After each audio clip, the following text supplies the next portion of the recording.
Now, let's dive into the story. He didn't exactly plan on becoming a vigilante. It just kind of happened. Maybe it was from the constant aggression Katsuki Bakugo always treated him with, or a determination to prove that someone with his quirk could excel as a combat hero. And so, he transformed into the elusive vigilante known as Zero, a figure whose notoriety spread far and wide. Despite the widespread awareness of his existence, Zero remained an enigma, outsmarting the police at every turn. No leads, no names, no accomplices. Zero left no trace of his presence, creating a difficult challenge for law enforcement. Even the most logical assumptions about his sniping posts or whereabouts proved futile, as Zero operated from locations far removed from conventional expectations. Izuku had steadily enhanced his strength by clearing beach trash for months and crafting his own gear from salvage parts. Despite the police's efforts to trace firearms back to him, he leaves no leads and no explanations as to how and where he got all of his weapons.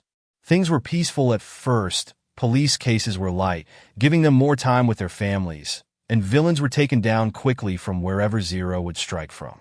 But then, police found the criminals with more extensive injuries and wounds, some even needing to be hospitalized, which meant that they were back to focusing on Zero's case again. He might have been going easy on them for the first 4 years until his attacks started to get more violent. Instead of the common attacks from the distance, Zero has been engaging in hand-to-hand combat. They even called in the help of Eraserhead, given that he was an underground pro who specialized in this kind of stuff. But even then, Zero still managed to slip through his fingers every time. Eraserhead was lucky enough to see Zero's silhouette when he ran away. He had the skill that a pro hero possessed and spontaneously decided that he was a man in his 20s because of how agile he was, never even considering the fact that he could be a child. Izuku had started hunting the man who killed his mother. He was there when it happened and could tell that it was an accident, but that didn't have the fact that she was gone because the heroes didn't put the civilians first. He was forced to leave his home and live on his own, to drop out of school when he couldn't pay the tuition. Probably best that way. He didn't know if he could handle the bullying after the death of his mother. Izuku changed. Instead of the happy hero fanboy he once was, he was now full of hate for heroes and out for vengeance. He was getting more sloppy with his ambushes too, leaving all kinds of clues for the police to find. Eraserhead knew the signs of that though. Something happened to their vigilante, and he was going to find out what. Izuku slipped on his fingerless dark green gloves, flipping up the hood of his costume and pulling the extra fabric from his neck to cover the bottom half of his face, leaving only his dull green eyes visible. He opened the case where parts of Blackout were tucked safely inside and started to assemble the lethal weapon, transferring it into another case. He grasped his combat belt from the desk next to the nest of blankets and pillows he considered a bed. Honestly, it was pretty comfy. He made sure his knives, grenades, bow staff, and varieties of bullets were fully stocked before strapping it over his dark green costume. After pulling up his shin and knee guards, he slipped on the tall leather black combat boots and grabbed the case and his grappling hook. Zero tugged the window next to him open and fired the gun at a nearby building and flew up to the roof. Tonight was the night. He was going to find his mother's killer tonight. His eyes narrowed at the thought. His pockets may be filled with different kinds of bullets that no one had ever thought could be made, but they were also packed with real bullets that were made to kill, and that was what filled his magazine tonight. He reeled in the grappling hook again and fell back off the tall building, free-falling for a few seconds before shooting his arm out and firing the gun again. The hook secured itself onto another building, and Zero swung through the crisp air of the bright city, keeping an eye out for any petty criminals or villains, even though he could see heroes patrolling. He was high enough that they wouldn't notice his presence as he kept flying through the air.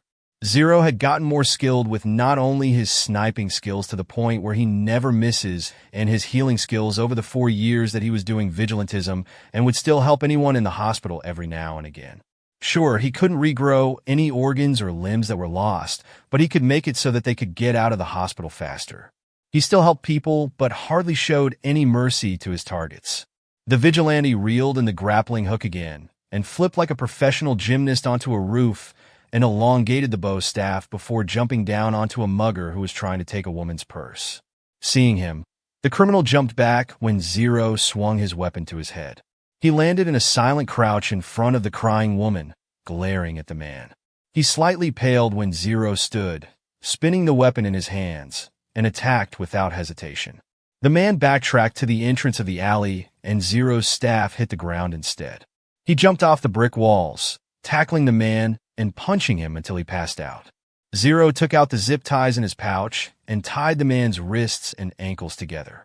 After he was secured, he gathered the scattered belongings back into the light brown purse and put his staff away as he walked back to the weeping woman. He put a gloved hand on her shoulder and handed her the purse. Her hands trembled as she took the purse back and hugged it to her chest. Zero took her hand and pulled her up. "Hey, thank you," she said quickly, and Zero nodded, walking back to the man and shooting the hook out. He grabbed the back of the man's shirt and shot into the sky. Izuku sat on a building with a leg dangling off the side and eating the rice balls he made beforehand while staring at old articles of heroes. One in particular, Zepter, the blade hero, is known for the sharp blades that protrude from any part of his body. His eyes darkened from the memory. He had been patrolling that night when he spotted a villain attack in the distance and arrived just in time for Zepter to stab his mother when the villain used her as a shield. He just stopped. Izuku didn't think about anything as he watched the villain toss his mother away, just watching her limp body, waiting for her to move, but she never did. Tears had soaked his mask as he turned to the fight. Zepter's face was pale with shock and horror as he stared at the green-haired woman.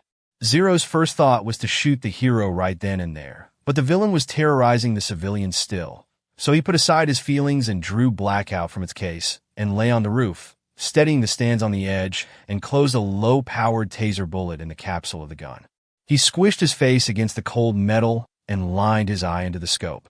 The villain was able to control water, lashing out at the people with water-encased arms, making the low-powered bullet the right choice in this scenario. A high-powered one could most likely fry his brain since water and electricity didn't mesh well together. He lined the bullet up to the middle of his back and waited for him to start turning before he pulled the trigger. The gun fired with a loud boom, almost as loud as Katsuki's explosions, and hit the villain square in the chest. He convulsed and the water fell to the street.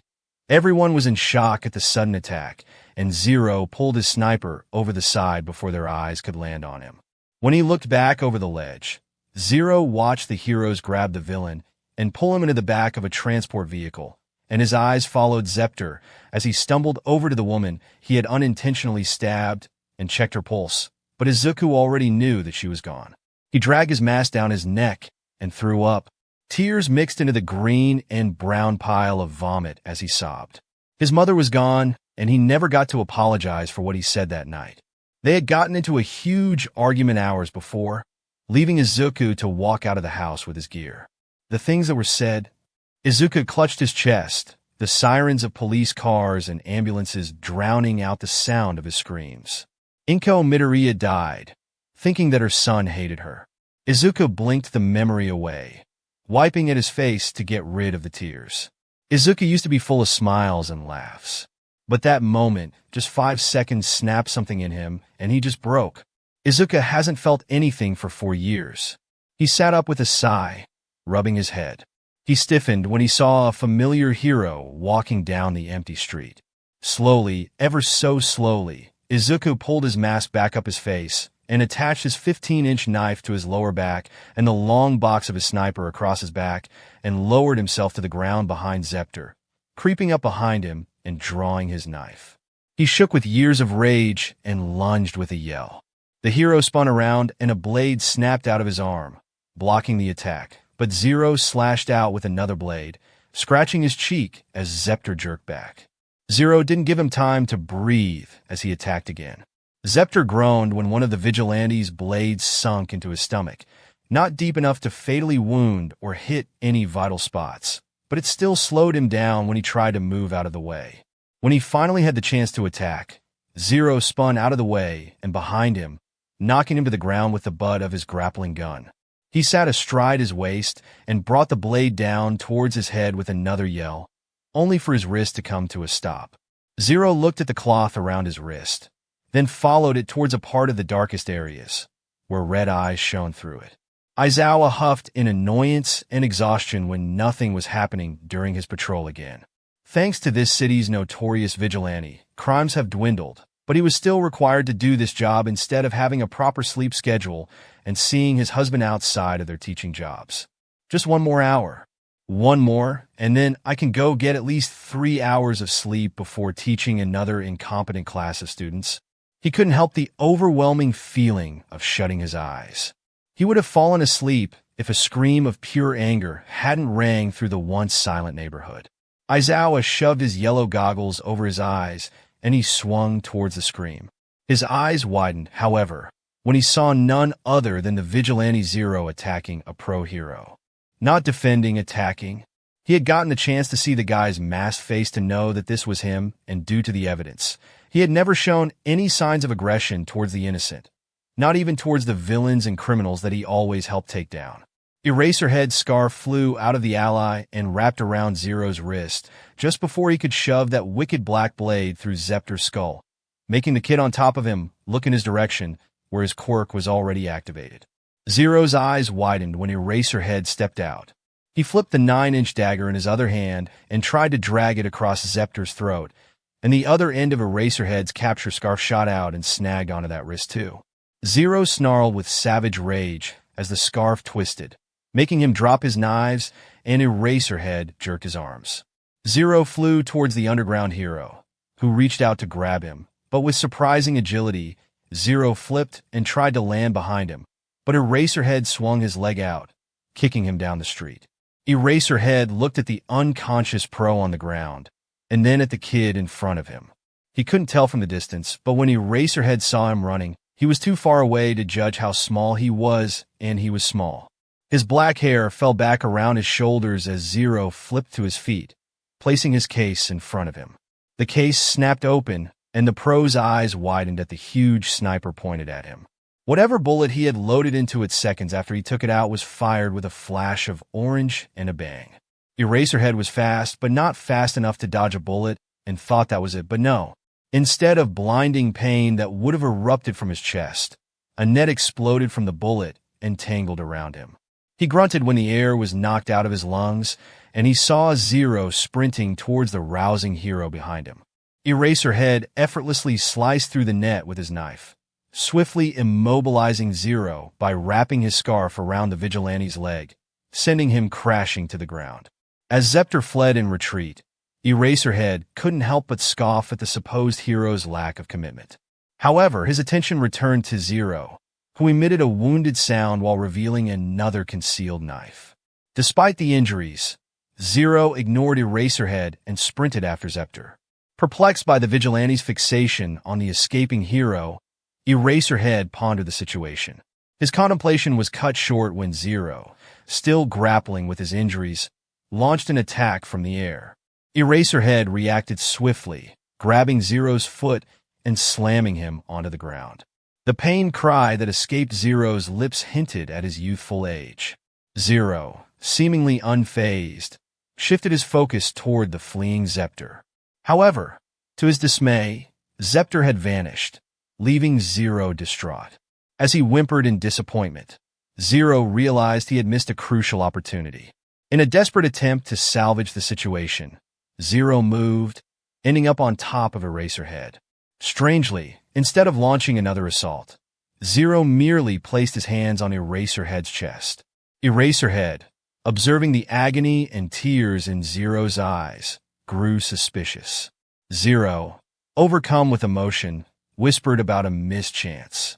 Suddenly, he twisted away, deploying his grappling hook to propel himself off Eraserhead. Snatching Blackout's case from the ground, Zero vanished into the shadows, leaving Eraserhead to figure out what the hell just happened.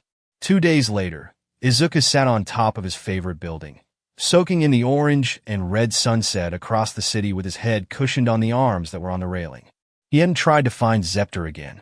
He hadn't done anything, just lay in the pile of pillows and blankets in a daze before finally going out and getting some fresh air. He couldn't stop thinking about the fight with Eraserhead. Izuku may have lost his respect for the heroes, but Eraserhead was one of his idols. Scratch that, he was his idol. It used to be all might, but as he learned more about vigilantism, he studied the underground hero and named him his new favorite pro. He didn't bother pulling up his hood or mask, resisting the urge to place his hand on the sniper next to him when someone jumped onto the roof behind him. Footsteps walked up and stood beside him, hands in their pockets. His eyes shuddered at the all-black loose jumpsuit and a gray scarf around his neck. Aizawa stared at the sunset, taking into view before getting a look at the kid who managed to evade the police and heroes for 4 years and had to rein in his shock. He was no older than 12 or 13, and he was out here as a vigilante. He took in the slightly chiseled cheekbones covered in freckles, his messy green hair, and lifeless matching eyes. Izuku let a bitter smile grow on his face. "Come to arrest me, Eraserhead?" he rasped. Aizawa sighed. "No, I saw you up here and decided to try and talk to you. Although, I was expecting a chase." Izuku huffed. "Sorry to disappoint. This is where I come to unwind. I love the view of the city from up here." The sun crept lower and lower over the horizon before disappearing, leaving a blue and purple-colored sky behind it. The kid's eyes closed. "Now that you found out that I'm just a teenager, what are you going to do? Turn me in? Arrest me for attempted murder and vigilantism?" The man leaned against the railing. "None. I won't do anything, and not because I found out you were a kid. I just wanted to talk," he said calmly, making Izuku chuckle. "Fine, go ahead. I have time for a Q&A," he said, not taking his eyes off the brightening buildings. Aizawa softly said, "How old are you?" 13. Izuku responded truthfully. "I started building my own gear with the scraps and trash from the beach before I started cleaning as extra strength training. Then I got out into the field at 10, teaching myself how to fight and snipe." The man allowed a brief pause, waiting to see if Zero had more to share. Then he inquired, "What's your quirk? Do you have a sharpshooting vision?" A bitter smile crossed Zero's face as he responded, "No. Sniping was just a skill that I learned. My real quirk is healing-based, called vitokinesis. I can heal almost any injury, except regrowing limbs and organs. I started doing this to show everyone that I could be strong. That your quirk doesn't determine what kind of hero you will be. That's why I admire you so much," he added, surprising Aizawa. Zero continued, "There isn't a lot of info about you, of course, but I know that your quirk is erasure, and you can erase someone's quirk with just a look. It's not combat-based, yet you still became what you are today, basically fighting quirkless the entire time." As Zero spoke, his smile softened, revealing a more youthful and vulnerable side to his character. Aizawa couldn't help but be moved by the genuine admiration and connection Zero felt toward him. "You're so cool, Eraserhead," Zero whispered in awe, the words more a reflection of his thoughts than an intended compliment. Aizawa couldn't help but feel a subtle uplift in his spirits at the unexpected praise. While Zero exuded confidence as a fighter, there was an underlying sense that this kid had witnessed and experienced far more than his bravado let on. Aizawa's lips twitched upward in a faint, appreciative smile, recognizing a unique blend of admiration and weariness in Zero's words. "Why did you try to kill that man the other night?" Izuku's eyes clouded over, and his smile faded as he said quietly, "He killed my mom," he said, and Aizawa's breath hitched in his throat. Izuku's jaw clenched. "There was a villain attack last year, and Zepter was helping the others fight against the villain who could control water. When he tried to attack, the villain grabbed my mom and used her as a shield." His lip wobbled. Zepter's blades went inside her instead. He sniffled. "We had gotten into an argument that night, making me storm out of the house like a baby having a temper tantrum." Izuku scoffed at himself. "Mom got worried, so she came out to find me and was dragged into the attack. I went over to help them, but I only saw him run his blades through her." He sobbed, swiping his arm over his eyes. "The things I said to her. My mom died thinking that I hated her." Aizawa winced as Izuku cried. He didn't know what to do with crying children. That was Hisashi's department. Izuku eventually calmed down. "I lost my respect for heroes then. I used to be obsessed with finding information about anyone's quirks. I used to know who the heroes were off the top of my head. But now, I just resent every one of them." He looked at him with wide eyes. "Except you, of course. I'm not sure why. I guess you're just immune to my hatred." Aizawa snorted at that. I'm honored. But I can tell you right now that killing him wouldn't have solved anything. You wouldn't feel any better. In fact, you would probably feel even worse. Killing isn't the right answer, no matter what excuses you have. He put a light hand on his shoulder, making Izuku look up. You have skills, kid. Skills that a pro has. That's why all of us thought you were in your 20s.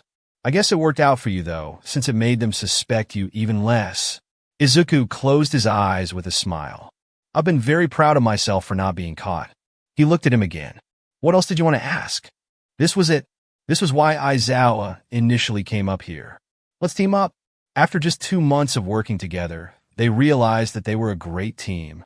While Izuku focused more on sniping from a distance, Aizawa took care of the close combat. Aizawa would have still managed well on his own, but working and seeing the kid every day brought him comfort. Ever since he found out that he was just a kid, he felt the need to protect him, even though he knew damn well that Izuku could take care of himself. He proved that much when they would spar together. Izuku became brave enough to finally show Aizawa where he was staying, and the adult wasn't very comfortable with a 14-year-old living like this, even if he kept insisting that the nest of blankets and pillows was comfortable. That's right, 14. Izuku had his birthday on July 15th. Somehow, Aizawa found out and bought him a little cake.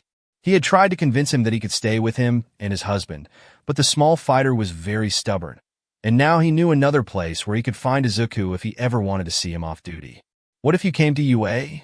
Aizawa had said suddenly one night while they were walking down the street in full uniforms. Zero's masked face snapped to him. I'm a vigilante. I'm on the other side of the law. Isn't it a little late for me to become a hero? We have a rehabilitation program, and kid, with your skills, I bet you could get your license and become a pro hero. Zero was startled at that. Me? A pro? I don't know. If you become a pro, then you have the authorization to engage in combat with the villains, legally. He explained. No one knows what you look like in and out of the costume, so no one would recognize you. Zero bit his lip. He had wanted to be a hero since he was little. But I told you that I lost respect for heroes. Why would I want to become one? Well, for one, you are already rescuing people like a hero. But you have been hurting the criminals, which is against the law for uncertified quirk users to use their quirks to hurt the villain. That had Zero raising an eyebrow. But I don't use my healing, I snipe and fight. To use my quirk while I'm trying to apprehend the criminals would be counterproductive. He joked. Aizawa rolled his eyes at the kid. Zero suddenly stopped, looking out ahead of them. The man reached up to pull his goggles over his eyes when Zero knelt and snapped the clips of his sniper case. Eraserhead was amazed at the sheer speed that Zero demonstrated while assembling all of the parts. When he finished, he lay on the ground, balancing the lethal weapon on its stance. Eraserhead wasn't sure what he saw because, to him, nothing was ahead of them. Zero reached back and pulled out a thick rubber yellow bullet, loading it into the capsule on the side, pulled the clip back and waited. Eraserhead knew better than to ask what he was waiting for and just kneeled beside him. Then, he was shocked when shouts sounded from the street around the block. Zero fired the gun at nothing, and then a man carrying a thick bag of jewels bolted around the corner. The bullet hit him square in the chest, and he convulsed. Yellow lightning crackled around him. He dropped the bags and fell to the ground while Eraserhead was trying not to gape stupidly. This kid was insane. Zero hummed with satisfaction and folded the stands underneath the gun so it fit better in the case. Izuku stood, wiping any dirt from his clothes, and walked towards the unconscious man. He pulled out his zip ties, strapping them to his wrists and ankles before suddenly jumping up the building. When more yells came from around the corner and sirens accompanied them, Eraserhead threw out his capture weapon and joined his partner on the roof. Police officers ran around the block and stopped when they saw the thief just lying there. But then they noticed the zip ties and the bullet that was still lodged into the man's chest. It was nuts that Zero's bullets wouldn't go through the target's body, but it would leave one hell of a bruise. Zero has been here. Look. The officer stuffed his hand through a plastic bag and grabbed the bullet. It's one of his paralysis bullets. Zero nudged the adult beside him, jerking his head back. Eraserhead got the message, and they jumped away from the crime scene. Izuku blended in with the huge crowd gathered beneath a bridge. listening to what the civilians were saying as a criminal with an enlarged quirk blocked off the rest of the road. A quirk like that, and he's just a petty thief. Got held up, the train's out. Another villain. Izuku deadpanned at that. It was annoying to him that people couldn't tell the difference between a small-time criminal and a real villain. Criminals break the law just to get something that they want, and villains are people who actually enjoy breaking the law. Some would call him one, but he was helping people. Breaking the law just couldn't be avoided for him. Girls were squealing as the new hero, Kamui Woods, swung overhead. In Izuku's opinion, he was being a little too dramatic with his job right now, probably more focused on looking cool to the public. In a way, he understood that. New heroes always tried to make it memorable. But there was a thing of going a little too far when it came to ego. Izuku rolled his eyes when Kamui Woods addressed the criminal. Assault, robbery, and illegal use of powers during rush hour traffic.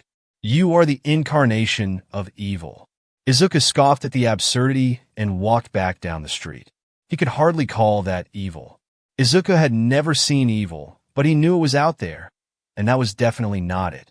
Izuku looked over his shoulder when an explosion boomed from a nearby alley. Another criminal.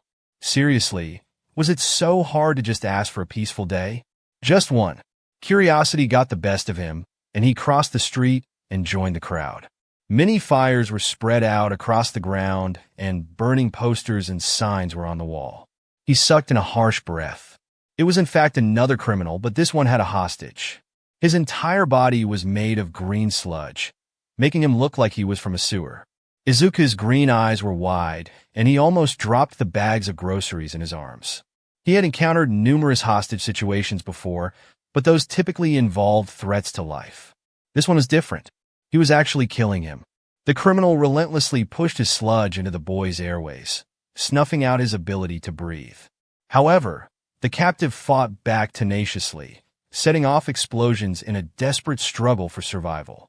The explosions became the first clue to the identity of the defiant individual. The second came when he managed to break free from the sludge, unleashing a resounding yell. "You picked the wrong guy to mess with. I'm going to send you back to the sewer you crawled out of. Let me go." Explosions erupted from his hands, marking the third clue. Finally, their eyes locked. Eyes filled with panic and fear, a silent plea for help that connected with Izuku's own gaze. Izuku would never forget Katsuki Bakuga's red eyes. He ran into the next alley, unzipping his yellow backpack and pulling out his costume. Unfortunately, he left Blackout back at the warehouse, but that was okay. It wasn't meant for close combat anyway. Maybe he should invest in getting a handgun. Zero buckled his belt around his waist and flipped the hood of his jacket up to cover his green hair, pulled up the mask over his face, and ran back out, jumping over the civilians and heroes. "No, you idiot. Stop. You're going to get yourself killed." Death Arms yelled behind him. "Oh, and what do you plan to do? Stand there and watch a child die? You're nothing but pathetic excuses for heroes." Zero's voice echoed with anger. He refocused on the criminal, who lunged forward, launching a relentless attack. With swift agility, Zero leaped and dodged, evading the assailant's slimy arms. His entire form is composed of sludge. Landing an effective blow against his body won't be easy. Zero's eyes narrowed in contemplation.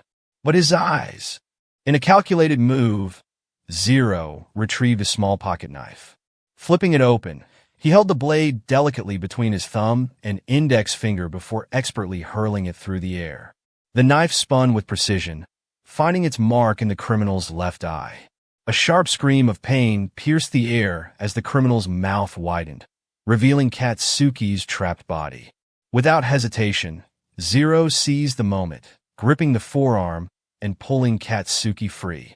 Gasping for air, Katsuki sucked in the precious oxygen now available. The criminal emitted a gurgling screech of rage, blood streaming from the injured eye, and launched another ferocious attack on Zero. "You damn brat! I'll kill you!" Zero pulled out his bow staff and extended it, bending his knees to attack, but someone else beat him to it. All Might himself swooped down and punched the criminal, creating a huge tornado of air from the force. Zero grabbed the back of Katsuki's uniform. He pressed a button on the staff, and a sharp blade shot out of the bottom. Zero embedded it into the ground, just as the wind made the teenagers fly off their feet. Zero made sure to keep a secure grip on his childhood best friend as he held onto his staff with a white-knuckled grip. When the wind receded, they fell back to the ground with a grunt. Zero stood and pulled the staff out of the ground and retracted the blade before shrinking it and pocketing it just as it started to rain. In front of him, All Might stumbled back, barely noticeable, but still made the vigilante's eyes narrow as the symbol of peace raised his fist in the air and everyone cheered. Zero rolled his eyes so hard they almost got stuck in his skull. A hand grasped his shoulder, just pulling him back before he reacted. Zero spun, grabbing Death Arm's bicep and shoved him to the ground. "Don't touch me," he hissed into his ear. The cheers died down, now focused on him. He met Katsuki's eyes briefly before he shot his grappling hook out and was gone before anyone could really look at him.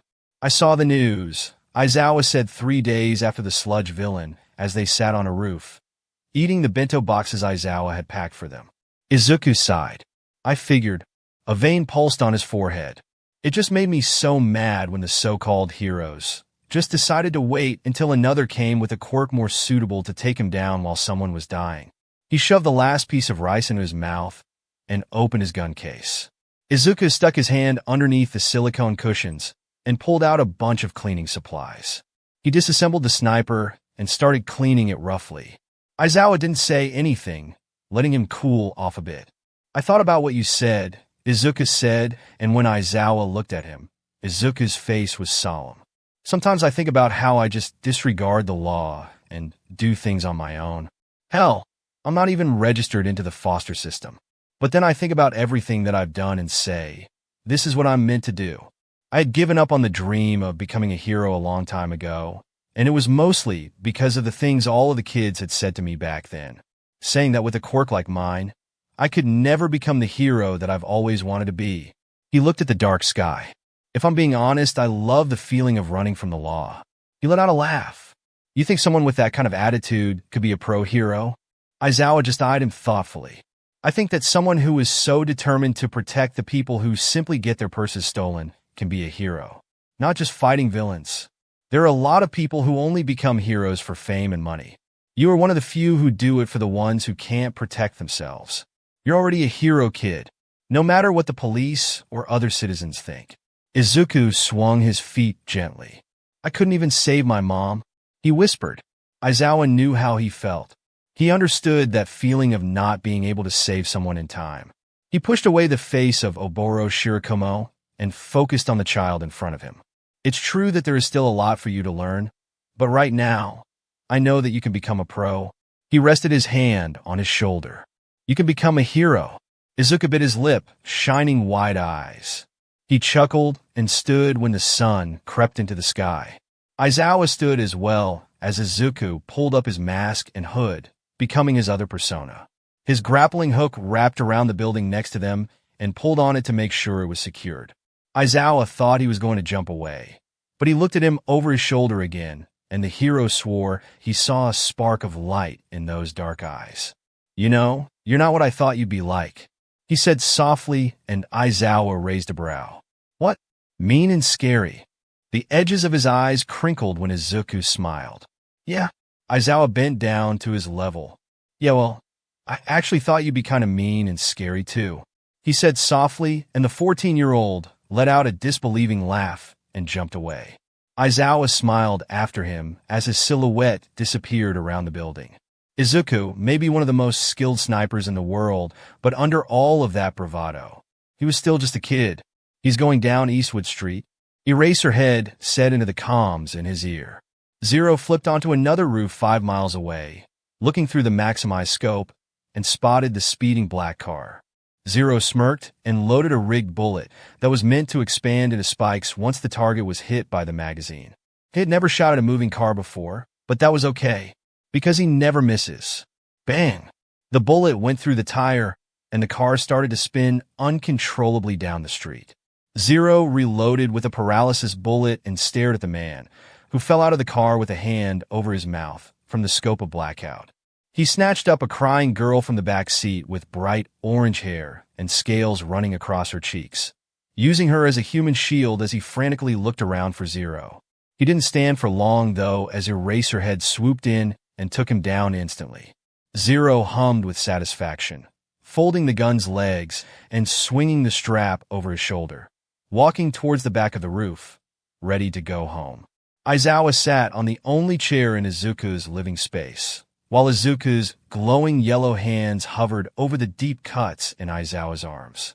The boy was wincing the whole time, not from any discomfort or pain, but at the heated glare that Aizawa had been staring at him with for the past half hour. They had stopped a robbery that night, and Izuku had accidentally given Aizawa the wrong directions from his position in a tree, leading to him getting ambushed soon after. Izuku backed up when the cuts were fully healed without a scar, and he clasped his hands together sheepishly as Aizawa glowered at him. "Not that I need protection, but I thought you said that you wouldn't put me in danger if you could help it." Izuku smiled. "Trust me, I would never put you in danger." He paused. Again, when the adult didn't say anything, Izuku wanted to meld into the floor. "Okay, I can't promise, but it's time to go out again. Are you in or out?" Izuku cocked his gun. It wasn't every day that Eraserhead found himself tied to a chair, facing his equally tied-up teenage partner. At first, this wasn't what the man had in mind when they were going to infiltrate a supposed drug smuggler's base. Zero had only looked around the huge warehouse without a care in the world. They were all alone after they were captured, all their weapons taken. However, Eraserhead did notice that Zero had left Blackout back at his place. And now, the masked figure in front of Zero was holding up the barrel of his gun at him, making Eraserhead's heart get stuck in his throat. But when he didn't shoot him, Zero started talking. "Breaking the law, huh? How original. I bet no one has ever thought of that before. You must be a trendsetter in the criminal underworld." Zero remade.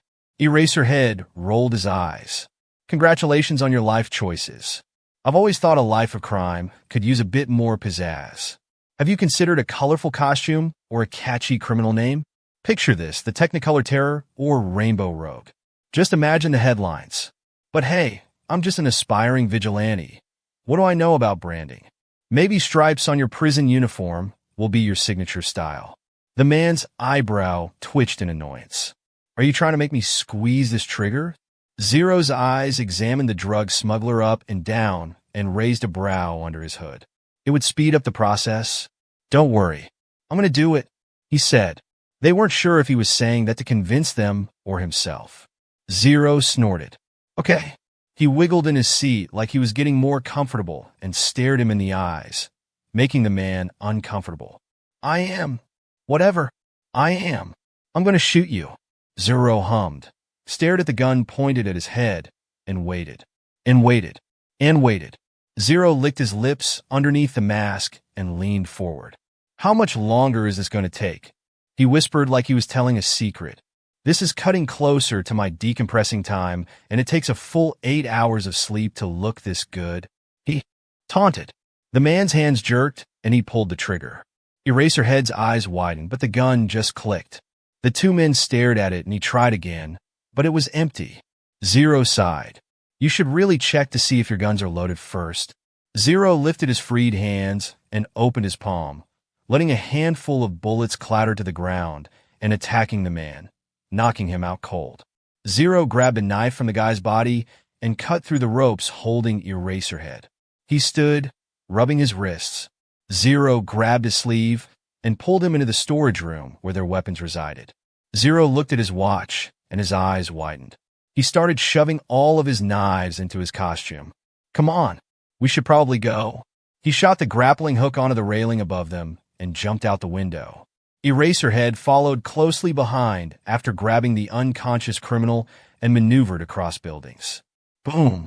The older man jumped and turned back to the warehouse that was now on fire. The pro stared at it and then glared at the boy beside him, who had his hands behind his back and was twisting his toes into the ground. "Relax, it was just a low-powered grenade. And no one was in the building, I think," he mumbled, and Eraserhead scowled. Aizawa tapped his foot on the ground impatiently. Where the hell is he? Hisashi was biting his lip to hold in the laughter as he watched his husband lose his mind. To be fair, Izuku was an hour late. Apparently, punctuation wasn't in his vocabulary. After working with him for 2 years, Aizawa discovered that the boy admired Present Mike. He had caught him listening to his radio show one time, and Izuku was so enthralled that he didn't hear him come in. He had asked the boy once after a mission if he wanted to meet Present Mike, and he greedily said yes, but now he was late. The underground pro grumbled under his breath and pulled out his phone. Hizashi covered his mouth. He'd never seen someone get under his skin like that before, not even one of his kids from the classroom. The sleep-deprived man slapped the phone against his ear, and the line clicked. "Hey, I'm sorry I'm running a bit late," Zero's breathless voice said from the other line. "I got stuck in some traffic." Traffic? You can zip line across the city, and you somehow get stuck in traffic? Where are you? Zero laughed nervously, stuttering over street signs. 5 minutes, 10 tops. Aizawa suddenly stared at the wall behind Hizashi with a deadpan expression. "Are those sirens?" Hizashi's mouth dropped, and the boy on the other line hesitated. "No." "Midoriya," he growled. "No. No sirens." Zero hung up. Aizawa's eye twitched. "Problem child, I swear." 15 minutes later, someone landed on the balcony, hands on his knees. Aizawa threw the sliding door open, arms crossed. Zero straightened, hand rubbing the back of his head. Sorry," he said sheepishly when Aizawa loomed over him. "You didn't expel your class this year? Not even one person?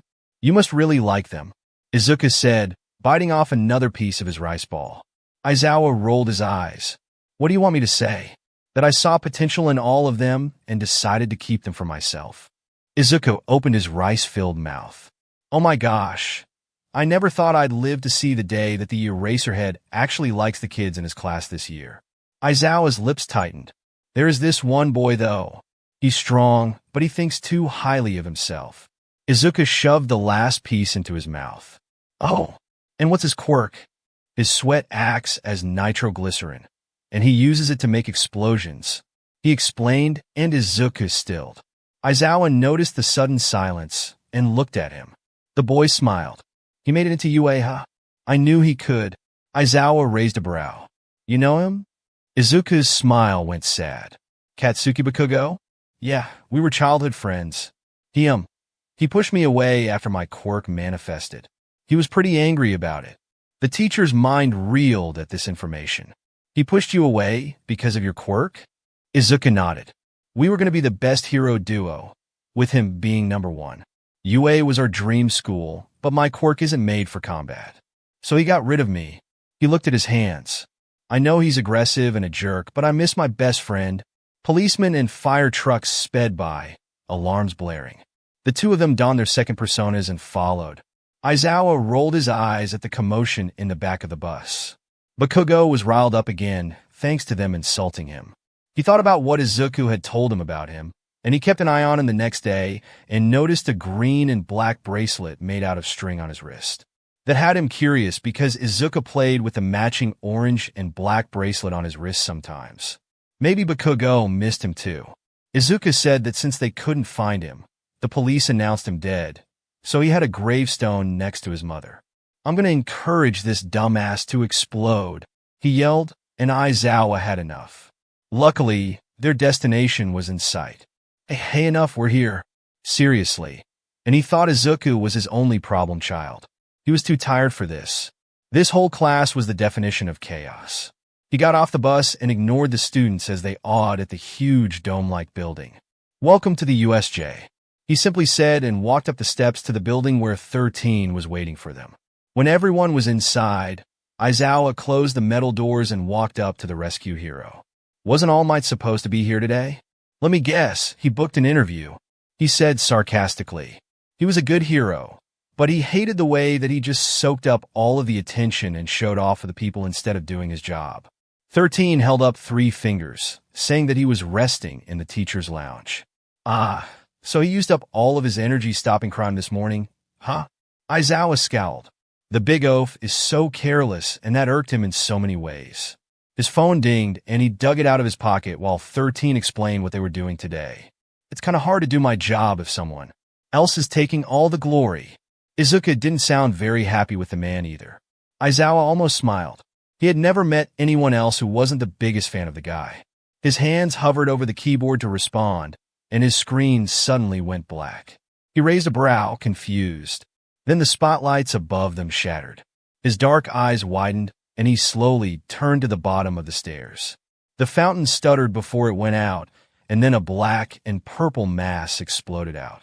Aizawa paled, and a hand stuck out from the warp gate, pushing it back to reveal a face that was covered with a severed hand. Soon after that, hundreds of people started coming out of the warp gate.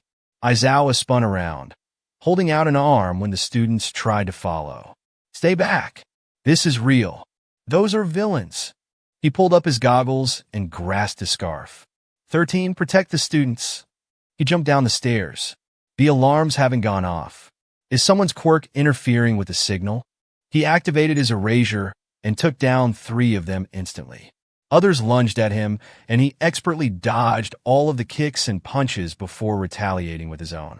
He was so used to having Zero in his ear and fighting with him that felt weird to fight on his own again. But it was nothing that he couldn't do on his own. In the corner of his eye, the warp gate villain suddenly disappeared in front of the students. Damn! I look away for 1 second, and the guy that seems like the most trouble gets away. He wanted to go back up, but more villains stood in his way. God, they never ended. So he kept fighting them, trusting 13 to take care of them. The one with the severed hand stepped forward, and Eraserhead kicked the last villain away and ran towards him as well. Final boss. First it was 23 seconds. Then it was 24 seconds. The villain latched onto the scarf that came for him. And then 20, then 17. Shigaraki reached for him, but Eraserhead dodged and elbowed him in the gut.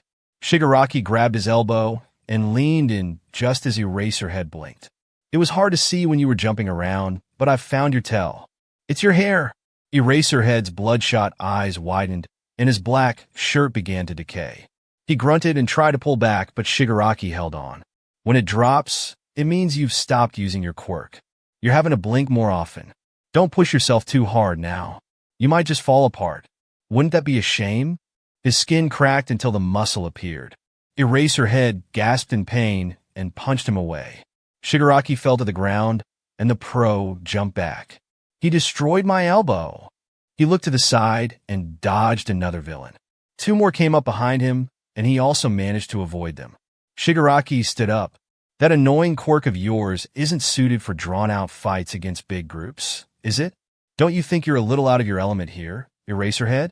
You're much better at working stealthily. You're known for surprise attacks, not fighting head-to-head. But despite knowing that, you didn't hesitate to jump into the middle of this fight. To put your students at ease, Eraserhead dodged and kicked another villain away from him when he lunged. He activated his quirk again, grabbed his scarf, and faced Shigaraki again, who spread his arms. And look at you, you're still standing. You really are so cool. He looked over his shoulder. Oh, by the way, hero, Eraserhead stiffened when a shadow fell over his body and looked over his shoulder, only to gasp at the monster towering over him. I am not the final boss. The hero thumbed the object in his pocket. Izuku grabbed Aizawa's hand. Here, I made this for you. He held out a black alarm and dropped it into his outstretched hand. For when you need me, if you're ever in trouble, just press this button and it'll send a distress signal to my watch with your location. Aizawa's eyebrows raised, but he closed his hand around it. I just hope you know that I'll never activate it. I'm capable of fighting my own battles. Izuku just shrugged. Fine, don't use it. It might bring me a little comfort if you don't, but humor me and take it. Please. He flashed his puppy eyes, and Aizawa sighed, stuffing the alarm in his pocket, mumbling something that sounded like problem child, and turned to leave, looking at him over his shoulder. I'm never going to press this button, kid. Eraserhead pressed the button. Izuku sneezed when gunpowder erupted from the barrel of Blackout and into his face. He was so bored. Thanks to All Might, Izuku didn't get to stop any crimes. It didn't matter if they were small things like stopping another purse snatcher or a robbery. He just wanted to do something. He sighed and placed the disassembled parts into the black case. Since Aizawa was teaching all day, Izuku couldn't go over to his house and bother him. And another thing, With All Might in town, the crime rate in this city had lowered drastically. He groaned, flopping back onto the mess of pillows and blankets. There's nothing to do. He flinched when his wrist vibrated suddenly, and shot up so fast he almost got whiplash. He looked down and saw a location on the screen. Eraserhead's location. He pressed the button. Izuku went pale, but changed into his costume in record time and flew out of the window. It took him longer than he wanted to get to the USJ, but he eventually landed on top of the glass dome. He scanned the situation and snarled at the beast restraining Aizawa. Zero assembled and loaded his sniper with the strongest bullet he had lined up to the creature. Bang! The bullet ripped through Noma's chest. The thing screamed, grip loosening from around Eraserhead, and Zero took his chance of shooting through the glass and scooping Aizawa up from the ground just before the bullet detonated inside the beast, leaving a gaping hole. Zero spotted Shigaraki crouched over two kids and lunged for him next. The younger boy's rapid movement left a gust of wind in its wake, dislodging Shigaraki's severed hand mask. With agile precision, Zero grabbed the two kids from the water, a fluid display of heroism. He ascended swiftly, returning to the upper level where others were gathered on top of the stairs. The girls, tears streaming down their faces, cradled 13, whose mangled back bore witness to the brutal assault. Aizawa was gently laid down as the gravity of the situation hung heavily in the air. Frustration flared within Zero as he directed a hiss at the unconscious man. "You idiot!" he whispered harshly, retracting the grappling hook into the gun. A fistful of high-powered paralysis bullets clenched in his hand. Zero glared at the scene. Witnessing Nomu regenerate itself after the previous bullet impact, he decided on the next best course of action, to paralyze the formidable foe and hope for the best. "Why didn't you press it sooner? I could have helped." Zero loaded the paralysis bullets into his weapon and marched towards the top of the stairs, his gaze fixed on the teenagers. "What happened?" he demanded from the students behind him, adjusting his sniper on the ground. Silence hung in the air, prompting Zero's frustration to morph into a snarl. "Tell me, what happened?" The girl in green stepped forward, her voice trembling as she began recounting the nightmarish events that unfolded in the USJ, and Zero listened intently, his masked expression revealing nothing of the turmoil within. Then the boy in yellow and white stepped up. "Our classmate, Tenya Ida, managed to escape and go alert the pros at the school." The girl in green stepped forward. "They said that they were here to kill All Might." Zero nodded once. "That must be what that thing down there is for." With a swift, almost predatory movement, Zero lowered himself to the ground, lying on his stomach as he lined up the sniper with the monstrous Nomu, who was starting to rise. Shigaraki and Kirojiri scanned the USJ, attempting to locate the elusive vigilante. Zero cocked the sniper, his focused gaze locked on Nomu, and pulled the trigger. The rubber bullet whizzed through the air, finding its mark on Noma's neck. Immediately activated, the creature collapsed to its knees once again. Shigaraki and Kirojiri spun their attention to their creation, still unaware of the vigilant figure lurking in the shadows. Zero, undeterred and fueled by the thrill of battle, swiftly loaded another bullet into his sniper, ready for the next move in this high-stakes confrontation. The intensity of the moment hung thick in the air as the mysterious vigilante prepared to face the looming threats in defense of his allies. Bang! Bang! Bang! Nomu went down again, twitching feebly on the ground. If Zero was right about the regeneration time, then he should have at least 1 to 2 minutes before the effects wore off. A way shorter time than what even one of those bullets can really last. Zero directed it to Kirojiri next, knowing that he was going to be a problem while he took on Shigaraki. Bang! The bullet went through Kirojiri's armored neck and lightning sparked around him. There! Problem solved. Zero dusted his gloved hands off and stood, throwing blackout across his back. Shigaraki finally spotted him at the top, and Zero drew his 15-inch knife. "How long ago did your classmate escape?" "About 10 minutes ago," the muscular boy in yellow told him. Zero's low hum resonated through the tense air as he and Shigaraki locked eyes in an unspoken challenge. "And where are the rest of you?" Zero inquired, his tone steady and analytical. We don't know. That purple mist guy scattered us everywhere. Nodding with understanding, Zero contemplated the scattered heroes on the ground. Judging from the ones on the ground, those were their minions, or were there more? If there are, then he probably sent all of them to fight your classmates in the other areas. He deduced, his sharp eyes narrowing in thought.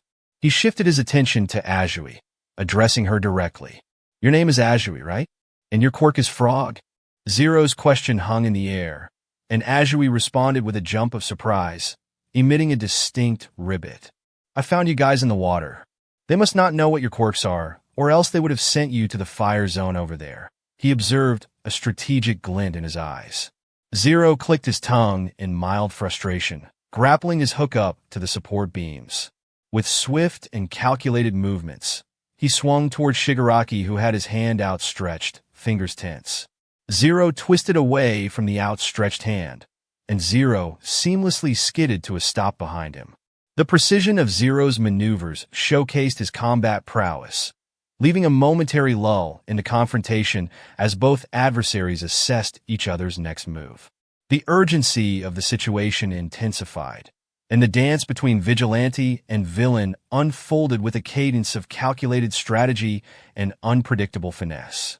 But Zero didn't see his foot coming until the air was kicked out of his lungs.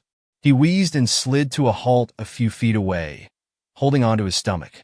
Five-fingered activation. Huh, I can work with that. Who are you? Another NPC? He said. Zero's eyebrows shot up and straightened, unsheathing his knife and flipping it into the air, catching it by the handle when it came back down. A smirk played on Zero's masked face as he responded to Shigaraki's taunt. NPCs are just scripted lines and predictable actions.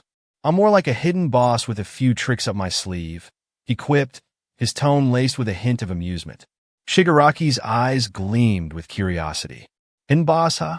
Well, this just got interesting. Let's see if you can survive the next level, he replied, a wicked grin forming on his face. The challenge hung in the air, and a newfound interest sparked in Shigaraki's eyes as he prepared for the unpredictable encounter with the enigmatic vigilante. Zero's masked face betrayed no emotion as he countered Shigaraki's offer with a smirk. Join your party?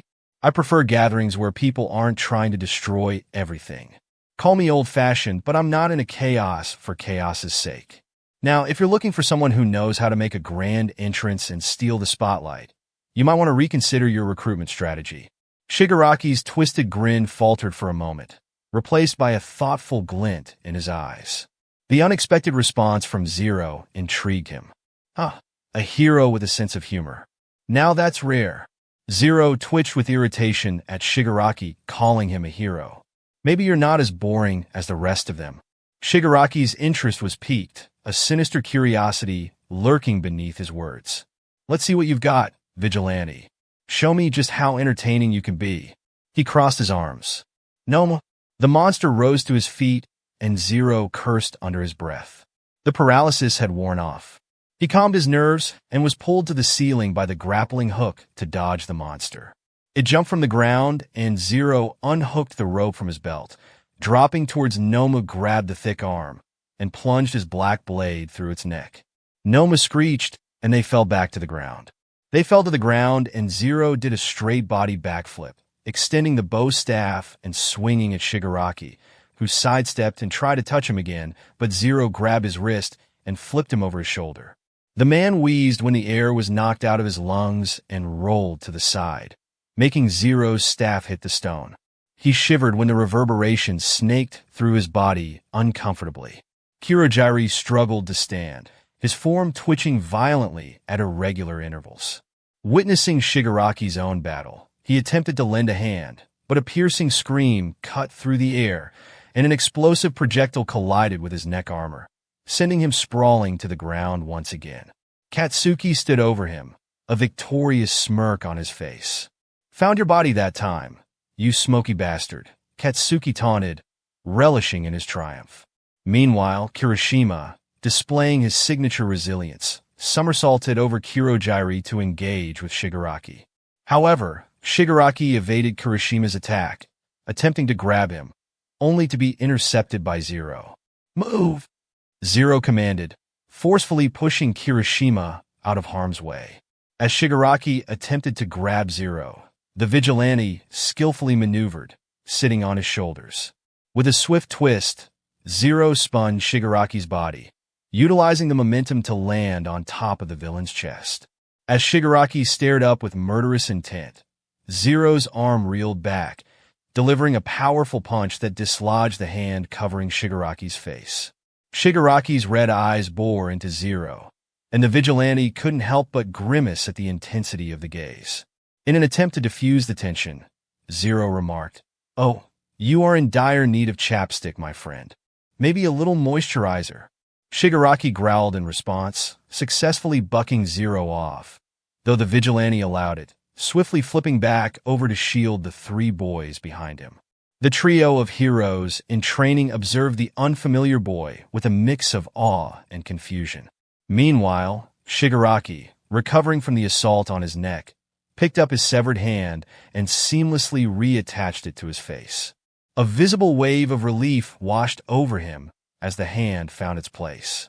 With a momentary pause, Shigaraki eyed the enigmatic figure before him, backing up while rubbing his sore neck. Zero, ever vigilant, maintained a protective stance over the kids, ready to face whatever challenges the chaotic battlefield threw their way. "Heh, you got careless, you dumb villain. It wasn't hard to figure you out. Only certain parts of you turn into that smoking warp gate. You used that mist to hide your actual body as a kind of distraction, thinking that made you safe. But if you didn't have a body, you wouldn't be wearing this neck armor, right? You're not immune to physical attacks if they're well aimed." Kirojiri groaned and tried to move, but Katsuki let loose a couple of small explosions. "Don't move!" He leaned down and grinned psychotically. "You try anything funny, and I'll blow your ass up so bad they'll be piecing you back together for weeks." Zero rolled his eyes. Of course, he had never changed. In fact, he seemed even worse. "Oh, that doesn't sound very heroic," Kirishima said. Shigaraki clasped his hands. "They escaped uninjured and captured my two strongest men. Kids these days really are amazing. They make the League of Villains look like amateurs. Can't have that." Zero scrunched his nose. "They named themselves the League of Villains? How original." Shigaraki looked at the monster, who reached up and tore the blade out of his neck. "Noma?" Zero's eyes widened in shock. Holy, he seriously underestimated its regeneration time. Zero pulled Blackout off of his back and loaded another explosion bullet into it. Shigaraki looked at Katsuki. "First, we need to free our method of escape." Zero gasped. "No! Get him, Noma!" The monster lunged. The doors blasted open, and Zero fired. The bullet hit home through Noma's head, but Zero was too close when the explosion went off. He flew back into Katsuki, who grunted from the impact. Zero gasped for breath and scrunched his nose at the stench of sizzling skin. "Shit!" Zero hovered his hand over his arm, and it glowed a bright orange. He groaned and stood, the skin on his arm growing back. He looked back at Noma. There was no way in hell he could regenerate after that. His head exploded. Kirojiri warped next to Shigaraki, who was seething with absolute rage and shock. He cheated. The villain reached up, scratching his neck until his dry skin tore. Farther from them, the minions that Aizawa had taken down were starting to regain consciousness. Then he walked in. Everyone was quiet, as All Might appeared at the top of the stairs. The minions didn't even have a chance to speak before the number one hero knocked them back down again and stood in front of the four kids. He was still very confused about who the other boy was, but knew for a fact that he wasn't a villain, given that he saw him kill the Nomu to protect Katsuki. "It looks like you've been bested, villains. Surrender," All Might said. Shigaraki ignored him and stared at the vigilante, who walked up beside All Might, arm healed and loading Blackout with a real bullet this time. "Who are you?" Shigaraki hissed. Zero glared at him.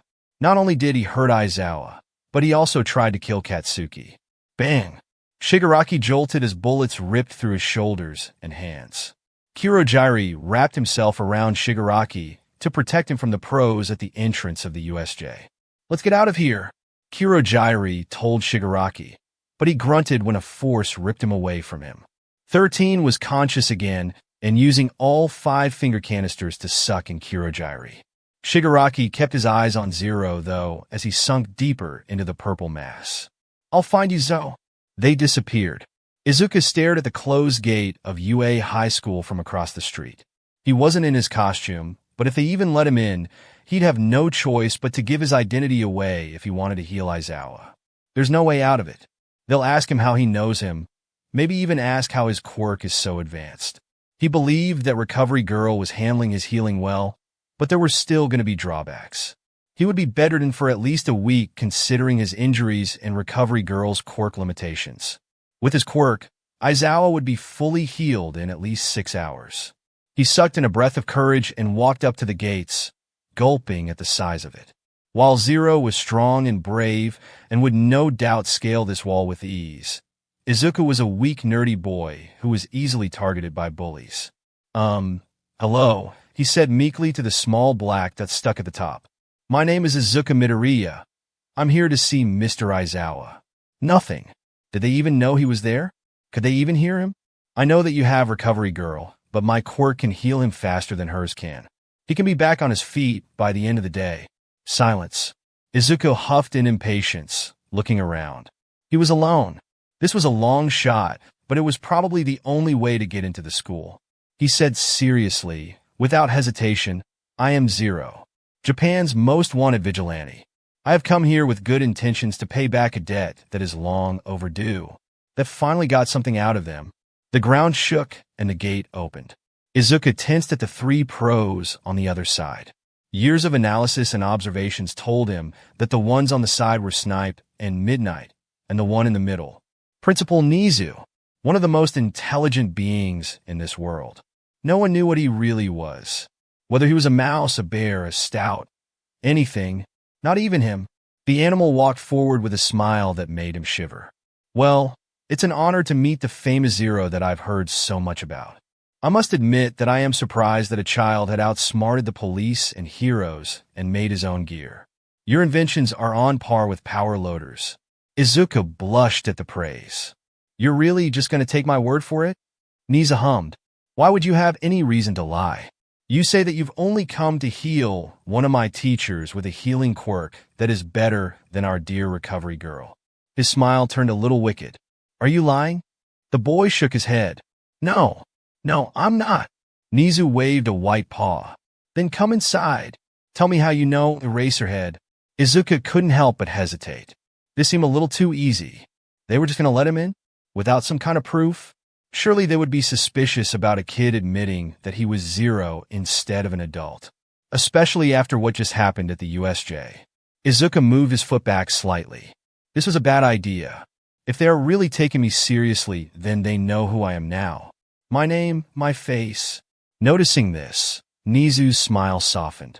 "Don't worry, we won't turn you into the police. I'm quite interested to see how you'll heal, Eraserhead. I understand why you're wary. But you could say that we also owe you for saving our students during the attack." He clenched his fists nervously, but walked into the gates of UA. Izuku looked around the school he'd once dreamed of going to. Aizawa had told him that they had a rehabilitation program, and that he could become a pro hero instead of being a vigilante. Niza led him to the Recovery Girl's office. He still felt uncomfortable about how this was turning out, and the judging stares from the 2 pros behind him wasn't helping his stress. And with stress came unfocus. He couldn't treat his partner properly with that kind of mindset. In fact, it could reverse everything that Recovery Girl had done, possibly even worse. When the door slid open, Recovery Girl and present mixed attention drew from the man on the bed. The blonde's eyes widened at Izuku while the old lady's narrowed in confusion. "Who's this?" she snapped. Izuku raised a brow. "Wow, someone hasn't had their coffee." He mustered the strength to walk forward. "I'm Izuku Midoriya, and I'm here to heal Mr. Aizawa," he said, and present Mike made a noise of what Izuku thought of as relief. Recovery Girl spun to him. "Excuse me? I have an advanced healing quirk called Vitakinesis. I can heal almost any injury. Eraserhead has taken me in and protected me for 2 years. I have done nothing but assist him during his patrols, even though I know he doesn't need any help and give him gray hairs." President Mike had to cough at that. But now, it's time that I return the favor. He didn't wait for an invitation before walking over to Aizawa. He grimaced at the sight of the man covered head to toe in bandages, arms wrapped thickly with more rolls of them. He looked like a mummy from a sarcophagus. Izuku took a deep breath and turned to everyone in the room. Everyone but President Mike and Nizu was tense, even though he was surrounded by pros. Listen, with these types of injuries, I need complete and utter silence. I cannot lose focus, or else I could make it even worse. Please, just give me space to work, he said simply, and moved his hands over the bandages around Aizawa's face. Eyes first. That way he isn't too tired to do them after he heals the rest of his body. Nizu ushers them all out of the room, much to their hushed protests. President Mike stayed, though, so even if Izuku tried something, he would take care of him first. His hands started to glow a dark orange, close to red as he laid them softly over his eyes. Izuku smiled. It's good to see you again, President Mike. The man's head snapped up. I thought you said no one could talk. Or was that just a way to get everyone out of the room? His blonde brows raised under his orange shades. Izuku hummed. No. Even though his eyes are damaged, they're not as serious as the rest of his body. So I wasn't lying. He explained, and the hero relaxed, giving him a smile of his own. It's good to see you too, little listener. They made small talk until Izuku's hands turned green, letting them know that his face was done. So, Izuku moved onto his body and his hands went red. President Mike swallowed. The boy had explained that when he's healing someone, his hands glow a color to determine how serious the injury is. Green, healed. Yellow, minor. Orange, damaged. Red, critical. Black, life-threatening. He wasn't thrilled that they were red, but at least it wasn't black.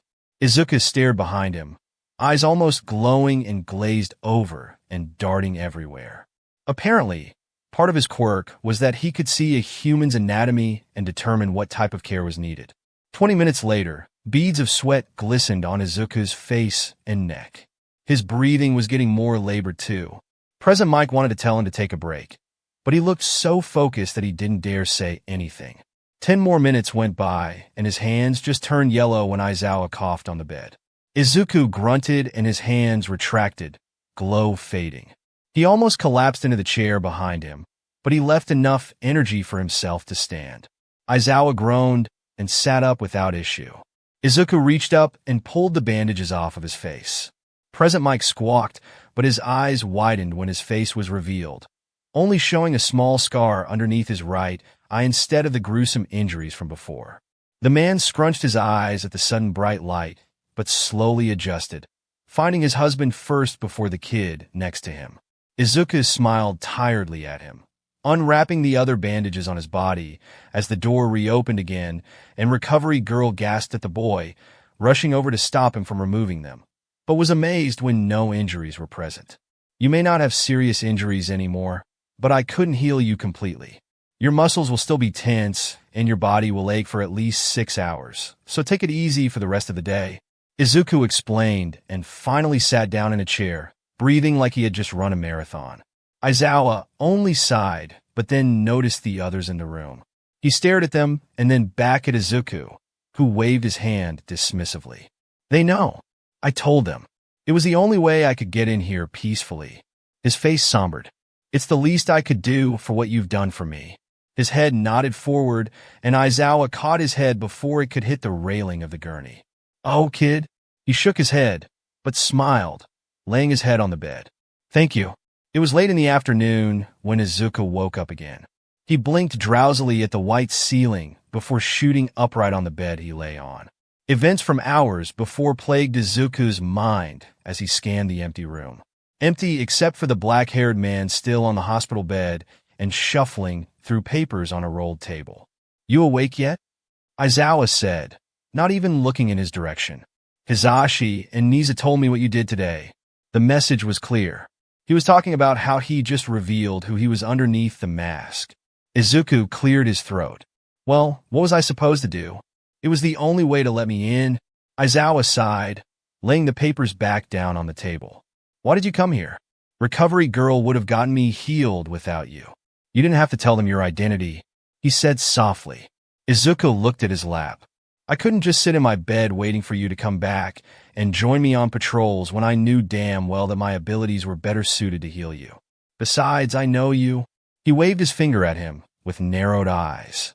You would have gone back to teacher class no matter what kind of state you were in. Izuku's lip trembled, voice started to crack. And after I saw you in the USJ, he sniffled, wiping his eyes. Honestly, I couldn't stop thinking if you were even still alive. He sobbed, and Aizawa's eyes softened, pushing the table away and opening his arms. Come here, kid. Izuku threw the blankets off his body and jumped straight into Aizawa's chest. The adult ignored the small, sharp pain in his body when Izuku jumped into him and pulled him closer. He knew that Izuku had no one left and that he considered him a huge part of his life, and Aizawa realized, as he raked his hand through his unruly green hair, just how scared Izuku truly was to lose him. And although he would never admit it, Aizawa couldn't bear the thought of losing him either. Izuku had become like a pseudo-son to him over the last 2 years. Izuku held up a new bullet, twisting it between his fingers. He had paralysis, explosions, net, real bullets, rig, even paintballs, and now healing bullets made from his own blood. Instead of the soft ball-like design, this was a square with a small needle to be able to inject through someone's sternum and heal them during battle since he couldn't. After seeing Aizawa, he wanted to make a more practical solution when he didn't have the time to do it himself. They don't pack as much of a punch, but it would be better than nothing. It's been a week since the villain attack and the sports festival was coming up. He eyed the ticket crammed into the edge of the small mirror on the wall. Aizawa had given it to him so that he could enjoy it in person and had asked him to write notes for Class 1A, saying that it would help with their training if he figured out any weaknesses or strengths. He had hesitated, of course. He knew that a huge majority of the crowd would be heroes, and he was still not a big fan of them. Present Mix radio show always filled the silence of his lonely space. And Aizawa, well, he was just so cool that he just couldn't find it in himself to hate him, especially with the relationship they had developed. But he did say that he was allowed to sit with them in the sound booth, so that made his decision a little easier.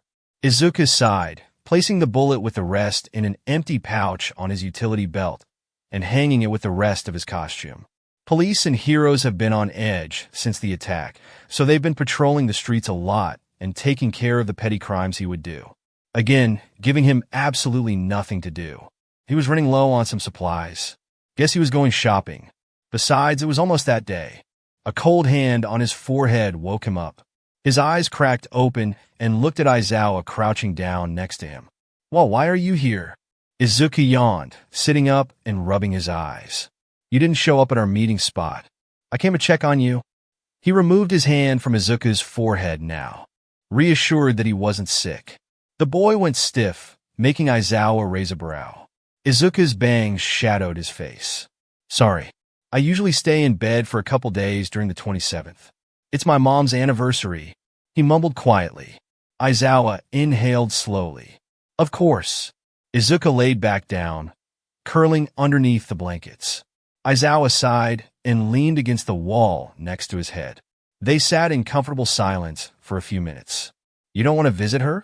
The teacher said quietly, and Izuku sniffed. No, I feel like I don't deserve to. Not after everything. I was only 11 years old, and I had a lot to say apparently. He scoffed. Kid, your mother loved you. I bet she forgave you. That's why she was looking for you that night. She was worried. Now you only need to forgive yourself. You are safe.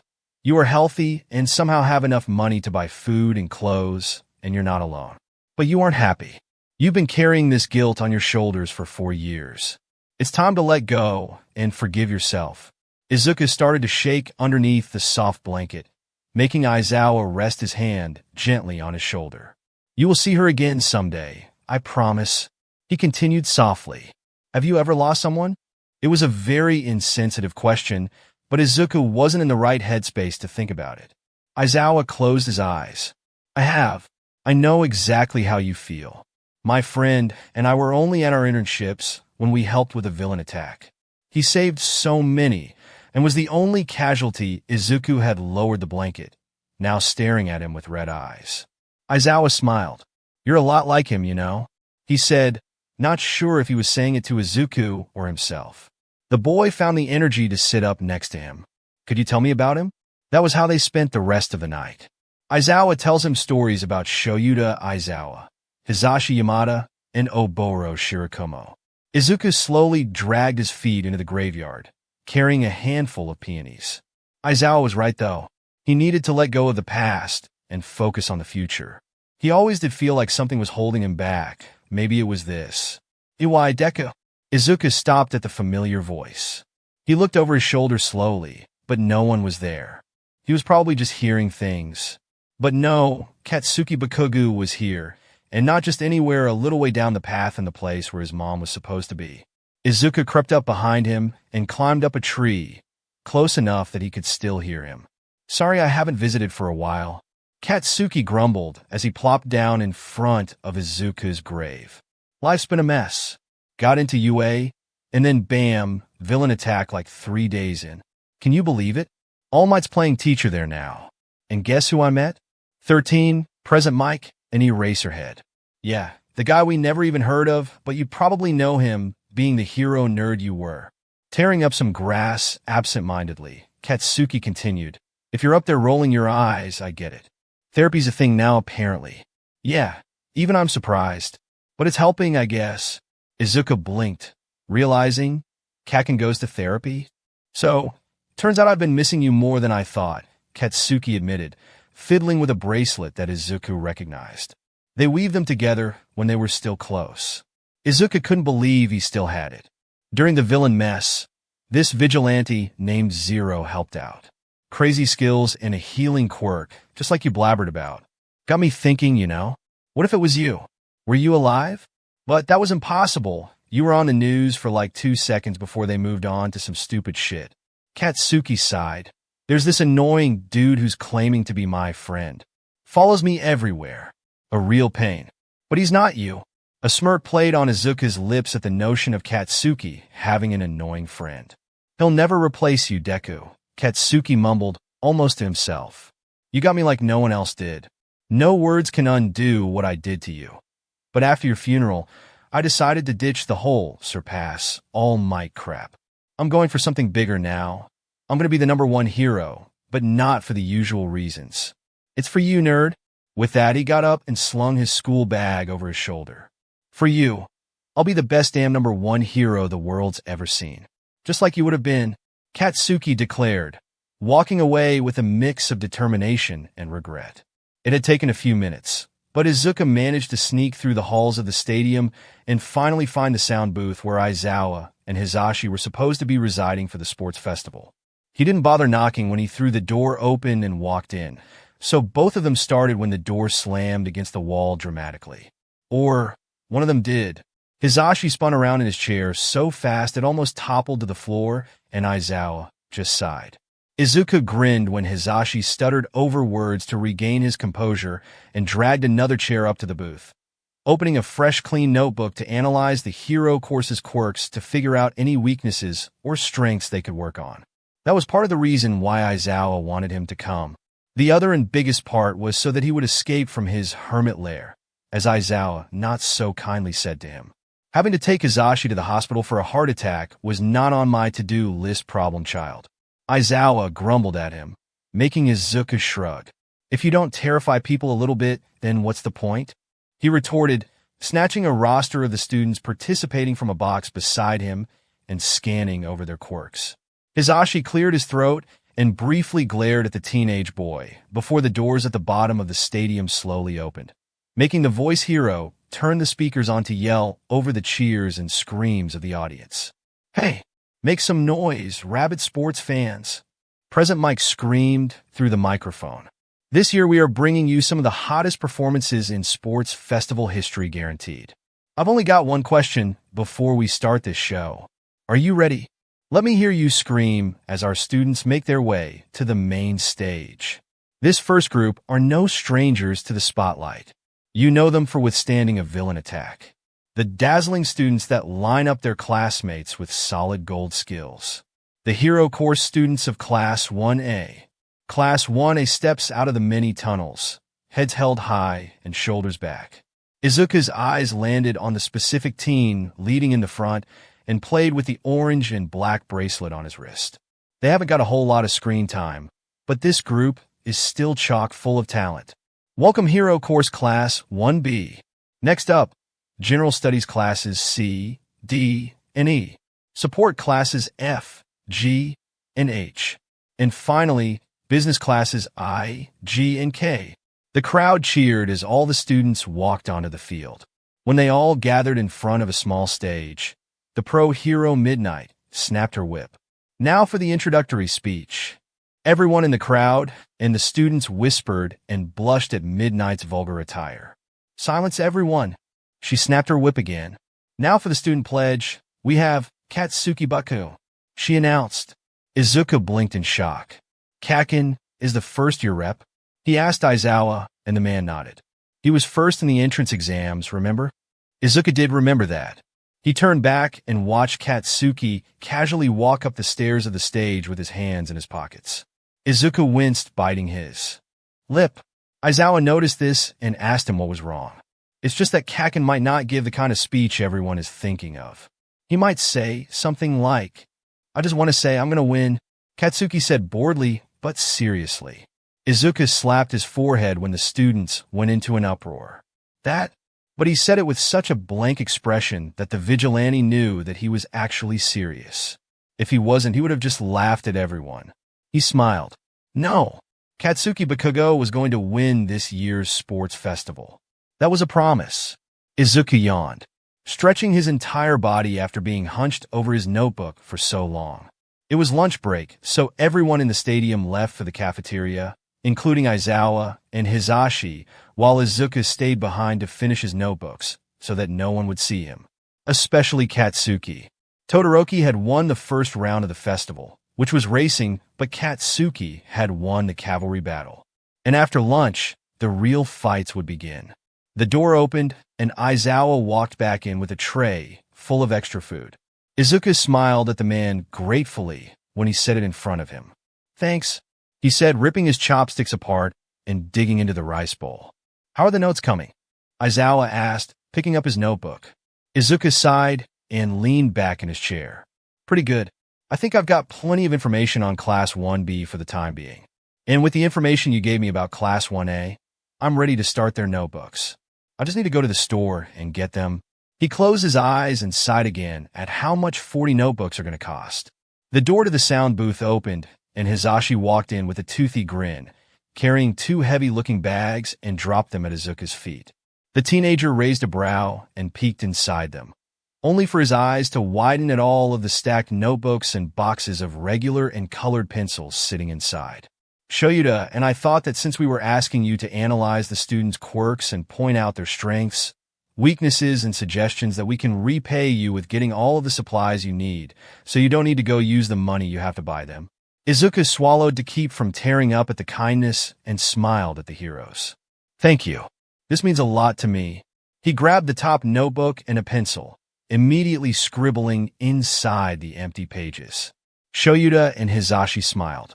20 minutes later, the audience and students started to walk back into the stadium, and Present Mike went to work on hyping them up as the final games of the sports festival began. Izuku spent the rest of the week working on his notebooks, filling up every page with his opinion on Class 1A and 1B. He was just getting to Ijiro Kirishima when his watch chimed. It was almost time for his patrol. He stood and popped his back, wincing when the cat iron made him feel like an old man. Izuku shoved his costume in his backpack and blackout before walking out the door of his warehouse. He had this funny feeling about Hosu, so he decided to catch a train there instead of his usual route. Izuku was adamant to keep up with the news about the heroes that have been killed. At first, he thought that the League of Villains was behind it, but soon found out that it was by someone who called himself the Hero Killer, Stain, and he's been spotted in Hosu. He was still a little nervous, though. What if he did find the Hero Killer? Not only did the man have more experience, but he's been taking down heroes left and right. What could a 16-year-old kid do against someone like that? Plus, no one knew what his quirk was. Another disadvantage that Izuku had to face. If he found him, though, he was definitely going to keep his distance. Izuku suddenly stiffened, and he shivered. He reached into his backpack and pulled out his 15-inch black knife. Something was coming. Hey, did you see that? someone in the back said, making the Izuku turn. That building over there exploded. Izuku's green eyes narrowed. Passengers, please hold on to your seats, Izuku yelled when he was thrown onto the floor from something crashing into the train. The screaming started, and the hero that crashed through was grabbed by a sickly green hand and pushed to the floor. Another hand grabbed onto the wall and peeled it back, revealing a familiar monster with its brain exposed for eyes and sharp teeth. He ducked back to the floor and pulled on his costume as fast as he could in the tight space. By the time most of the civilians had cleared out, he jumped to his feet, making sure that Blackout's case was strapped to his back so he wouldn't lose it, and didn't hesitate to attack it and ram it out of the train and off the hero. The vigilante shot his grappling hook out, and it wrapped around the railroad track. He swung from where he hung and was expecting to see the Noma hit the ground, but wings suddenly sprouted from his back, and he flew off. Zero rolled his eyes. Of course the Nomu has wings. He swung his legs to get more momentum and landed on a nearby roof. Zero took off into a sprint and noticed the orange hue and smoke from the fires all around the city. He kneeled at the edge of a roof and assembled his sniper. A scream echoed from the street, and Zero steadied his gun on the ledge, looking through his scope at a different Nomu than before that was stumbling towards a couple. He loaded a real bullet and fired. Its screech cut off, and it crumpled to the ground, blood squirting out from its brain. Zero cocked his gun and sneered when he spotted Endeavor down the road. As much as he wanted to shoot the guy, he turned and ran across the rooftops again. Tinya! Zero slid to a stop and jumped to the deserted street. Where are you, Tinya? His head whipped around, and he gasped when a bus crashed into a car and exploded. He covered the upper half of his face from the aftershocks. Zero lowered his arms, and his eyes widened at the heroes surrounding two more Nomu. Oh no! Manuel, the normal hero, ran to the water that shot straight into the air when another hero pulled it out of the ground. Manuel kept looking around, though. Why did you run off by yourself? Where are you, Tinya? He directed the water towards the fires. Zero blinked. Tinya? As in Tinya Ida from Class 1A? What is he doing here? He shook his head and ran into an alley before the heroes saw him. There's no time to think about that now. I gotta find him. He was Aizawa's student. And if he was in trouble, then he had to help. Goodbye, child. May your death bring a better world, Stain said to an unmoving Ida. The sound of a gun was cocked, and his head snapped up just to see someone at the end of the alley raise their sniper. Bang! A net expanded from the bullet and wrapped around the villain. Stain grunted in shock and was thrown off his feet from the force of the impact, away from Ida. Zero ran forward and grabbed the boy's arm. Ida's eyes widened. It's you were at the USJ? Can you stand? He asked, and Ida shook his head. I can't even move. Zero huffed in frustration and just noticed another hero slouched against the wall. Crap! I can't carry you both. He muttered, and his attention snapped back when the sound of rope tore. Stain stood, glowering at Zero. The vigilante didn't have time to get both of them out of here, so he just laid Ida back on the ground and extended his bow staff. The hero killer tilted his head. You're that vigilante, right? Zero, was it? What are you doing all the way down in Hosu? He said, not making any move to attack. Zero huffed. I could say the same to you. Aren't you usually murdering people upstate? Stain rolled his eyes. There are other false heroes in different parts of Japan. I will go where I please. Are you here to kill me as well? He asked, and Zero shook his head. I'm only here to save these two. But if I need to fight you to do it, then I will. Ida grunted from where he laid. Stop it. He grunted. Zero shifted but didn't take his eyes off of Stain. His fight is with me. Get out of here, he demanded, making Zero scoff. Are you kidding me? You said it yourself that you can't even move. The only thing you'll be fighting is your death. Why are you doing this? You don't even know me. He grunted again. Zero sighed. No, I don't know you, but Aizawa does, and so do your friends. Ida's eyes widened. How did he know that? If I hadn't heard that it was Aizawa's student that ran off into a fight that he can't win so carelessly, then you would be bleeding out right now. Aren't you trying to become a hero? He questioned. The ones in trouble come first before the fight. But you didn't even notice the hero, did you? Stain shifted his sword hand, making the weapon click. Zero crouched. "But don't worry. I'll save you," he said, and Stain sneered. "You're just a child. You have no business being here." Zero tightened his grip on the staff. "I'm no hero. But if someone is in trouble, I won't hesitate to get them out of harm's way. I will make it my business if it means that I can save a life. It doesn't matter if I take down small-time thugs. If others are better off without them causing trouble, then I will gladly stand in front of them." Something changed in Stain's eyes. Something like disbelief and glee. Now he was staring at Zero with the biggest grin. "Fine boy. If you insist. I'll make quick work of you then." Zero only smiled underneath his mask. "Just try it." Ida was so frustrated. But more than that, he was confused. This boy, this vigilante, was helping him. He had heard of Zero from the media and then his classmates when they said he was at the USJ, but he never imagined that he would see him here. And he knows Aizawa? How? His teacher was the most secluded person he's ever known. Did he also know Zero? So many questions filed through his brain, but no wasn't the time to think about it. Stain hasn't even touched him yet. Zero's movements were fast and agile, and his reflexes were insane. But even so, his quirk is a paralysis type. "Don't let him cut you," Ida yelled at the vigilante. Zero flipped out of the way of a knife and launched himself off of the wall towards Stain's back, who spun around for another strike. Zero twisted and punched Stain's solar plexus. The hero killer wheezed, and his weapons clattered to the ground.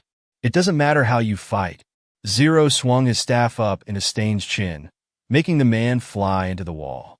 Your solar plexus is always vulnerable. Stain slumped against the wall. Izuku ran back over to Ida and the pro, only to stop and collapse to the ground. Zero grunted. "What? I can't move. Did he get me? And I didn't notice?" He gasped. The sleeve on his shoulder was torn with just a hint of blood.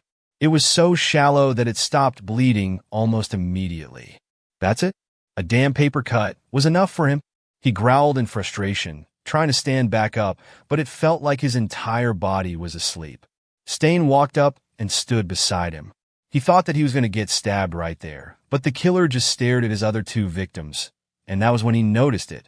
Zero's green eyes widened at his blade. "No, it's the blood. There are countless false heroes around here who are all talk. But I think you're worthy of staying alive. You're different from these two." He walked towards Ida. "No, stop it," Zero begged when Stain stepped on Ida's armored back and held his jagged sword over his head. "Stop." The blade sank into Ida's back. Blood sprouted from Ida's back like a fountain. The color in Zero's face slowly drained away as he watched the teenager's eyes flutter and dim. A surge of adrenaline coursed through Zero's veins, shattering the paralysis that had gripped him. With a primal roar, he leaped into action, his movements fueled by a potent mixture of rage and desperation. Zero closed the distance between himself and Stain in the blink of an eye, his fists raining down upon the villain with merciless fury. Each blow was a symphony of pain and retribution, a savage reminder of the atrocities committed against the defenseless teenager and countless others. Stain lunged forward, his blade slicing through the air with deadly accuracy, but Zero dodged with lightning reflexes, narrowly avoiding the lethal strike. In response, Zero countered with a flurry of kicks and punches, each blow aimed with pinpoint accuracy at Stain's vulnerable points. "Is that the best you've got, hero killer?" Zero taunted, his voice dripping with disdain. "I've faced tougher opponents in my sleep." His leg snapped out and kicked him out of the alley. Zero used those seconds of spare time to flip Ida over, rip off his chest plate, and stab one of his new healing bullets into his flesh. He snatched his staff from the ground and ran out after the killer. As Zero launched himself at Stain, the hero killer's blade danced through the air, finding its mark with deadly accuracy. Zero's movements were swift and agile, but Stain's precision was unmatched. With a swift motion, the hero killer's blade sliced through the air, drawing blood as it grazed Zero's cheek. The sharp sting of pain ignited a fierce determination within Zero as he pressed forward, his staff swinging in a relentless assault. Stain's abnormally long tongue jutted out and towards the blade where his blood dripped, but Zero unsheathed one of his knives and threw it, making the bloodied knife fly out of his hand. The man snarled and re-engaged in battle with him. But Stain was no stranger to combat, and with each passing moment, his blows grew more calculated and precise. Zero gritted his teeth against the pain as Stain's strikes found their mark, each blow leaving its mark on his body. "Is that all you've got?" Zero taunted, his voice laced with defiance even as blood trickled down his face. But Stain remained silent, his focus unwavering as he continued to press his advantage. With a lightning-fast strike, he delivered a punishing blow to Zero's side, sending him staggering backward. Despite the pain coursing through his body, Zero refused to yield, his determination burning brighter than ever. He launched himself at Stain once more, his fists ablur as he unleashed a barrage of strikes with all the force he could muster. With one final, decisive blow, Stain struck Zero with all the force of a thunderbolt, sending him crashing to the ground in a heap. As the world spun around him, Zero fought to stay conscious, his vision swimming with pain and exhaustion. Then his body went numb for the second time that night. He groaned, and his opponent stepped up over him. He breathed heavily behind his mask. "Your quirk can paralyze people just by ingesting their blood.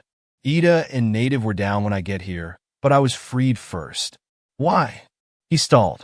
Stain's boot raised and rested on his chest, pushing air out of his lungs. "All right, I have 3 different guesses why. Your quirk could be less effective the more people you uses it on. The amount ingested could be how long it lasts. Or there could be a difference based off a person's blood type." He raised a brow. "Am I getting warmer?" Zero wheezed. Another unsettling grin stretched across the man's face. "So you figured it out, huh? Good job. Very impressive. The time is only limited by a person's blood type. Since you were standing again so soon after I cut you, that must mean your type, oh right?" He deducted and Zero wiggled his toes, feeling starting to come back. Stain rested his jagged sword underneath his chin, making a bead of blood swell underneath it. The word hero has lost all meaning in this society. The world is overrun by criminals and fakes who chase petty dreams. But you are not one of those people. I've read about you. A while back, you yourself tried to kill a hero, but he ended up escaping. After that, there was no incident of you ever harming another. Why? He lifted the foot from his chest, letting him suck in the precious air into his deflated lungs. He coughed, glaring at the man. "Zepter killed my mother. I thought it was only fair that he die in return. But another hero stopped me. After that, I realized that killing him wouldn't bring her back. I'm not a killer. I'm not like you." He hissed and Zero jumped up, kicking Stain in the chest and knocking him onto his back. His sword slid across the deserted road, and Zero took that moment to jump on top of him, punching in until he was unconscious. He breathed heavily, stumbling off his limp body, and collected any weapons he found on his body. Then he walked back into the alley, deciding to test his luck with the trash. During his dumpster diving, he surprisingly found good quality rope that looked like it had never even been used. Zero didn't dwell on it long, though. He had something to tie Stain up. That was enough for him. After accomplishing his task, he returned to the 2 victims' sides. Zero sighed with relief when he found both of them still breathing. He had never had the time to test his bullets out, so he had no idea if it would work, but given the fact that the wound on Ida's back had closed, it worked. The only problem was his blood loss. If he didn't get to the hospital and a transfusion, he won't make it. There was nothing else he could do, though. He was forced to wait for another few minutes before police sirens came into range, getting closer by the second.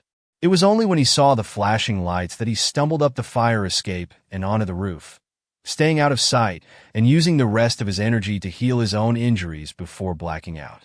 He never saw the 2 individuals on a water tower, one covered with swirling purple mist and the other shaking with rage. Aizawa stared at his student with glaring red eyes. He didn't even need to say anything. His dark look explained all of his disappointment. Ida fisted the sheets with his bandaged hands. "You're lucky that the police showed up when they did, or you would have been killed." Ida winced, and Detective Tsukauchi cleared his throat, and Aizawa's menacing aura disappeared. "Tenya, what can you tell me about your encounter with Stain?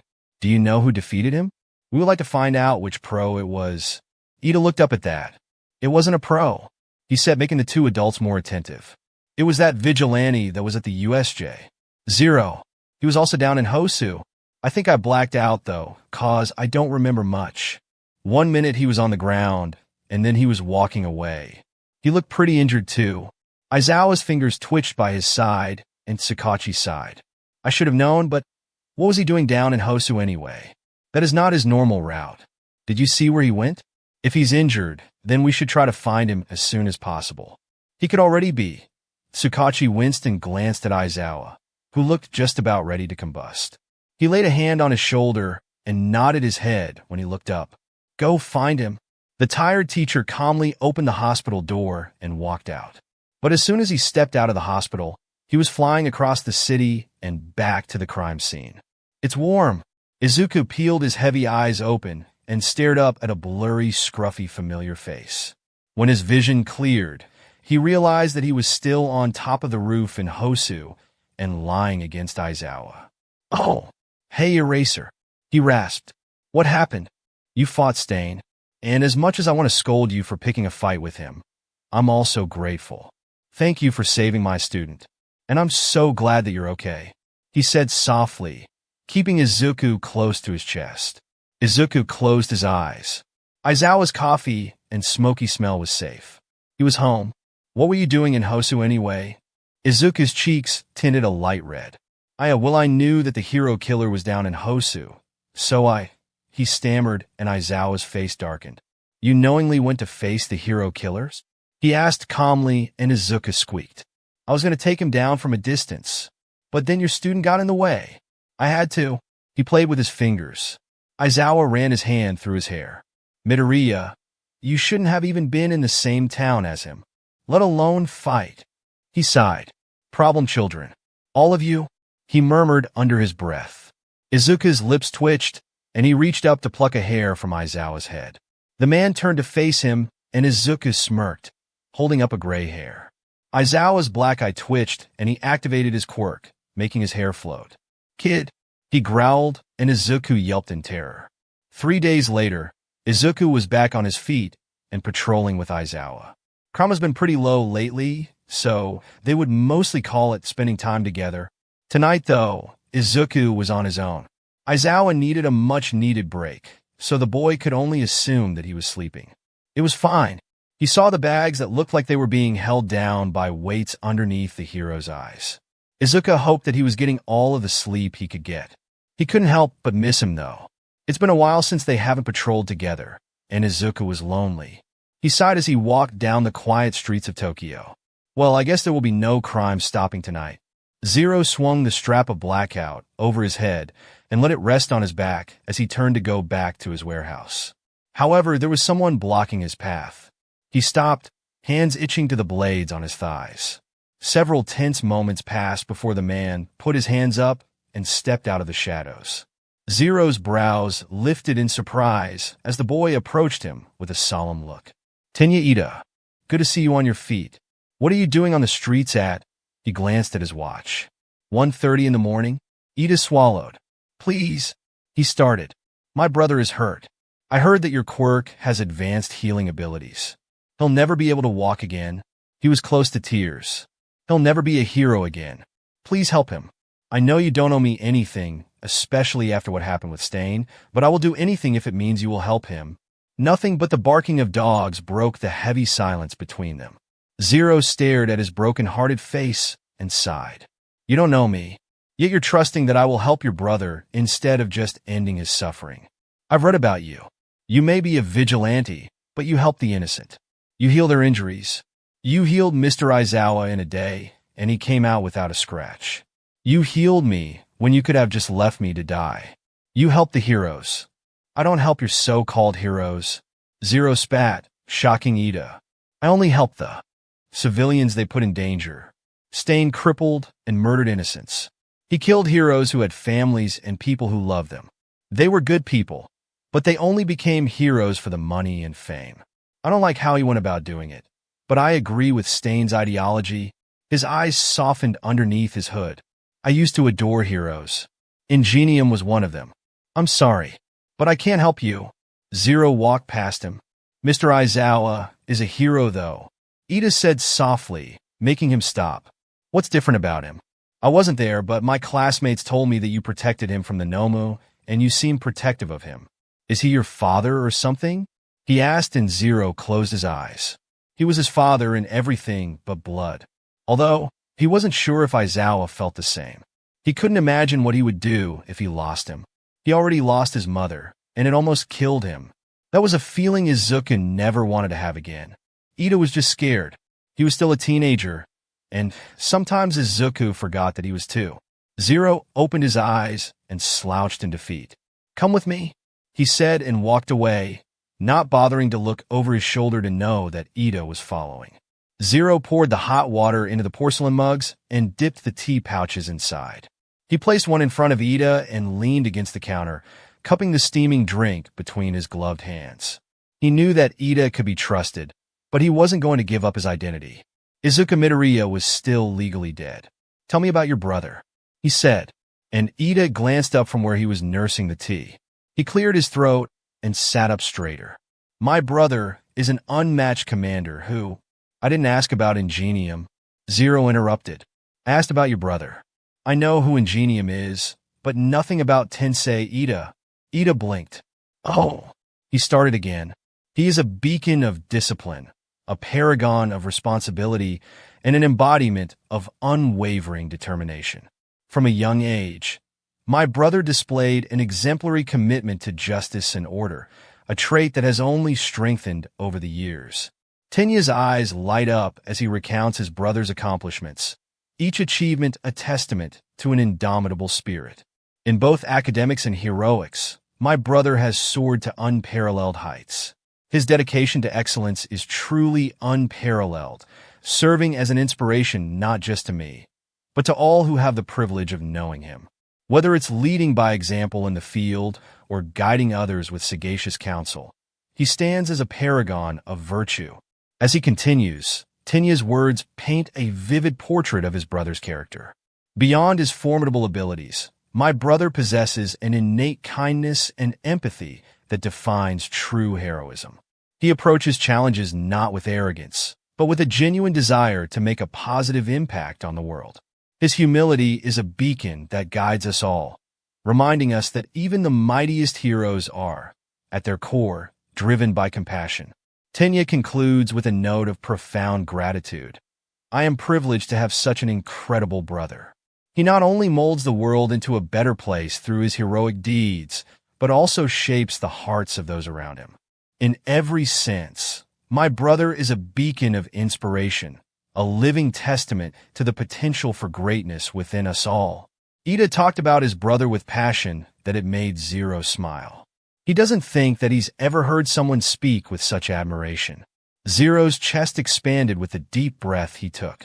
It's too late tonight, he said softly. Ida's head snapped up, hope shining in his eyes. You can crash here, then head home in the morning. The hospital window, partially ajar, beckoned to Zero as he scaled the hospital's wall. With a careful and calculated motion, Zero slipped into the room, the darkness concealing their presence. The soft rustle of the curtains masked any sound, ensuring a seamless entry. Moonlight filtered through the room, revealing Tensei's weakened form. His labored breathing spoke of the struggles he faced, and Zero felt a surge of determination to aid in his recovery. He stepped up next to the injured hero and held his hands over his body and let his quirk take over. He was surprised when his hands were encased in glowing dark gray. Any longer, then the doctors would have definitely lost him. It took 3 hours for his hands to turn green. Zero let go of his power and shakily sat in the chair next to the bed to catch his breath. Another 10 minutes and Tensei was groaning and moving his legs. Tensei Ida blinked his eyes open, looking disoriently around the dark room. It took him a couple seconds to remember where he was and instinctively tried moving his legs out of habit. Only he didn't expect the muscles to tense and slightly bend. Eyes wide with disbelief, Tensei gingerly sat up with the strength he didn't have before, his gaze sweeping across the room. It was then that he saw the figure in black. Standing in the corner, a silent guardian with a presence both enigmatic and comforting. "Hello," Tensei uttered, his voice hesitant. The masked figure acknowledged his awakening with a nod. Though his features were concealed, the sense of reassurance emanating from him was palpable. You healed me," Tensei marveled, his eyes reflecting the astonishment of a hero granted a second chance. His silent affirmation spoke volumes, confirming the unspoken bond forged in the quiet hours of the night. Tensei swung his legs over the side of the bed, testing their newfound strength with a sense of awe. A hand landed on his shoulder, and Tensei's head shot up. He hadn't even heard the guy move. Zero started pushing him back down. "Don't try to stand, okay? My Quirk fixed up your legs, but your injury was pretty bad. Sorry, but standing's a no-go for at least 6 months. Do some leg stretches to keep him in shape, and only after that half a year, you can give walking a shot. Vitakinesis is touchy stuff. You gotta listen, ingenium, or I won't be able to help you next time. Oh, and I would appreciate you not telling anyone about this. No one knows what my Quirk is, and I would like to keep it that way," Zero explained, sounding way younger than Tensei expected. Tensei blinked, processing the info. "You the vigilante, Zero?" he asked cautiously, letting himself be pushed back onto the bed. Zero didn't say anything, just moved back to the window. "Don't let the doctors convince you otherwise. They might push you into physical therapy. Seriously, for your brother's sake, trust me on this." "No therapy for 6 months, Zero insisted quietly. Then he climbed out of the window and dropped down, leaving Tensei to mull over his first run-in with the infamous vigilante. "I didn't get to say thank you." Aizawa grew curious when Izuka said that he wasn't going to make it to their scheduled meetings and patrols. His texts were sloppy and slurred, almost like he was typing and falling asleep at the same time. He didn't think much of it. Aizawa didn't want to crowd the kid and show up unannounced. But that was before he saw the news. Hero Ingenium released from hospital after miracle cure. Aizawa and Hisashi had watched the retired hero wheeled out of the hospital with Tenya and his parents. They watched Tensei's doctor give the reporters their perspective of what happened. On Tuesday, Mr. Ida's condition was dire. He couldn't move his body at all. However, to our utter amazement, overnight, there was a miraculous transformation. His injuries appeared to have healed completely, except for the residual difficulty he would face in walking. We were initially baffled by this sudden turnaround, but it was evident that something extraordinary had occurred. Despite the remarkable recovery, it was clear that Mr. Ito would require ongoing care and rehabilitation, particularly to regain his ability to walk. We recommended physical therapy as a crucial step in his recovery process. However, much to our disappointment, Mr. Ida declined our suggestion. Our hospital boasts a team of highly skilled doctors and nurses, each equipped with unique healing quirks. However, even with our advanced medical capabilities, none of us could explain or replicate the inexplicable recovery Mr. Ida experienced. It was a medical mystery that left us both astonished and frustrated, as we were eager to assist him further on his journey toward full recovery. Despite his reluctance for physical therapy, we remained hopeful that with time and perseverance, Mr. Ito would eventually overcome the challenges he faced in walking. We stood ready to provide support and guidance every step of the way, trusting in his resilience and determination to overcome this extraordinary ordeal. The two men sighed in unison, not needing to think hard on just who helped him. That's why he hasn't been showing up. He used up his energy to heal Tensei, Aizawa said, rubbing his face. "Why though?" he asked mostly to himself, then looked at Hisashi. "Just when I begin to get all of the answers to my questions, he hits me with more." He stood and paced. He said that he didn't like heroes, yet he healed Ingenium. "Why?" Aizawa grabbed his capture weapon and dropped it over his head, slipping his black boots on. "Are you going to see Midoriya?" Hisashi asked from the couch. Aizawa shook his head. "No, he might still be asleep, and I don't want to disturb him. I'm going to see Tensei to get the full story. I have a feeling that Ida had something to do with this." He closed the door behind him. His student was the one to answer the door when Aizawa knocked. He was amused by the way his eyes widened and how much he straightened when he saw him on the doorstep. "Mr. Aizawa, what brings you here?" He stepped aside, letting the man walk into the spacious home. "Are your parents home?" he asked, and Ida shook his head, adjusting his glasses. "No, they'll be out for another couple hours," he said, and Aizawa hummed. "What about your brother?" Just as Ida opened his mouth, Tensei wheeled in. "Tenya? Who's at the—" He smiled when he saw his friend. "Shoyuda, good to see you." He stopped in front of him and held out his hand. "It's been a while." Aizawa nodded and grasped his hand in a shake. "You as well. I'm glad that you were out of the hospital. I actually came for that reason. If you have time, I would like to speak with the both of you," he said. Both brothers glanced at each other, and Tensei nodded. "Yes, of course." He spun his wheelchair around and led him to their living room. The teacher took a seat on the opposite side of where Ida and Tensei resided. Ida cleared his throat. "Would you like anything to drink, Mr. Aizawa?" he asked, and the man shook his head. "I shouldn't be here for very long. I just need to ask some questions about how you got healed." Both of them stiffened, and Tensei's kind smile strained. Aizawa leaned forward on his knees. "Don't worry. I know about Zero and his quirk, so you won't be betraying his trust or anything." The retired hero blinked, but slouched in relief. Then Aizawa turned to his student. "Ida, I would like to ask, were you a part of this?" The teenager gulped, and Tensei looked at his brother with furrowed brows. Ida sighed. "I went out looking for Zero a few nights ago and asked him to help," he confessed, and Aizawa leaned back. "And what did he say?" "Zero is not a fan of heroes. He's a good guy, but I don't think he would spontaneously heal an injured hero. I've been working with him for about 2 years, and I'm trying to understand why." Ida took a deep breath.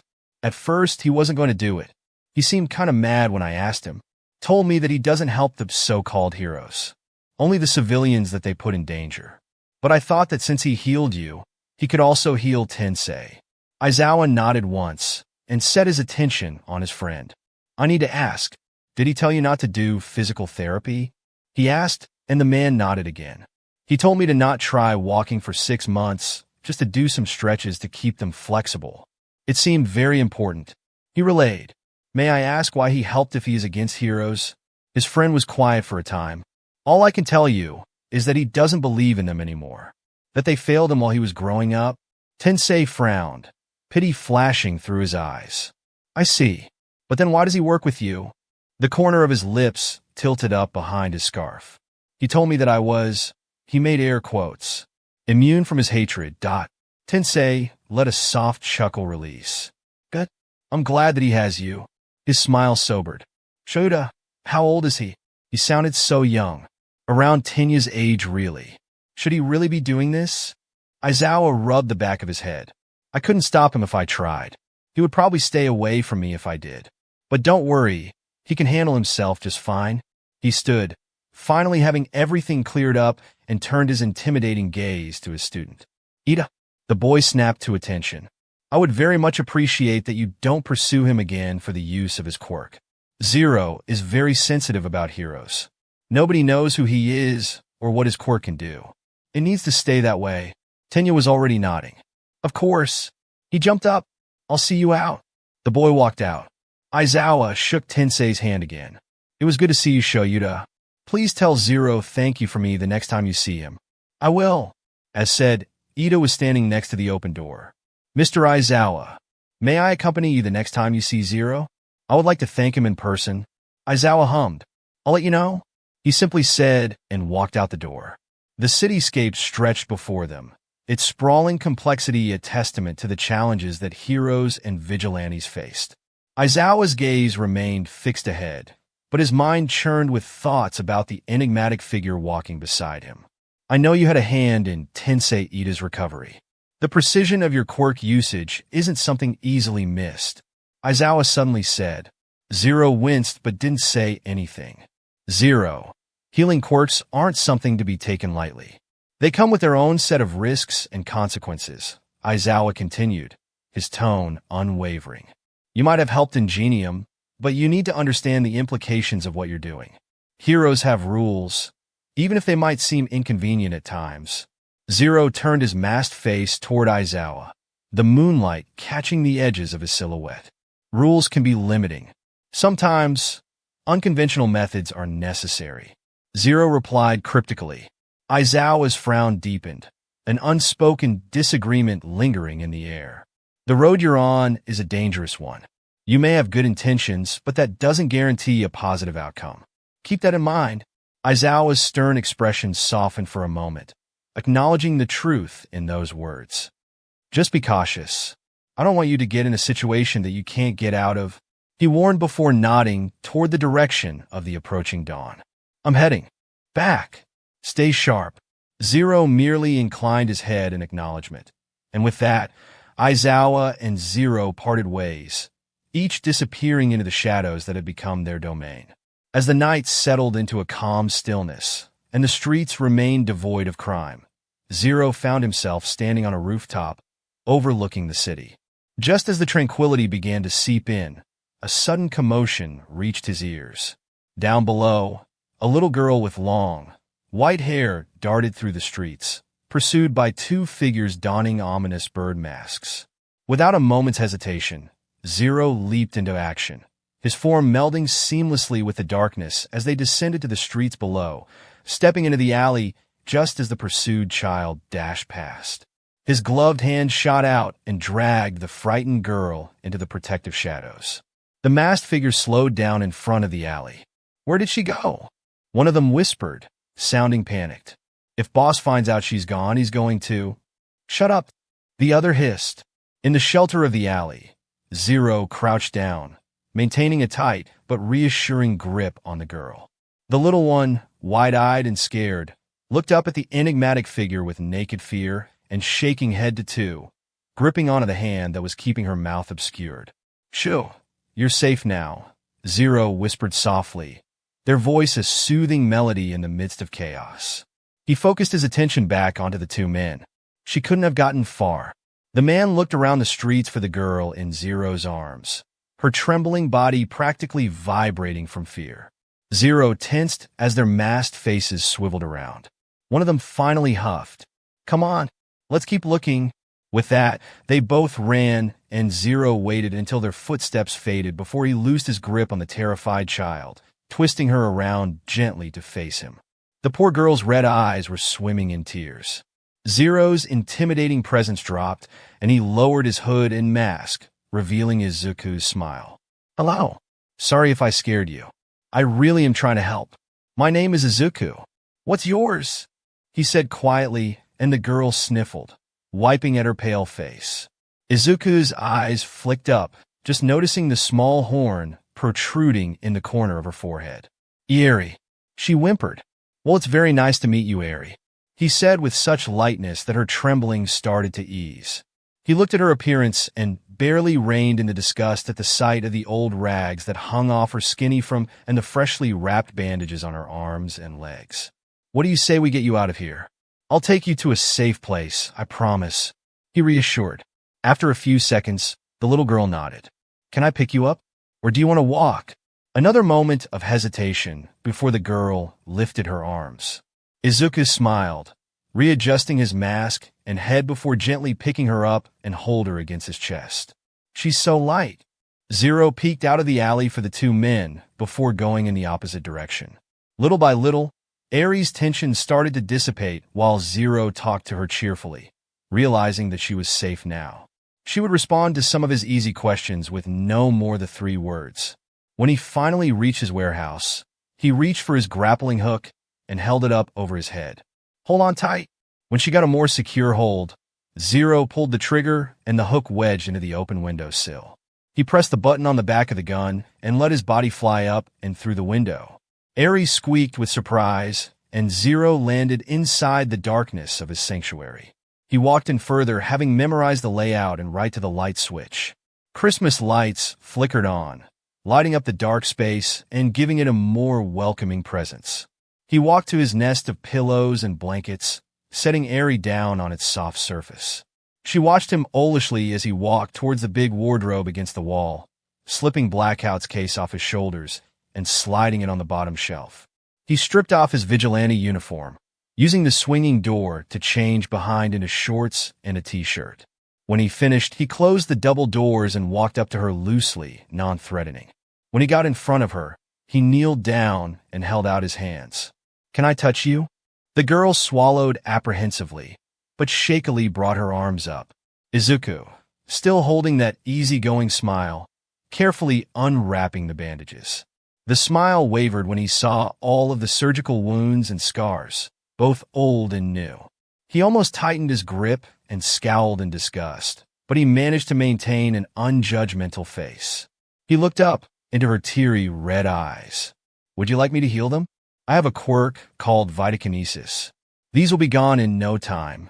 Several seconds pass, Eri looking back and forth between her arms and Izuku. He waits patiently, giving her time to answer. Soon after, she nodded so small that Izuku almost didn't see it. This won't hurt, I promise.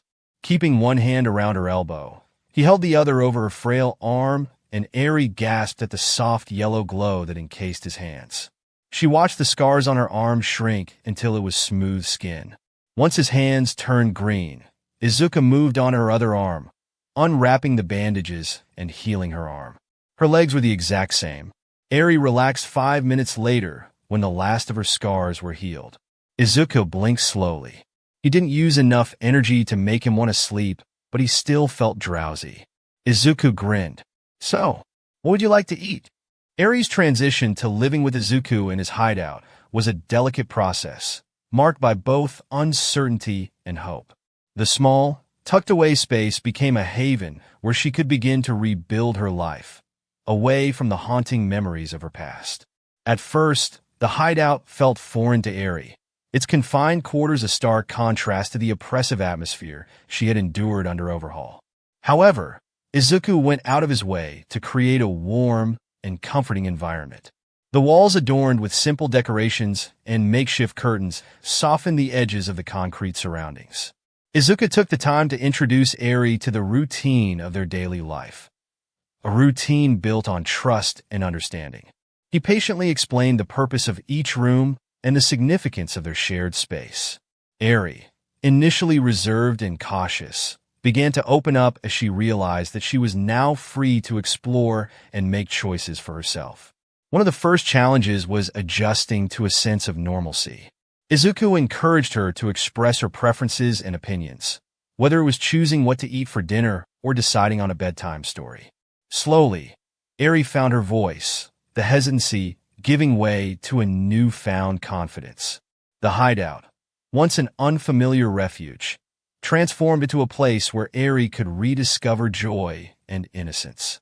Simple pleasures like reading books, playing games, and sharing meals became cherished moments. Izuku's patient guidance and unwavering support fostered an atmosphere of safety and acceptance. Eri, I'm back, Izuku called out, his voice echoing all around him. The 6-year-old has been staying with him for about a week now, and Izuku had let her get accustomed to living with him before going out for supplies and only waiting until she was asleep before leaving for patrol with Eraserhead. Final exams for UA were approaching fast, and as promised, Izuku had worked on his notebooks so they would be prepared when the students went on their summer training camp. Izuku set the grocery bags down on the table in the back of the warehouse, looking for the girl he deemed his little sister. A white head peeked out from underneath his blanket nest, and he smiled sadly, kneeling next to her. Hey, have you been underneath there the whole time? He asked gently, taking the corner of the soft fabric and removing it from her face. Eri swallowed and nodded. I missed you, she murmured quietly. The boy's smile widened. Yeah? Well, I missed you too, he confessed. I'll take you the next time I go out, yeah? He stood to grab a plastic bag before settling down next to her and pulled out a Reed Beach hat, some transparent glasses, and a white long-sleeve-button shirt, black leggings with light brown boots, and a cute red dress with an over-the-head purse. You can't stay cooped up in here forever, and Overhaul is still out there. So what do you think of a little makeover? He wriggled his eyebrows. Eri's red eyes glimmered at the suggestion, but didn't smile. Izuku had tried jokes, to dumb puns to get her to smile, but nothing worked. He was determined to ever since she tried to smile by pulling her lips up with her fingers to mimic him instead of just using the facial muscles she didn't have. A faint vibrating sound came from the dinner table. Izuku left Eri with his findings to answer his phone. Cat's on. Izuku pressed the green button and placed it against his ear, twisting to lean against the counter and watched Eri carefully pick at the new sets of clothes. Hello, you've reached the Midoriya Comedy Hotline. For bad jokes and terrible puns, press 1. If you want to hear me talk about how funny I am, press 2. For all other vigilante-related matters, press 3. How can I make you laugh today, Mr. Aizawa? Utter silence greeted him, and his smile twitched to contain the laugh that bubbled in his throat. And then he heard the most exhausted sigh ever created and could never be replicated by any other man. No, Midoriya, I called to discuss something important. Can you please be serious for a moment? Serious? Me? Never. Izuku replied with a chuckle. But sure, shoot. I'm all ears. Aizawa muttered something about dealing with impossible problem children. But despite his grumbling, there was a subtle hint of amusement in his tone as they continued the conversation. As you know, Class A and B are going to the summer training camp next week, and I want you to come with us. Izuku's smile slowly fell, and he bit his lip. He hasn't told Aizawa about Eri yet. He cleared his throat, and Aizawa put his foot down. Look, kid, I don't want to leave you alone. It's a training camp, but there are going to be some fun activities, too. In case you've forgotten, I'm a vigilante and nobody knows who I am or my age. Plus, I won't be alone, he said and smiled when Eri looked his way with the red hat that covered her horn. It had started to shrink the longer he stayed with him. Eri had told him what her quirk was and was startled when she had the power to rewind. Ever since then, he's been researching and finding out possible training methods. You're not alone? Who's with you? Izuku swallowed. I saved a little girl last week. She's been staying with me since. More silence from the pro. He lowered his voice to a whisper so Eri wouldn't hear.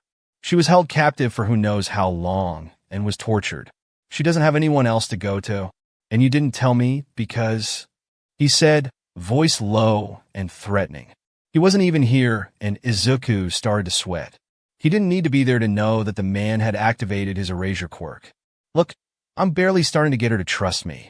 I didn't want you to come and startle her. I can't just leave her here. Aizawa sighed. Can I come over now? I'd like to meet her. Maybe I can pull some ropes, and she can come with us. Izuku hesitated. He laid his phone on his shoulder. Eri, he said gently, and the girl's head tilted to the side. A friend of mine would like to meet you. Do you think you can too? I promise that he won't hurt you. That nervous apprehension flashed through her eyes, but she nodded nonetheless. Izuku smiled and placed the phone back over his ear. Yes, sure. We'll be here. Thankfully, Aizawa had texted him that he was here instead of jumping through the window like usual. So after letting Eri know he was here, he stood up with her behind his leg and let Aizawa know that he could come in. Aizawa, welcome. Izuku greeted, glancing between Aizawa and Eri. This is Eri.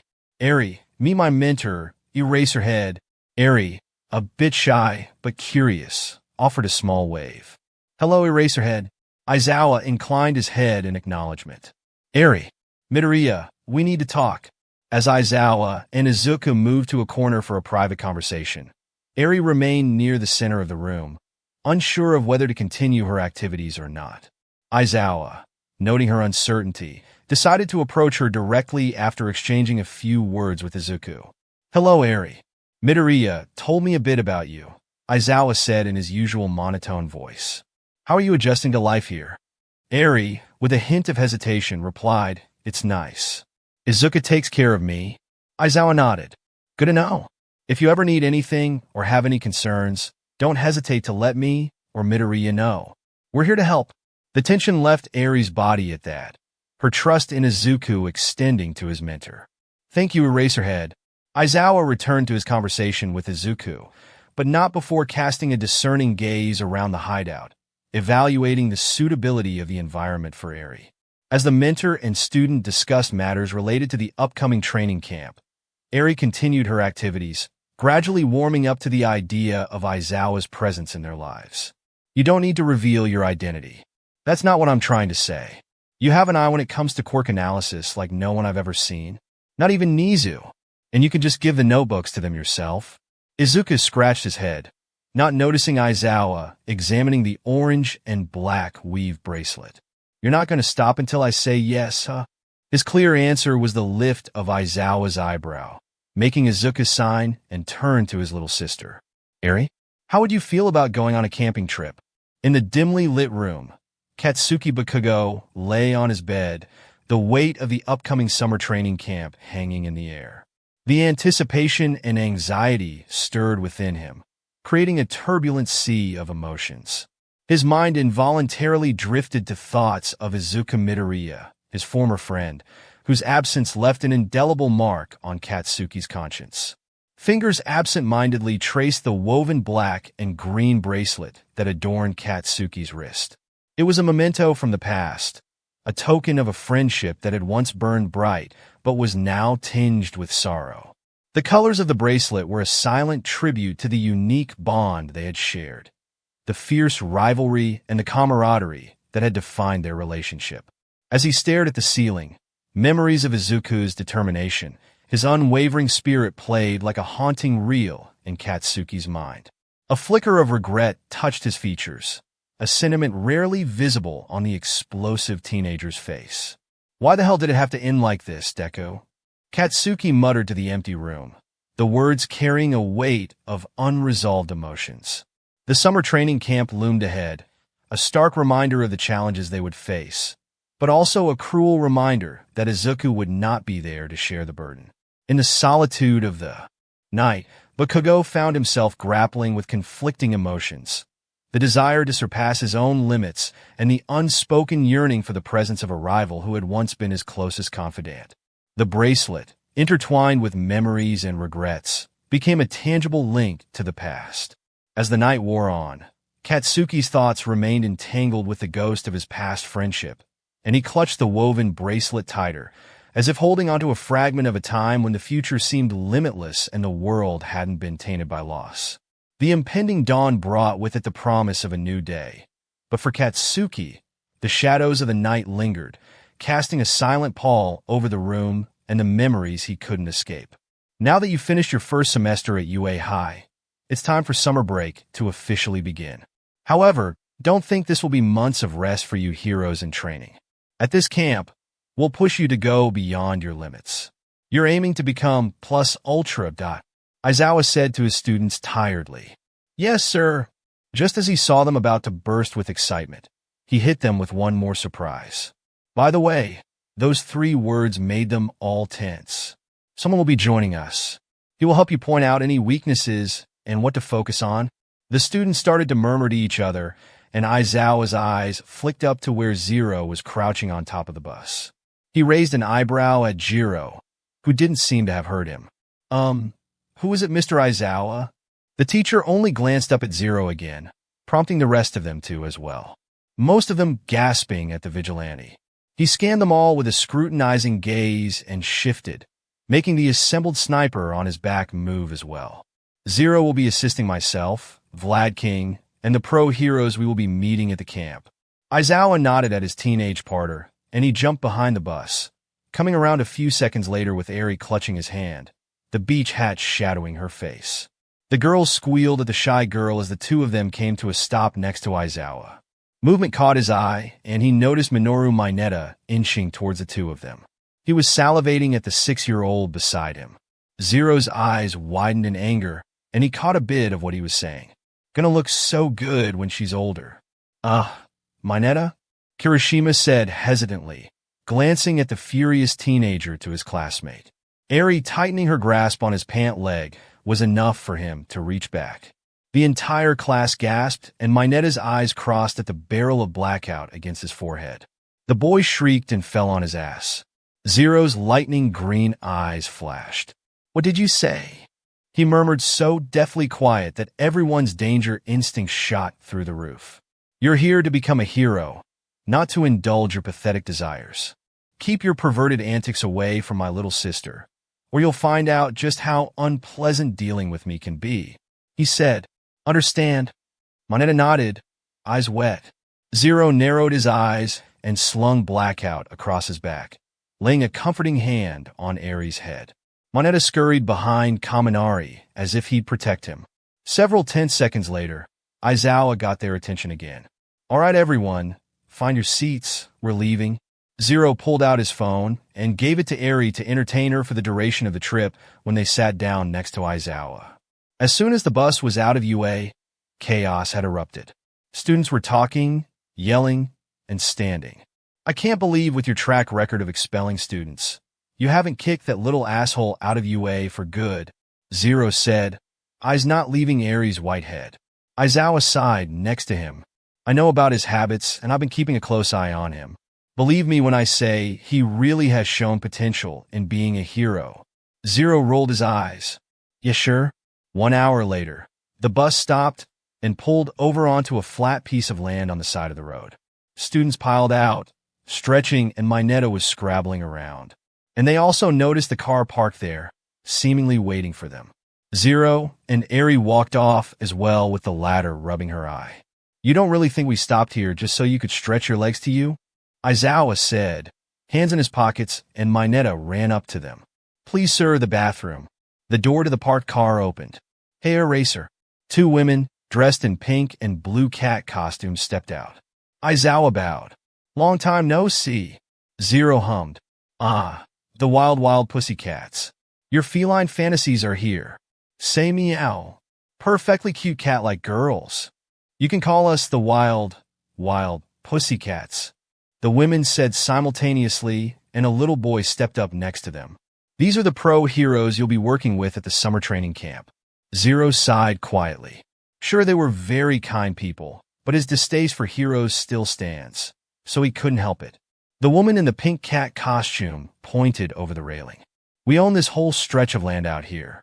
Everything you can see. All the way down there with the training camp you'll be staying at is there, at the base of the mountain.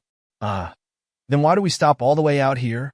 Everyone started to sweat and smile nervously. That can't be right.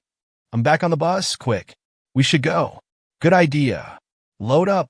The cat woman in pink smiled evilly, tail wagging behind her. The current time is 9:30 in the morning. If you're fast about it, you might make it there by noon. No way. The students all ran back to the bus. Kiddies who don't make it there by 12:30 won't get any lunch. You should have guessed, students. The training camp, the cat woman in blue jumped in front of them with a smirk, has already started. The pro laid her palms on the ground. They glowed before the ground exploded, and they all slipped off the cliff, screaming. Good news! Since this is private land, you can all use your quirks as much as you want to. You got 3 full hours. You should be able to make it to the facility in that time. That is, if you can get through the beast forest. The hero in blue spun around to Zero, who raised his brows. What's this little kitty still doing up here? She started to walk forward with her hands out. Pixie Bob dashed. She giggled and reached, but Zero grabbed her wrist. Touch me, and the only thing you'll be feeling is a broken jaw, he threatened, making the hero's smile drop. Aizawa put a hand on his shoulder. This is Zero. He's not a student here. He's going to be helping us train the students. Wait, I've heard of you. The hero in pink walked up to them. You're that vigilante, right? You help the heroes. Zero's lips curled at that, and he grasped Eri's hand before walking back to the bus, leaving her with wide eyes of confusion. Aizawa sighed. He doesn't like heroes very much, he confessed, and understanding lit Mandalay's eyes. What happened? She said softly. They took away someone very important to him. With that, he walked back to the bus. Didn't you say it was only going to take them 3 hours? Zero said. It's been 9. Mandalay rubbed her head. Well, it took us 3 hours to get back, so. She smiled sheepishly. It's fine. I never said it was going to be easy. Aizawa said, blinking tiredly. Zero chuckled. But you're going to wake them up at 7, and you have remedial classes with the ones that failed the exam.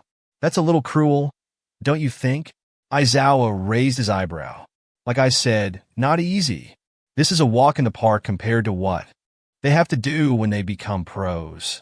Zero shrugged. A hand squeezed his, and he looked at Eri. What's up, Eri? He kneeled down to her height. She looked to the right. Who's that? She whispered, and Izuku followed her line of sight, where a boy around her age stood with his hands stuffed in his pockets. Zero tilted his head. This was the first time he had seen him. I'm not sure. Why don't you go say hi?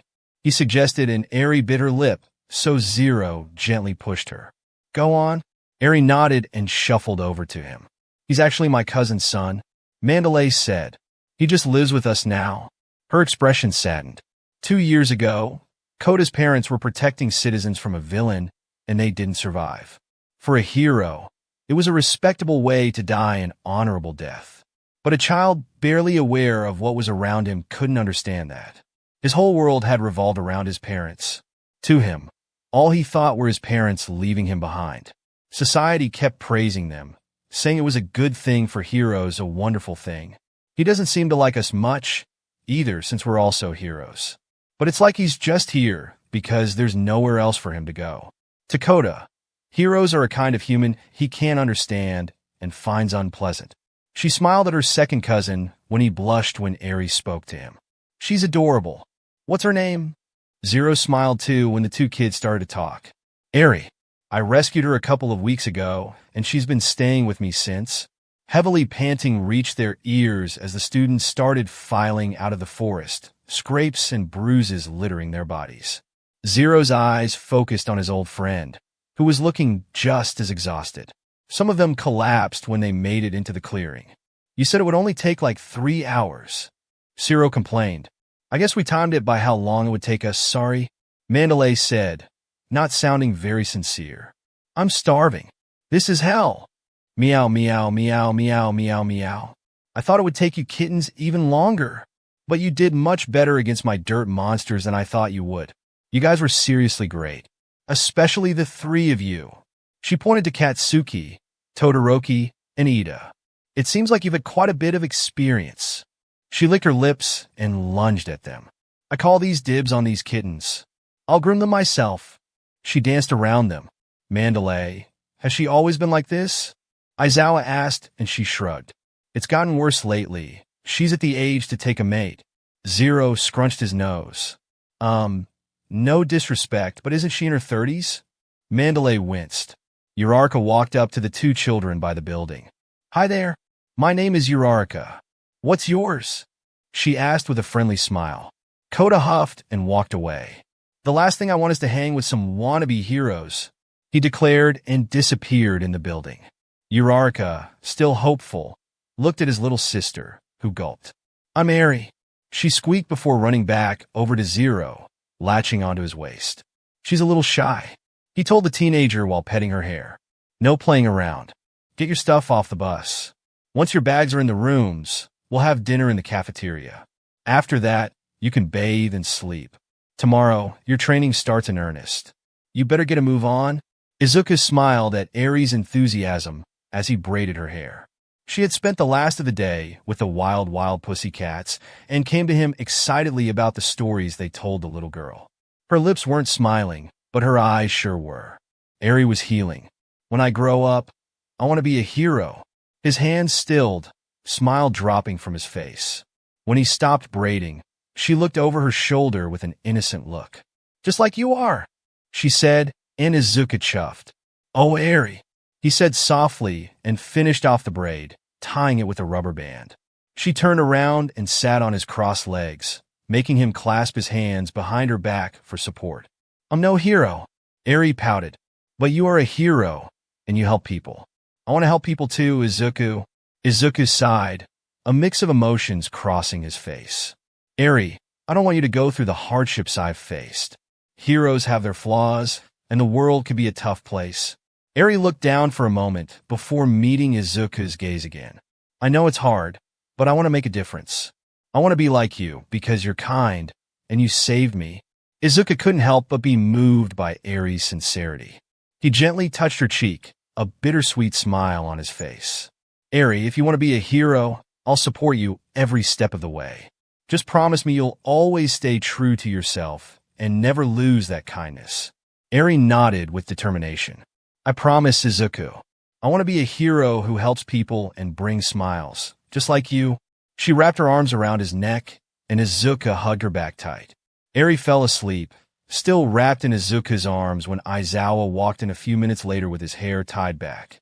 He took one look at his protege's face and asked, what happened? She wants to be a hero. He whispered, I don't know how I feel about that. I'm not her keeper. I'm not Overhaul. She's never been able to make a decision for herself, and now that she has, who am I to tell her no? Izuku sighed. She thinks I'm a hero. Can you believe it? Aizawa didn't answer. Morning class. Today we will begin the train that will increase your strength. Our goal is to increase your skills exponentially, so that you can all get your provisional license. This will allow you to face the dangers that continue to lurk in the dark. Proceed carefully. Look alive, Bakugo. He tossed him a ball. Try throwing that for me? Yes, sure. When you first started school, your record was 705 meters. Let's see if you've improved. Katsuki walked farther out into the open and stretched. Oh, I get it. We're checking our progress. Katsuki crouched, smirking. I've got this. He reeled his arm back. No one blink. Go to hell. He threw it. His explosions carried it far, and the air blew from the warm wind it created. Zero grimaced. Go to hell? That was 709.6 meters. You've had a single semester at UA, and due to your various experiences, all of you have definitely improved. But those improvements have mostly been limited to mental prowess and technical skill, and a slight increase in stamina along the way. As you can see, your quirks themselves have not improved much on a fundamental level. That's why we're going to focus on strengthening your powers. Aizawa smirked.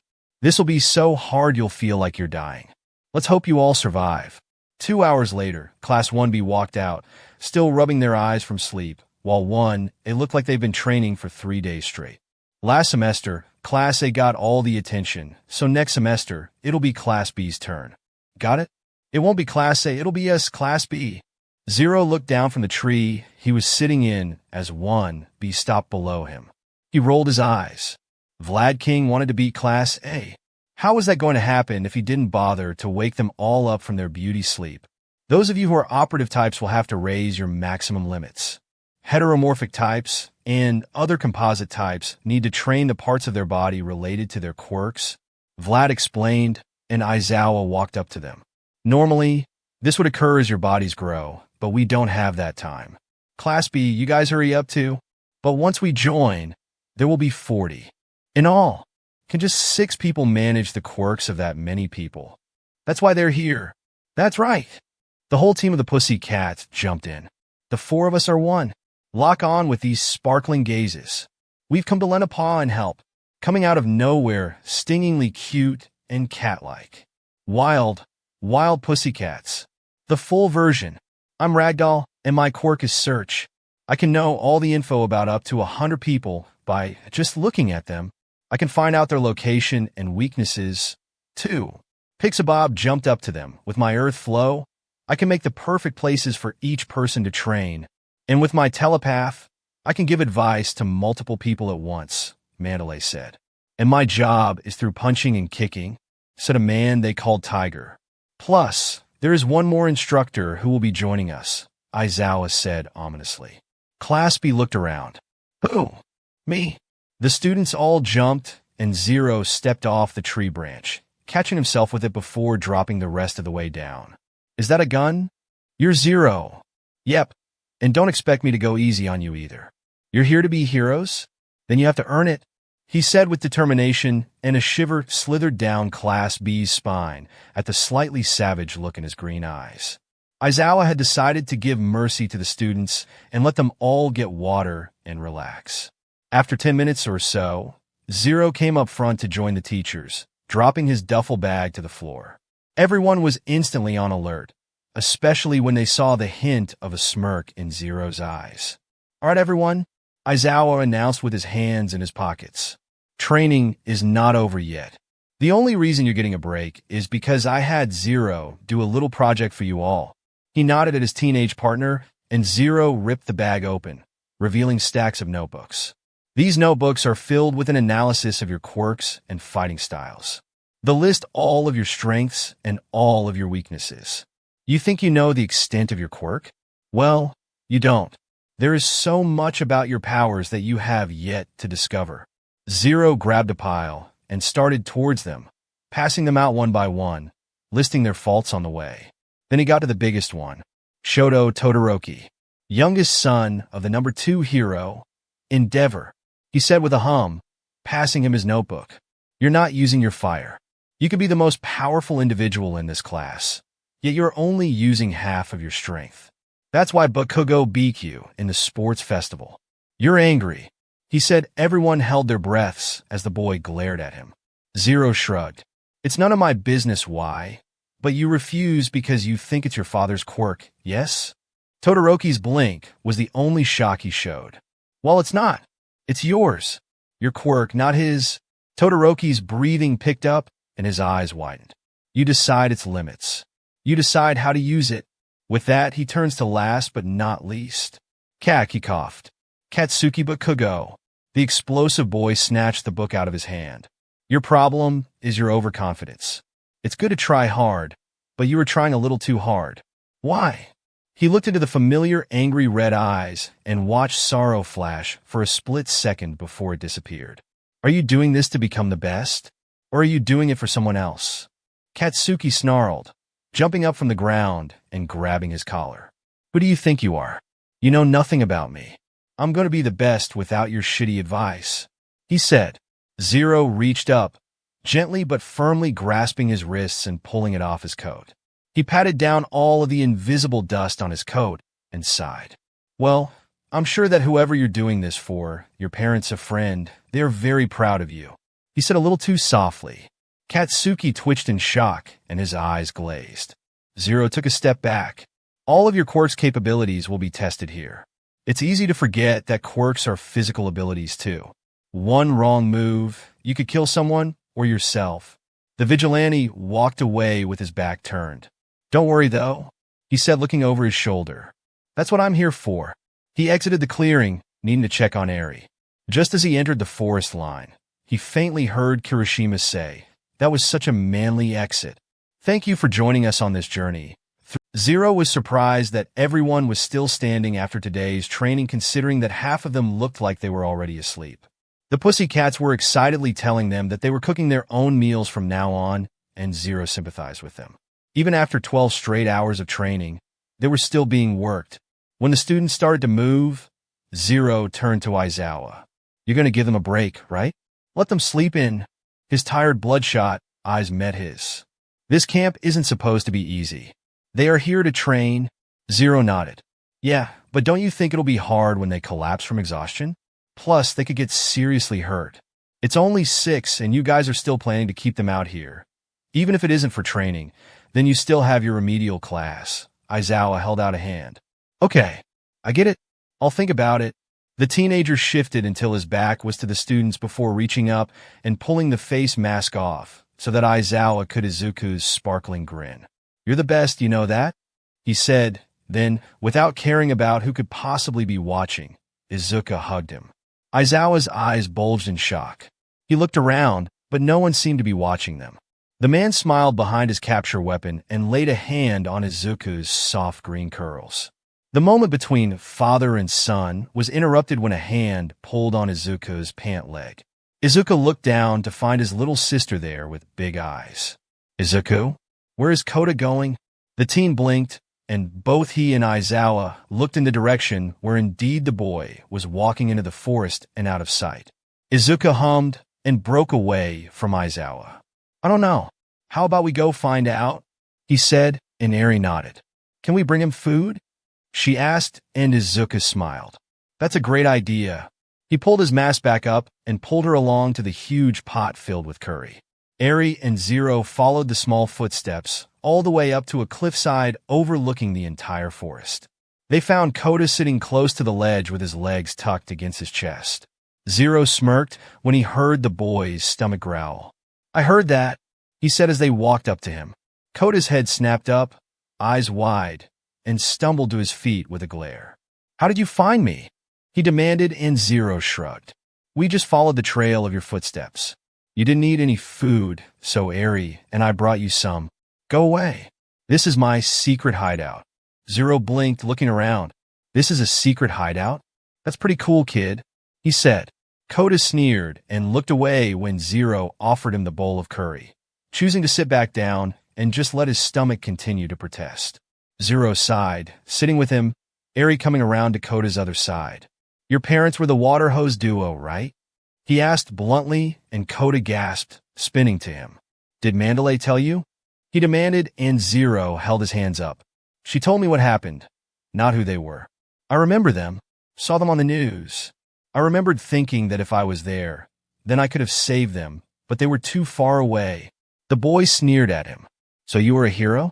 Did you just want to take him down so you could get all the glory? He snapped, and Zero shook his no. No, I'm no hero. I'm what people call a vigilante. Someone who helps civilians illegally. Koda looked away. It's the same thing.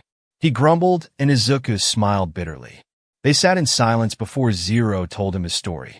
I don't like heroes either. Zero confessed, and Koda stiffened. There was a time when I wanted to be a hero more than anything with my best friend. But then my Quirk appeared, and he wanted nothing to do with me anymore. That's when I became a vigilante. I was doing it for a couple of years before. He hesitated. Before a hero killed my mother. He whispered. Both of the children's eyes widened. That's right. He never told Eri about this either. It was an accident, I suppose. But back then, I didn't see it that way. She got caught up in a villain attack, looking for me when I ran away. The villain had used her as a human shield so that the hero, Zepter's blades, went through her instead. I hunted him down. I wanted to kill him, and I almost succeeded, but then Eraserhead stopped me. He's the hobo-looking man that is teacher class 1A. Zero smiled, looking at the stars. I'm glad he did, though, because then I wouldn't be any better than he was. I've accepted that it was an accident, but that resentment never left. He looked at Koda's pale face. You and I have more in common than you think. With that, Zero stood stretching. All right, I'm going to head back. He looked at his sister. Are you coming with me? You can stay if Koda wants. They both looked at the boy, who blushed and nodded. She can stay. Zero smirked. Someone was developing a little crush. How cute. He left the bowl of curry on the ground. I'll leave that here for you then. Be safe, you guys. He started his trek back down the mountain. Aizawa had taken his advice and let his class sleep in, making them look more energetic, but would probably feel the same exhaustion as the night before. Maybe the teachers would let them have another night in the hot springs. Todoroki, Zero called, walking towards them. Come with me, he demanded, continuing past him. Todoroki followed him suspiciously until he led him to a metal barrel. Get in, Zero said, pointing to the barrel. He furrowed his brows, but listened. Now use your ice and take it as far as it can go around you. Then use your fire to melt it. Zero held up a hand when he started to protest. I don't care about the vow you made to defy your father. You're here to extend your Quirk's abilities. So remember what I said and use your fire. Zero walked away, looking for anyone else to help. He looked over to Katsuki and watched him sink his arms into boiling water, then pointed them above him to let out an explosion as he did against Uraraka in the sports festival with a yell. He's been doing that for hours. His arms have to be on fire with how much he's going past his limits. But he never stopped. Zero admired that kind of dedication. He was so determined to become number one, to become the best. There were no words to describe how much Izuku misses him. He was going to tell him someday, but now wasn't the time. He walked towards Aoyama and Uraraka, who looked just seconds away from puking, and continued his job as an instructor. After the classes made their own dinner again, the Pussycats announced the first fun activity of the summer training camp. Eri had disappeared, and since Koda wasn't in sight either, then they must have gone to Koda's cliff. He was happy that she made a friend, but was also sad to know that they wouldn't see each other often after they left the camp. Now we filled our bellies and washed the dishes, and now it's time for a totally awesome test of courage. Ashido was almost bursting at the seams with excitement. Not so fast. Aizawa yawned. It pains me to say this, but the remedial class will be having class with me instead. You're kidding me? Sorry. He didn't sound sorry, though, as he wrapped his capture weapon around the five of them. Your training today didn't impress me, so I have to use this time. Give me a break. Let us be tested. Aizawa ignored them as he dragged them back into the building. Zero snickered. Poor guys. Ida noticed Zero, finally alone, and approached him with a sense of gratitude weighing on his shoulders. With a deep breath, he gathered his thoughts and walked up to the mysterious vigilante.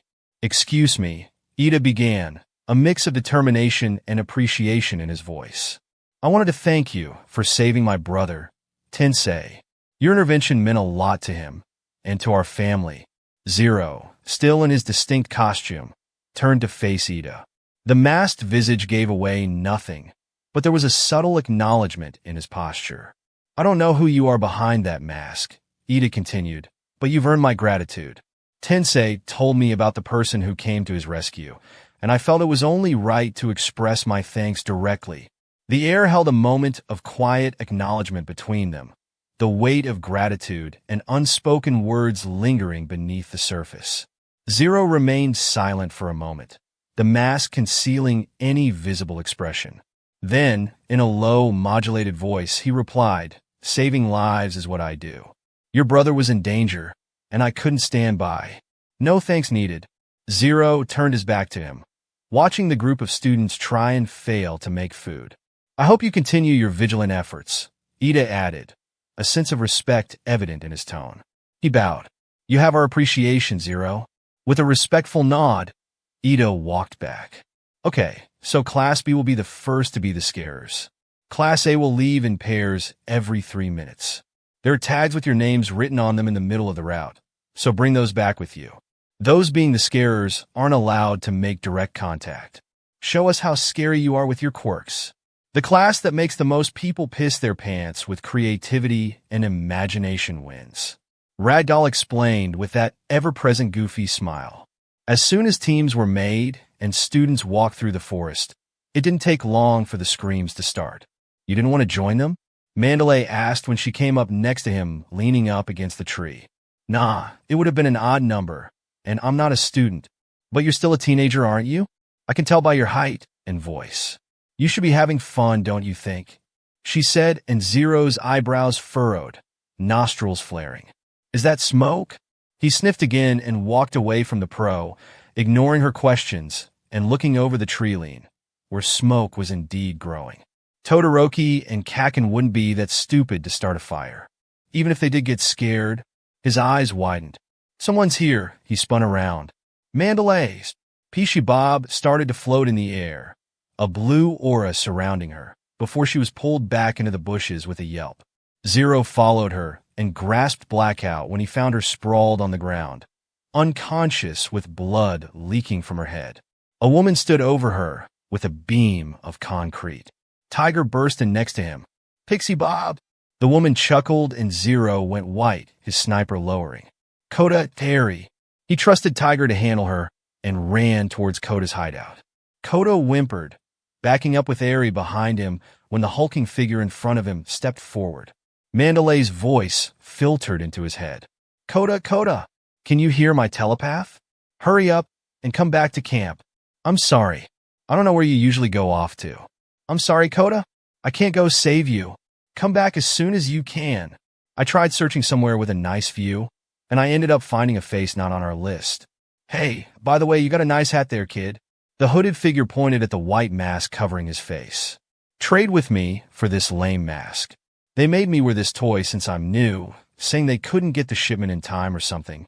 Coda screamed and pulled Eri down the mountain. "Oh well." The guy threw the mask away and jumped in front of the two of them before they could get too far. "I think you and I should have some fun up here, kids. Ready?" Tendrils of muscle snaked from inside his arm, encasing it. He pulled it back and lunged, making Eri scream. His black hood fell, and Coda felt the breath leave his lungs. He recognized that grinning face. He saw him on TV after his parents were killed. Water Hose. They were wonderful heroes. But the couple's bright lives were cut short by a single cruel criminal. The suspect is still on the run, and police and heroes are on his trail. The suspect's quirk is a simple power-up type, and he is very dangerous. If you see this face, contact the police or a hero immediately. In addition, the suspect goes by the name Muscular and is thought to have sustained an injury on his left eye from his fight with Water Hose earlier. It was him. He was the one that killed them. "Papa Mama," he whimpered. The villain almost reached them before a gunshot rang, and he suddenly started to convulse. The man collapsed to the ground, and Zero stood behind him, cocking his reloaded gun and running up to the 6-year-olds. "Are you guys okay?" he asked, looking them over for any injuries. Both of them were crying, but otherwise looked unharmed. He sighed with relief that he got here in time and turned to the villain again. I'm going to distract him. You guys need to get out of here and back to camp, he said, widening his stance when the man started to stand again. Don't worry, guys. I won't let him touch you. Oh my, I wonder why that is. You'll protect them? That sounds just like a wannabe hero would say. Your kind shows up everywhere, talking about justice. You're the one called Zero, right? This is perfect. We were told to take the initiative and kill you. More muscle crawled up his arm. I'll make sure to torment you thoroughly. So show me your blood. He lunged and Zero raised his gun, firing the bullet before Muscular could do anything about it. The bullet tore through the grown muscle on his side and into his real skin. He yelled when blood squirted out. Zero had never used any of his real bullets ever, but desperate times called for desperate measures. It was actually luck that it was just a flesh wound when he was moving so fast. You're not coming anywhere near them while I'm here. He reached back and loaded an explosive bullet. More muscle grew from his side, covering the bullet wound and stopping the bleeding. Muscular growled.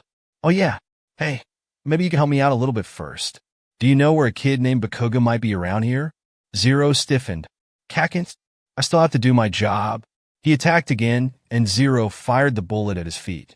The ground exploded, sending the man back into the mountainside. He reloaded the gun with another real bullet and ushered the two kids in front of him. Run! They listened, with Zero behind him. They were his first priority. The mountain shook and Zero gasped. He quickly pushed Eri and Koda to the side and turned to face the man again.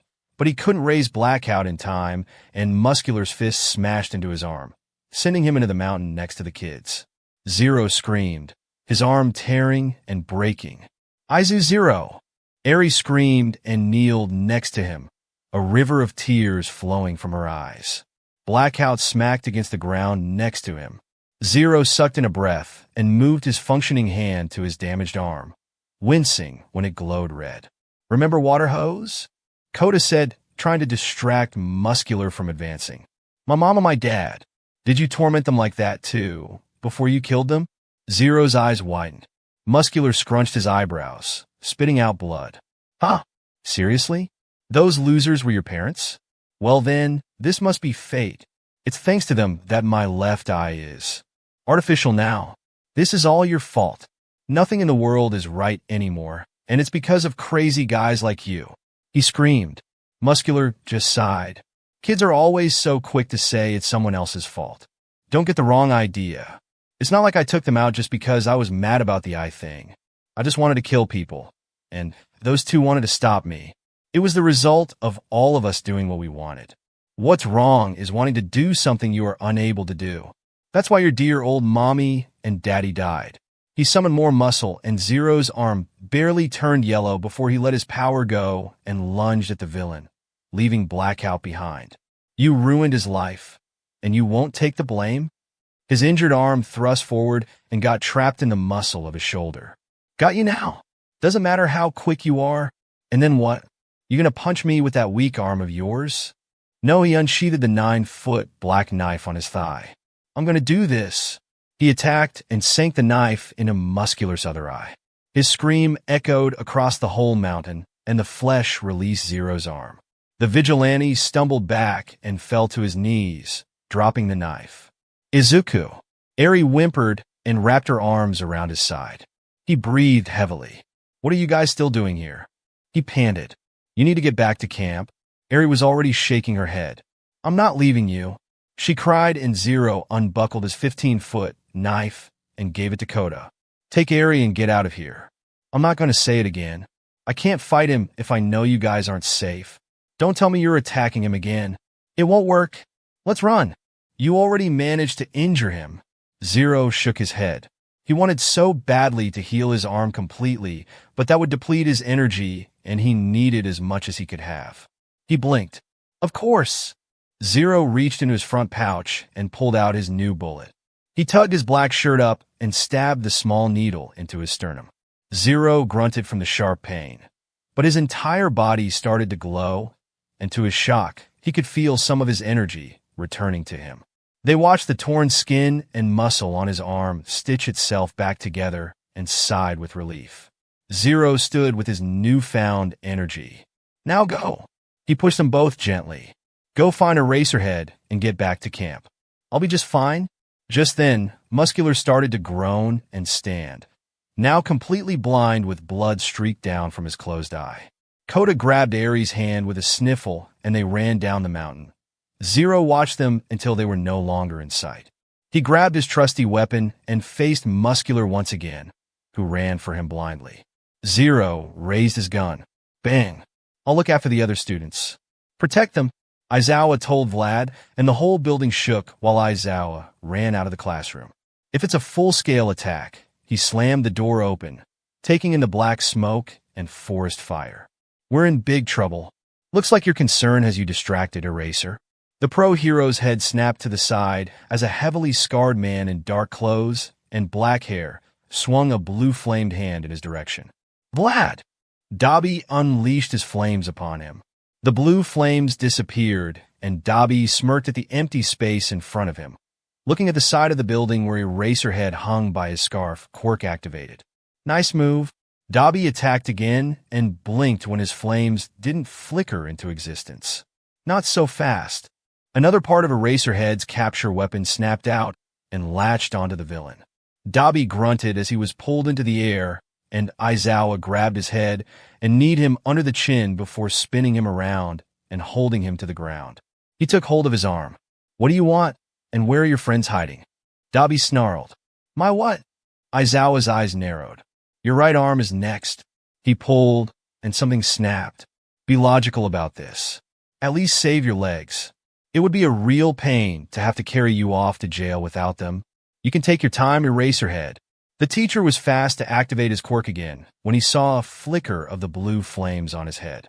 He looked up when the fire in the distance seemed to rumble and a gunshot echoed through the canyon. The hero's breath hitched. Midoriya, Mr. Aizawa. He looked at his 4 students coming through the forest. As relieved as he was to see them unharmed, he glared at them. Stay back. Dobby bucked him off and stood. He looked over his shoulder. That's exactly the performance I would expect from a teacher at UA. Tell me, hero, Aizawa pulled on his scarf to keep him captured, but his eyes widened when it snapped through his body. You worried for your students? Aizawa gasped. The fire that he shot earlier wasn't his quirk? Dobby grinned at him. I wonder if he can save them in the end. See you soon. Mud slapped to the ground in replacement. Ida and the others ran up to him. What was that? Did he just melt? Mineta yelled, and Aizawa sprinted past them. Get inside. I'll be back. He ran into the forest. Honestly, he didn't really know where he was going, but he needed to find any of the children. Mr. Aizawa. He slid to a halt when Eri and Kota ran up to him. He let out a sigh when they were uninjured. Are you both okay? Eri and Kota cried. You have to help him. He's fighting him alone. Kota cried, and it was just then that Aizawa noticed the familiar black knife held tightly in his grasp.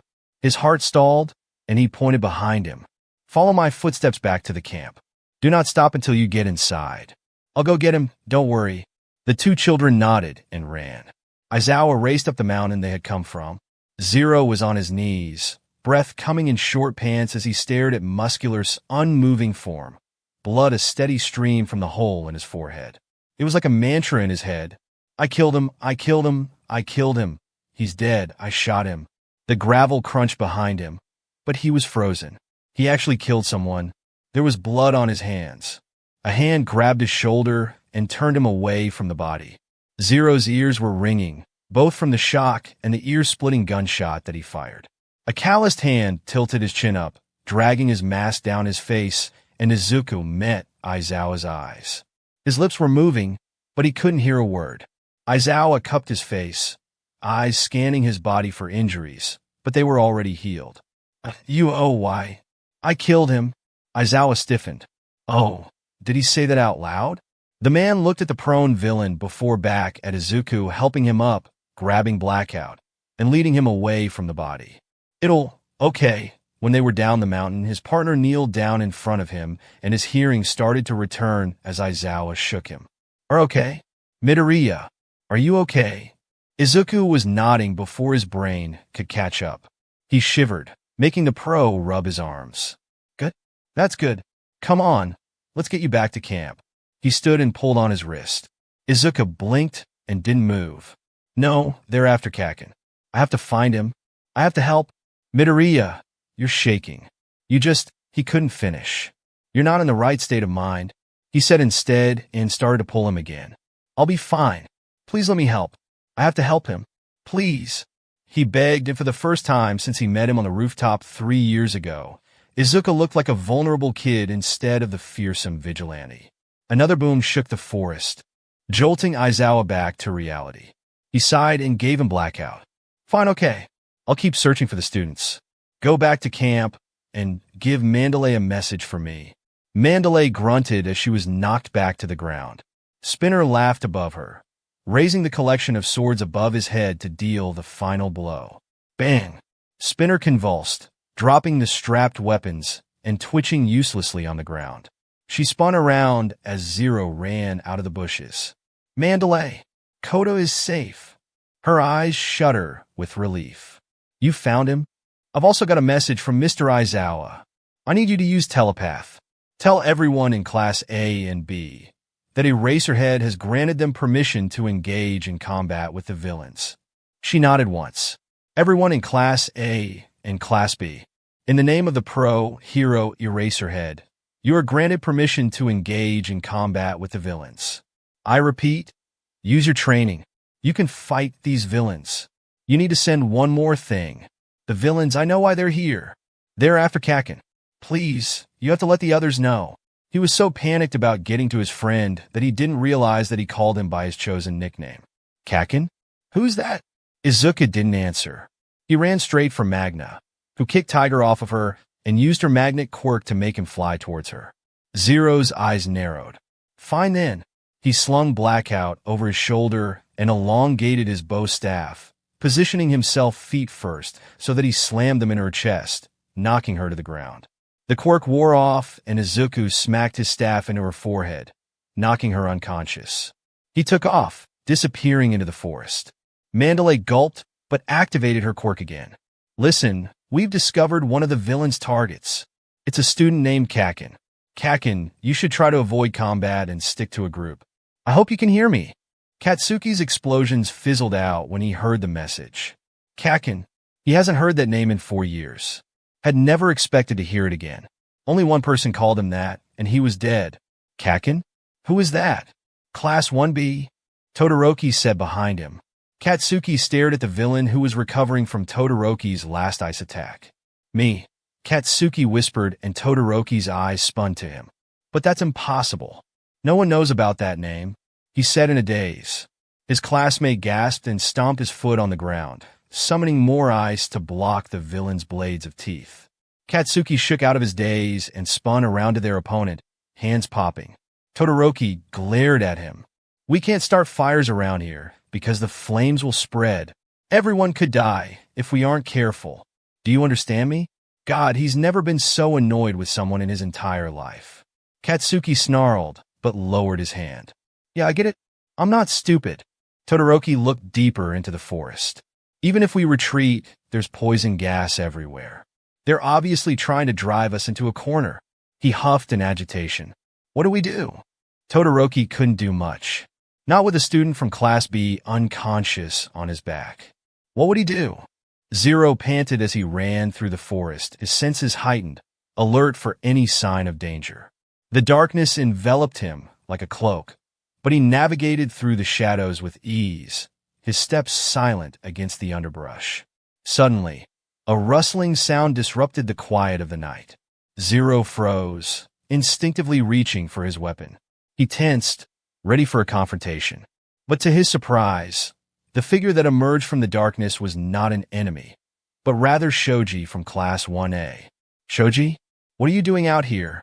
Zero questioned, his voice low, still on edge from the earlier attack. Shoji's expression was grave as he approached, his multiple arms shifting anxiously. The vigilante's eyes landed on the severed one, dripping steadily of blood. Tokoyami's dark shadow went out of control. We were ambushed by villains, and Tokoyami covered us. But the attack triggered his quirk even if he was desperately trying to hold it back. Tokoyami's quirk offensive ability obviously gets stronger when he's in the darkness. Very powerful, but very dangerous. He landed third place in the sports festival. Even in sunlight, he's powerful. He has great restraint and control. Tokoyami is easily one of the strongest individuals in Class 1A. But without that control, it makes Dark Shadow aggressive and hard to control. A roar shattered the night. Zero narrowed his eyes. How did he get this way? After Mandalay told us that we shouldn't engage, we were on high alert. But the villains still got the drop on us. I hid in the bushes and tried to cover Tokoyami, but one of my arms was cut off. It looks bad, but it's not like it's gone forever. My duple arms are capable of making duplicates. One of those was cut off. The thing is, he couldn't stand seeing me injured. The quirk he had been suppressing took over. The darker it is, the less control Tokoyami has. I had no idea his quirk could explode like this. It started lunging at any sound it heard with indiscriminate attacks. Zero lifted a hand to his chin and hummed. Dark Shadow can only be stopped when he's exposed to light. Kaken figured that out and used it against him. He nodded. That's it. He turned back to Shoji. How long can you expand your arms? Shoji blinked. Around 30 feet, I think. He responded, making Zero nod again. Good. That's plenty of room. If Dark Shadow reacts to sound, then make duplicate arms to bait him so he'll follow you without attacking your body. Yeah? Then try to find Bakugo and Todoroki so they can use their quirks on him. He bit his lip. Make sure you keep an eye on Bakugo. He's the one the villains are after. A villain let it slip that he was their target. Kaken would be fine. He didn't need to be there. Not if he was surrounded by his classmates. I should focus on finding others. But Zero disappeared before he could finish. Shoji sighed, before quietly moving further from the Berserk quirk. Once he was in position, he took a deep breath and snapped his duple arms out, making as much noise as he could. Dark Shadow roared again, and Shoji was running when he heard the trees crashing to the ground and the ground beneath his feet shaking. He didn't know how long he was running until he saw his designated classmates. Their attention snapped away from the villain they were facing. Bakugo! Todoroki! We need light! Shoji yelled, running towards them. Todoroki put the student on his back on the ground and started to light his left side, but Katsuki held out a hand. No, stop! Dark Shadow spotted the villain and ruthlessly attacked, smashing him into the ground instantly. Only then did Todoroki and Katsuki use their quirks to calm Dark Shadow, and Tokoyami fell to the ground panting heavily. One problem down, many more to go. In the heart of the dense forest, Zero moved with swift agility, leaping from one tree branch to another to find his friend. The moonlight filtered through the leaves, casting a dim glow on the treetops as Zero navigated the shadows, his movements calculated and silent. The forest seemed to come alive with each powerful leap, the air humming with a sense of anticipation. Zero's sharp eyes scanned the surroundings, searching for any sign of Katsuki Bakugo. The leaves rustled, and the branches creaked beneath Zero's weight as he moved seamlessly through the treetops. As he jumped from tree to tree, Zero's senses heightened, picking up on faint sounds and subtle disturbances in the air. The forest canopy provided both cover and vantage points, allowing Zero to maintain the element of surprise in their pursuit. A sequel of delight reached Zero's ears. Yay! That means I'm your friend too. Zero landed silently in the tree across them. A blonde with messy buns leaned in close to Azui, who was hanging from a tree trunk by her dark green hair, while the crazy girl was caught up in whatever fucked up fantasy she was living in. Zero noticed Uraraka crumpled on the ground a short distance away from them, limbs straining to stand back up. Ah, you're bleeding too. You look even more adorable. I just love blood. We're gonna be such good friends. She leaned in close to the frog girl, licking her lips. Zero chose that moment to intervene. Well, if it isn't the poster child for bad decisions.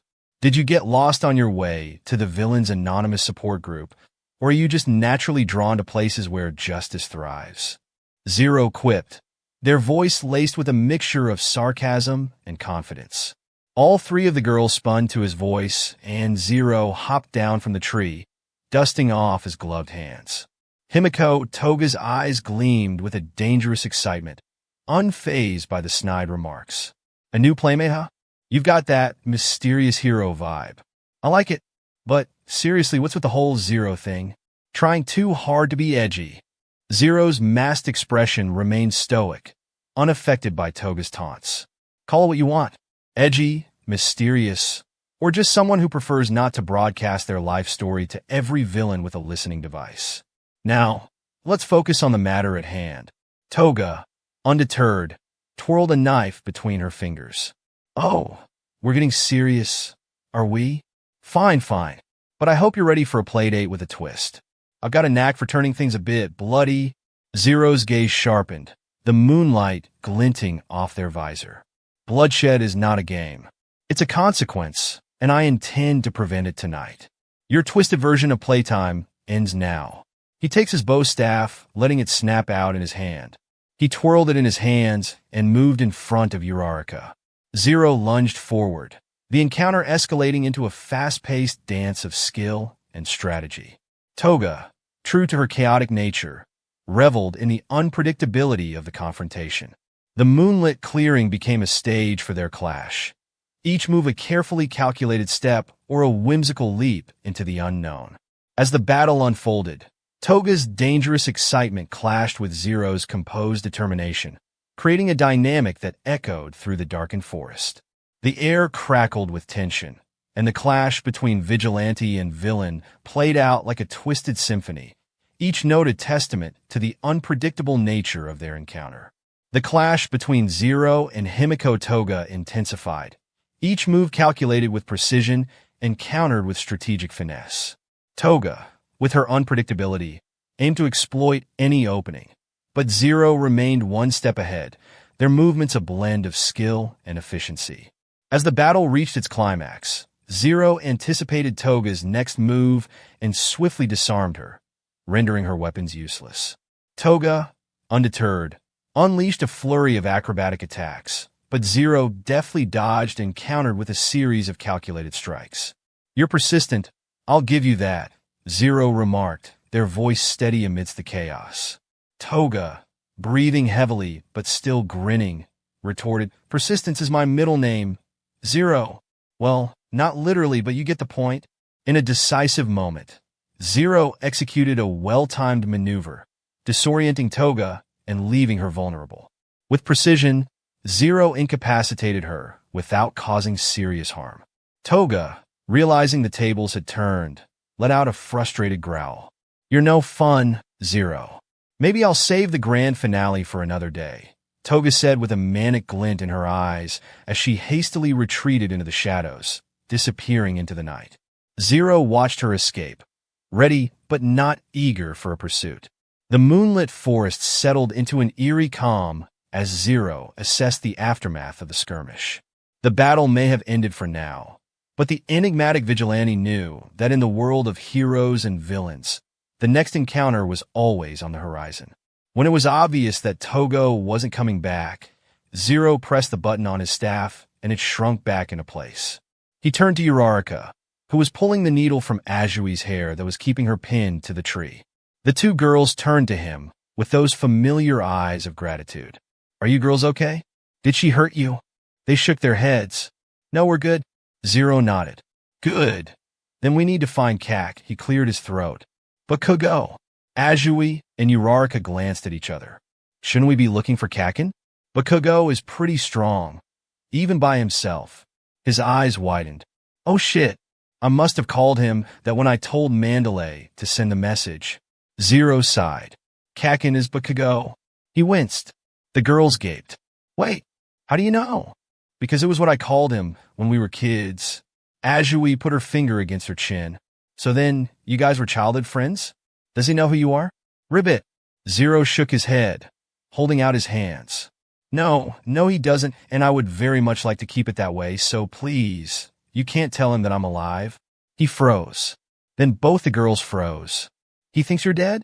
Uraraka screeched, and the boy shushed her. Yes, now, can we please? Uraraka, Azui, Todoroki, and Shoji walked out of the forest and up to them. Oh good, you guys are okay? Zero said, taking Blackout from his back and loading it with his paralysis bullets. I'm glad Shoji and Tokoimi found you. Zero paused, looking over their shoulders and raising an eyebrow. Speaking of, where are Bakugo and Tokoimi? The two boys spun around before their faces went pale. Nice trick, eh? Their heads snapped up to the tree above them. A man with a long yellow coat, top hat, and a white and black mask. I took the lads you're talking about with my magic. He played with the shiny blue marbles in his gloved hand. A talent like his would be squandered were he to be cast as a hero. We shall provide him with a grander stage where he can truly shine. Zero snarled. Give them back. Give them back? What an odd thing to say. They don't belong to anyone. They're their own person. Don't be so arrogant. We'll stop you. Right now. Todoroki stepped onto the ground, letting ice pillars shoot toward him. But the villain jumped away. Why the aggression? We merely wish to show him that there are options besides the fanatic world of heroism he's drowning in. Better to choose a path that aligns with your values after all. He snatched two of our strongest classmates without a sound. What power is this? Todoroki glared at the villain. If you're monologuing because you think you've beaten us, you're mistaken. He twirled the marble between his fingers. A bad habit. I used to be an entertainer, you know. Taking Tokoimi was a bit of improv on my part. When I saw him destroying everything in sight, I decided he should join our troupe. You can't take them. Zero screamed and lifted Blackout, firing the loaded bullet. The man was glowing before he ever fired and was suddenly gone, making the bullet hit the tree behind him. A blue marble rolled off the branch and hit the ground softly before the man appeared from it. Todoroki shoved the boy on his back into Uraraka's arms and ran. To join him, he stomped on the ground and made a huge ice barrier like he did at the sports festival, if not bigger, but the villain jumped away. Apologies? But sleight of hand and escapology are my specialties, not combat. He disappeared behind an ice spike and appeared with his hand in his pocket before pulling it out and clasping it behind his head. I'm not foolish enough to fight hero students from UA. Vanguard Action Squad, I've acquired the target. The main show has officially come to a close. Meet me at the retrieval point in the next 5 minutes for the final bow. They're going to take them, our friends. Zero didn't acknowledge them. He just started running after him, vaguely hearing the others following him. Zero slid to a stop, kneeling and setting Blackout on the ground. Uraraka, you have to make us float, and then Azui, you throw us as hard as you can with your tongue. Shoji, hold me and Todoroki, and use your quirk to correct our trajectory in the air. Measure the distance with your eyes, Uraraka, and when the timing looks right, release us. Zero, Shoji, and Todoroki all went back to back, letting Azui wrap her tongue around the three of them, and Uraraka activated her quirk, making the three of them float. All right, Sue. Uraraka backed off, and Azui tossed them into the air in hot pursuit after the yellow coat villain. When they got above him, they felt the weightlessness of Uraraka's quirk disappear, and they all kicked the villain to the ground. He let out a startled scream, and the three teenagers slammed him into the ground, making a crater from the impact. Give Bakugo and Tokoimi back to us, Zero commanded. Dabi's hands started burning with blue fire. Out of the way, compress. The villain underneath them glowed, and a blue marble replaced him. Dabi attacked them, and the three got out of the way before the fire reached them directly. But Zero and Shoji yelled when the fire just barely licked their skin and their arms were burning. Zero! Shoji! Todoroki attacked with his ice when twice jumped towards him. Zero dodged the silver capsule when it shot towards his face. Togo jumped into the air and knocked the vigilante onto her back. I've been thinking since I fought you, Zero. She slid a knife out of her sheath, making Zero gasp. That you'd be so much cuter if you just bled a little. Togo brought the knife down. Zero! Shoji's dupli arm swiped in front of him and knocked the girl off of him. Togo yelped and slid across the ground.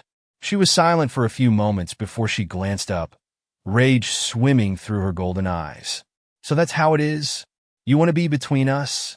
She squeezed the knife hilt harder, and Izuku stood extending his bow staff again. Now would really be a good time for the knife he gave to Koda. Give me all you got. Twice yelled in a gruff voice and cut through the ice with the flexible weapon in his hand, landed on the flat of it, and his voice got higher. "Hey man, cut me some slack." The sudden change in attitude sent Todoroki reeling. What the hell is with this guy? In the crater, compress grew from the marble. "Ugh, I can't believe you wrecked my exit. Unrehearsed amateurs," he grumbled, walking to Dabi. "Did you get Bakugo?" Dabi asked, and compress reached into his pocket. "Of course I did," but he stilled when he felt nothing there. "Zero, Todoroki, we're done." He gave away his best trick. "I'm not sure what your quirk is, but it has to do with those little marbles, right?" Shoji stood and lifted his hand, 2 marbles held inside. "So I'm guessing these are Tokoyami and Bakugo? You rescued them." "Oh ho ho!" Compress laughed. "Will color me impressed. Just what I'd expect from someone with so many hands." The teenagers ignored them and ran away. Todoroki created an ice barrier to block them. "Right? Nice job, Shoji." Dabi growled, holding out a hand. "Moron." No, compress stopped him. Zero gasped when a mutated creature slipped from the forest. A gnome. They changed directions, and a black and purple mass appeared in front of them. This guy. He was at the USJ. "It's been 5 minutes since the signal. Let's go, Dabi," Kurojiri said. Toga and Twice disappeared through the mini gates next to them. Compress started walking too. "Hold on. We're not leaving without the kid. Don't worry." They were so proud of themselves, rooting through my pockets, that I thought I'd let them gloat. Compress said smugly. His smug statement caught their attention. Compress turned back to them. "But allow me to explain the basic rules of magic." He reached up, removed his top, and grabbed his mask. "If I'm flaunting something shiny, it means there's something else I don't want you to see." He slipped the mask to the side and opened his smirking face, revealing 2 blue marbles on his tongue. This time, they could see Katsuki's and Tokoyami's bodies trapped inside. They gasped. "He's got them." Compress snapped his fingers, and the marbles in Shoji's hand exploded. "Is that my ice?" "That's right. During the freezing attack, I prepared dummies and slipped them into my right pocket." Zero snarled, running back towards them, Shoji and Todoroki close behind. "Damn it!" His voice cracked from desperation. Compress slipped his mask and hat back on, sinking into the warp gate. A little bit of misdirection. I do so adore a twist ending. One last bow, and then the curtain FA, a familiar sparkling beam of light shot out from the bushes and hit Compress's mouth. The villain choked, and the marbles fell from his mouth. Zero glanced to the side and noticed Aoyama cowering behind the bushes. He'd have to thank him later. Shoji reached out and grabbed one of the marbles, while Todoroki reached for the other. He was almost there. So close. He closed his wrist around the marble, and Dabi's hand snatched it before him. Todoroki went white. "Well, isn't that a shame?" Poor little Shoto Todoroki. The dual-haired colored teenager skidded to the ground. "Confirm it now." "Release them," Dabi commanded, and Compress sank back into the warp gate. "That laser ruined my finale." He snapped his fingers, and Tokoyami came flying out of Shoji's grasp, and Katsuki and Dabi's, who grabbed him by the neck. Dabi smirked. "Checkmate." "Kaken, no." The blond boy's eyes widened at the name. He stared at him, at the shining emerald eyes that haunted his mind every day. Zero reached out a hand, the sleeve of his shirt riding up and revealing the orange and black twin bracelet to him. Katsuki choked, not from Dabi's hold on his throat, but from the revelation that his best friend was actually alive. "Deku," he whispered and sunk into the warp gate, disappearing from their view. Zero collapsed on the other side from where the warp gate once stood. "Deku." He failed. Izuku failed. He was too late. The warehouse felt colder than usual as Izuku Midoriya returned, his steps heavy with the weight of guilt and concern. Closing the door behind him, Izuku took a deep breath, trying to steady his racing thoughts. The dim light from the Christmas lights overhead cast shadows that seemed to mirror the turmoil within him. His gaze fell on the sparse surroundings, the warehouse a stark reflection of the challenges he faced. Izuku walked to his bed and gently set Aries' sleeping form on the pillows and stepped farther into the space to keep her from waking. The low hum of electricity echoed as Izuku meticulously checked his equipment. His costume, a symbol of his commitment to vigilantism, hung ready for action. The familiar weight of his cowl reassured him, concealing the emotions that churned beneath the surface. The events leading to Katsuki's kidnapping replayed in Izuku's mind, fueling the fire of determination within him. He couldn't stand by and allow his friend to suffer at the hands of villains. The gravity of the situation hung thick in the air, but Izuku's resolve remained unbroken. A makeshift map, hastily drawn, lay spread across a table, marked with potential locations and known villain hideouts. Izuku studied it intently, planning his route and anticipating the challenges that awaited him. His mind raced with strategies, each step a calculated move toward rescuing Katsuki. The silence of the warehouse was shattered as Izuku clenched his fists, determination etched across his features. "I won't let them hurt you, Kakin. I'll bring you back, no matter what it takes." He reached for his mask, securing it in place, the mask of the vigilante known as Zero, the alias that allowed him to operate outside the constraints of official heroism, to move in the shadows where he deemed necessary. He glanced at the little girl, oblivious to the crisis surrounding Izuku. He was nervous about leaving her here alone, but she knew her way around here, and there was plenty of food and water if she got hungry. He sighed. He needed to do this. So he took out paper and wrote her a note to let her know where he was, and left a spare knife next to it in case anything happened. As he stepped out into the night, the warehouse door creaking shut behind him, Izuku Midoriya, now Zero, embarked on a solitary mission. The city's skyline loomed overhead, a silent witness to the undying bond of friendship that drove him forward, into the heart of danger, to rescue the one who had always been by his side. Perched on the edge of a towering building, Zero gazed out over the city, a silent vigilante catching a rare moment of respite. The night had stretched on for 2 relentless days of searching for Katsuki Bakugo, leaving Zero both physically and emotionally drained. The echoes of the city below seemed distant as Zero sought solace in the quiet of the rooftop. The chill of the night air cut through Zero's costume, reminder of the urgent mission at hand. He sighed, a heavy breath escaping the confines of their mask, and ran a gloved hand through his green hair. He watched the civilians walk through the lightened streets of Mizutofu, all going on with their daily routines. Let's return to a short clip from the UA High School press conference that just wrapped up. Zero's head snapped to the jumbo screen in the streets, his eyes widening at Aizawa, Vlad King, and Principal Nizu on TV, all dressed in suits. "We are here to apologize. A recent incident allowed harm to come to first-year heroes, and we staff were ill-prepared. We take responsibility for any trauma caused by our negligence. It's our duty to train heroes, but also to protect heroes in training," Aizawa said with a bow. "I'll take the first question," a reporter said from behind the camera. "Since the beginning of the year, UA students have had 4 encounters with villains. This time, there were students who were gravely injured. How did you explain this to their families? And what are some of the specific steps you're taking to ensure their safety in the future?" Zero clenches fists. The media should know what UA's basic position is since they didn't cancel the sports festival. They just want him to look bad. "We will increase patrols around the school grounds and review security measures within the school. The safety of UA students is our main priority, make no mistake about it," Nizu said. The crowd started sneering and whispering. Zero was glad that he was too far up to hear the scorn from the people. Otherwise, he probably would have smacked them with the barrel of his sniper. "You spoke about keeping the students safe," Eraserhead. "But according to our information, you encouraged them to fight during the attack on the training camp, putting them in grave danger. What was your reasoning for this?" His father partner leaned forward. "I concluded that because we didn't know the full situation, allowing them to use their quirks would help avoid the worst possible outcome. And what would that outcome be? Do you think victims and 1 kidnapped child is a win for UA High?"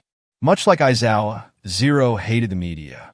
They were always asking questions like it was their sole priority to make the heroes look bad for the public, putting words in their mouths and manipulating what they say. "I assure you that things could have gone much more poorly. I feared every student would be tortured and killed in the end. It was Nizu who addressed the reporter next. Most of the victims were harmed by the gas attack. We've determined it to be the result of a poisonous quirk used by one of the villains.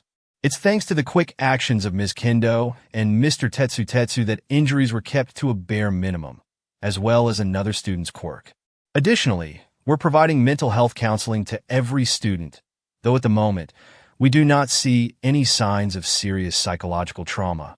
So you found a bright spot in this tragedy? We're relieved that an entire class of burgeoning heroes still has a future.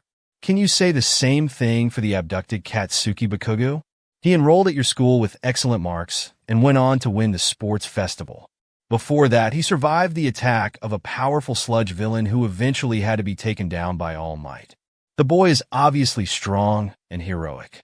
On the other hand, the violence he displayed in the finals and his attitude at the awards ceremony both showed that he could not control his temper. What if this is the real reason the villains kidnapped him? What if they're brainwashing Bakugo right now, pulling him toward the path of evil? How can you sit there and tell us he still has a future? Aizawa stood up, seeming to have enough with this reporter who Zero could picture was smiling smugly off the camera. But instead of losing his composure, Aizawa bowed. As Katsuki Bakugo's teacher, I take full responsibility for not taming his violent behavior. However, his actions at the sports festival were born of his deep-seated convictions. He lifted his head, staring the reporter down. He's trying harder than anyone in his pursuit to become the top hero. If the villains think they have a chance with him, then they are grossly mistaken. I can guarantee you that much. The reporter sneered. That doesn't amount to real evidence, though. I didn't ask you how you feel. I asked you if you had concrete information. We're doing our best with the intel we currently have available. I have no doubt the police will break this case very soon. We won't rest until our missing student is returned to UA. Nizu said firmly. Zero smirked when no more questions came from the reporter. They were confident in their ability to find Katsuki just as much as he was. He stood from the ledge and stretched.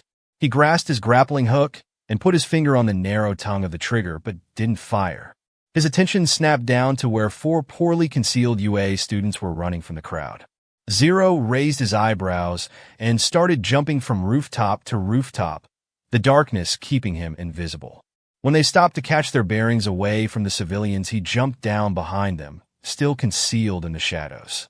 They huddled close together, discussing more of whatever plan they were brewing. Zero's eyebrows furrowed. What are you four doing? They all jumped away quickly, getting into a fighting stance, and Zero emerged from the shadows with a frown. They all relaxed and Kirishima stepped forward. Zero, we want to help too. We've been talking and have been trying to find you. With your help, we can definitely get Bakugo back. He figured that's what they were doing.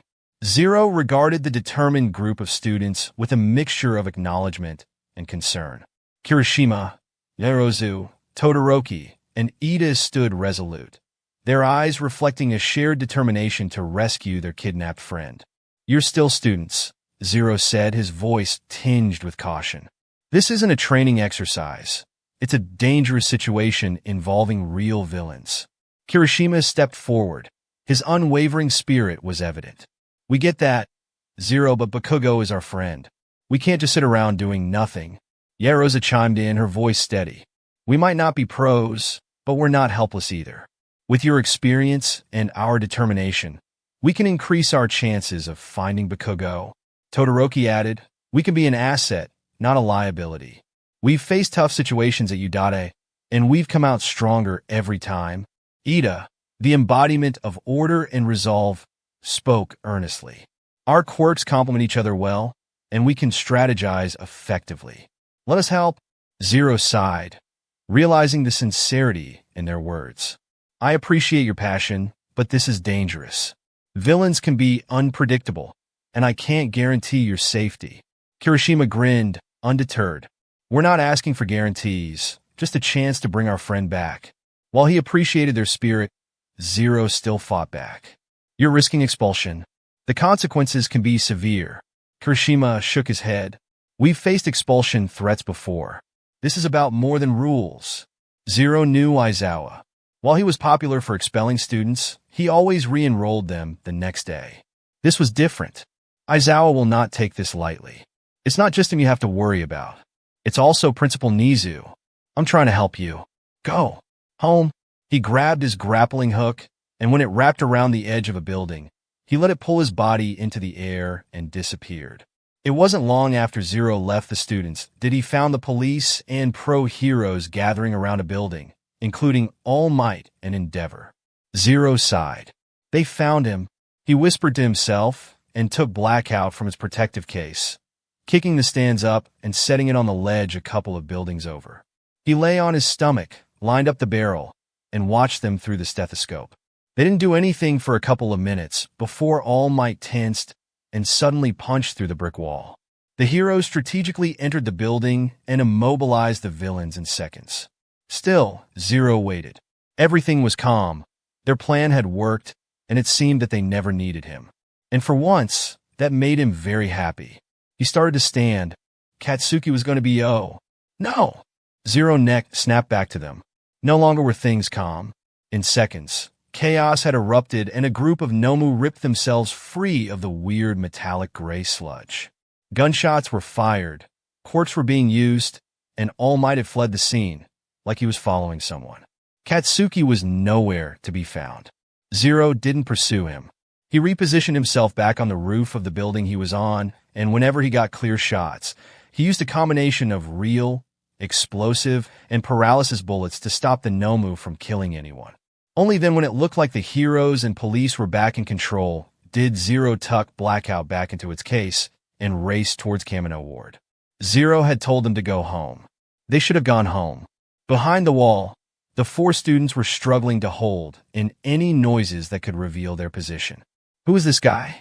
What has happened? He took out 3 pros in an instant. We have to run. I know that, but I'm so scared my legs, my body, won't move. What in the world was that? Something splashed behind them, and then coughing. Damn it. The hell? The explosive boy almost fell to the ground as he coughed out the remaining sludge from his body. Bakugo. My apologies, Bakugo. All for One said, and Katsuki turned around where the villains emerged, gagging or covering their mouths. That was so gross. This black stuff reeks. I love it. Shigaraki stared at the man he hadn't seen in years. Master. All for One landed on the ground and walked to his protege. So, you failed once more, Tamura. But you must not be discouraged. You'll try again. That's why I brought your associates back with you. Even this child, because you judged that he was an important piece on your game board. He held out his hand, much like he did before when he found him. Start over as many times as it takes. I am here to provide you with help. All of this is for you. Katsuki growled to hide his fear. Ito wouldn't let any of them even attempt to get Bakugo. He was going to get out of there. The alleyway was completely open. There was no one in sight. They could easily escape now, but they just couldn't move. The man, whoever he was, his aura was anything like he had ever felt. His body felt exactly how it did when Stain had paralyzed him. He was helpless. They couldn't do anything. Ah, there you are. The 4 of them tensed in fear, but it wasn't them he was speaking to. They slowly and cautiously peeked over the broken wall where All Might and All for One were face to face. I'll have you return my student. All for One. All for One tilted his head. Have you come to kill me a second time, All Might? The air around them exploded, making Katsuki and the villains fly back. Even behind the wall, the 4 of them felt the force of it. All for One was still standing when the dust cleared, wiping dirt off his suit. It took you long enough to find us.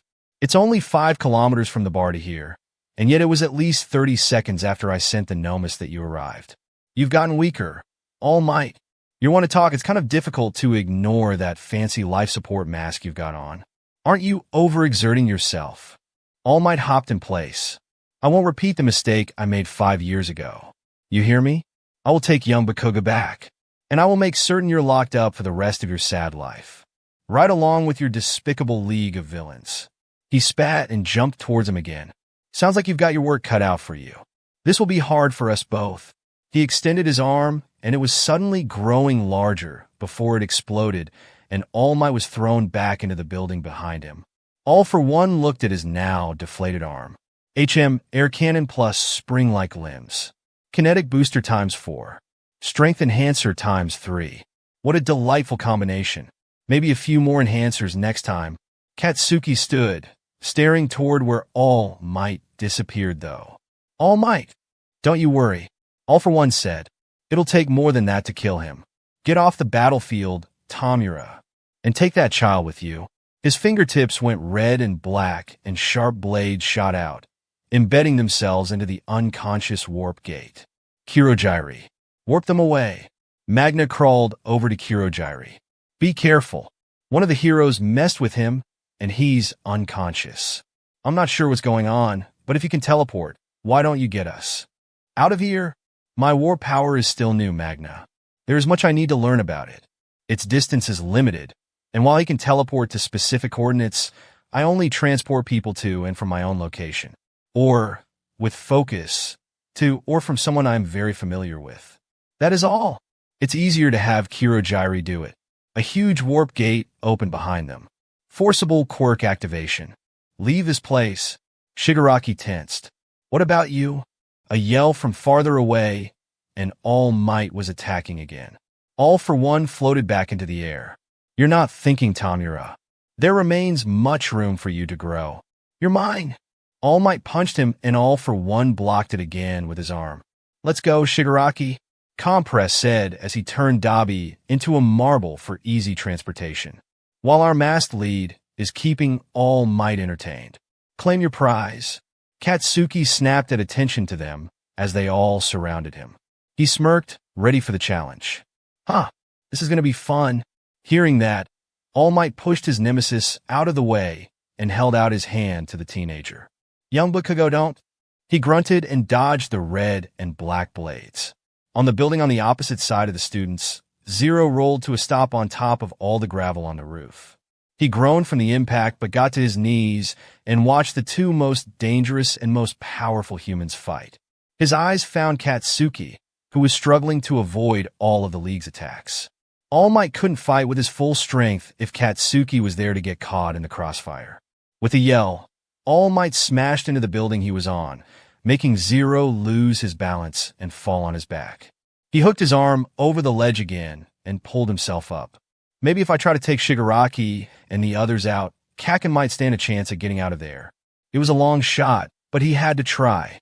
He reached back to grab Blackout's case, but was interrupted when a huge ice glacier destroyed the wall behind Katsuki, and out came Kirishima, with Ida and Todoroki supporting him from behind, using their fire and engines to speed themselves up and into the sky. Zero huffed.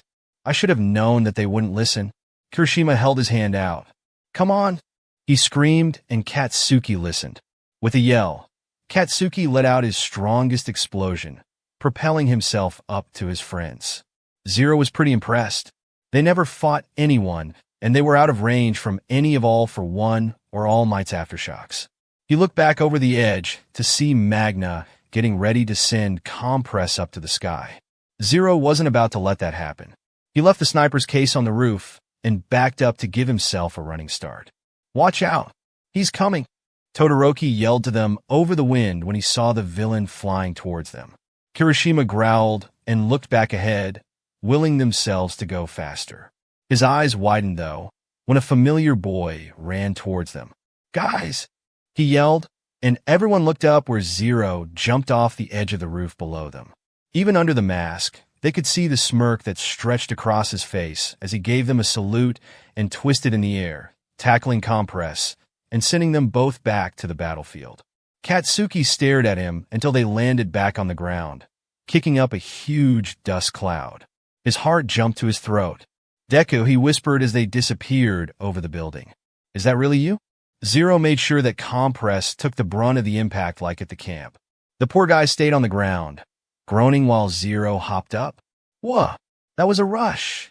He tilted his head at Compress. I guess they didn't cover mid-air takedowns 101 in your villain training program, did they? Shigaraki scowled, irritated by the interruption. You again? Always sticking your nose where it doesn't belong. Zero crossed his arms, an air of confidence in his stance. Just trying to keep the city safe from your handiwork, Shigaraki. Maybe consider a career change. Villainy doesn't seem to be your strong suit. He tapped his chin. I hear that prison is always looking for more people. Shigaraki started to shake and scratch his neck until it bled. You little pest. You think you're so funny. How about I dust away your throat, and we'll see just how much of a smartass you are then. He, as well as Spinner, Toga, and Magna, formed a circle around him. Zero extended his bow staff and pressed the button near the top for the small blade on the end to snap out. Amidst the chaotic battleground, Zero gracefully twirled a bow staff, facing off against the four villains. The night air hummed with tension as the four of them eyed the enigmatic vigilante.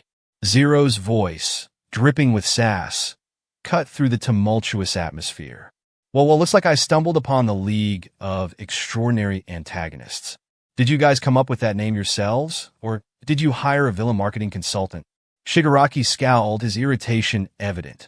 You just don't know when to quit, do you? Zero grinned beneath the mask. Quitting is for amateurs, Shigaraki. Now, let's see if your little team can keep up with my dance moves. The clash began in earnest. Zero moved with fluid precision, parrying Spinner strikes, deflecting Magna's magnetic attacks, and engaging Shigaraki in a dance of blades and quirks. Each movement was a calculated step, and the bow staff became an extension of Zero's wit. As the battle raged on, Zero continued needling the villains with snarky remarks. Spinner, did you choose that name because Spinner sounded more menacing than Lizard Fanboy? Spinner gritted his teeth, swinging his sword with increased aggression. Meanwhile, Zero effortlessly switched between offense and defense, taunting Magna.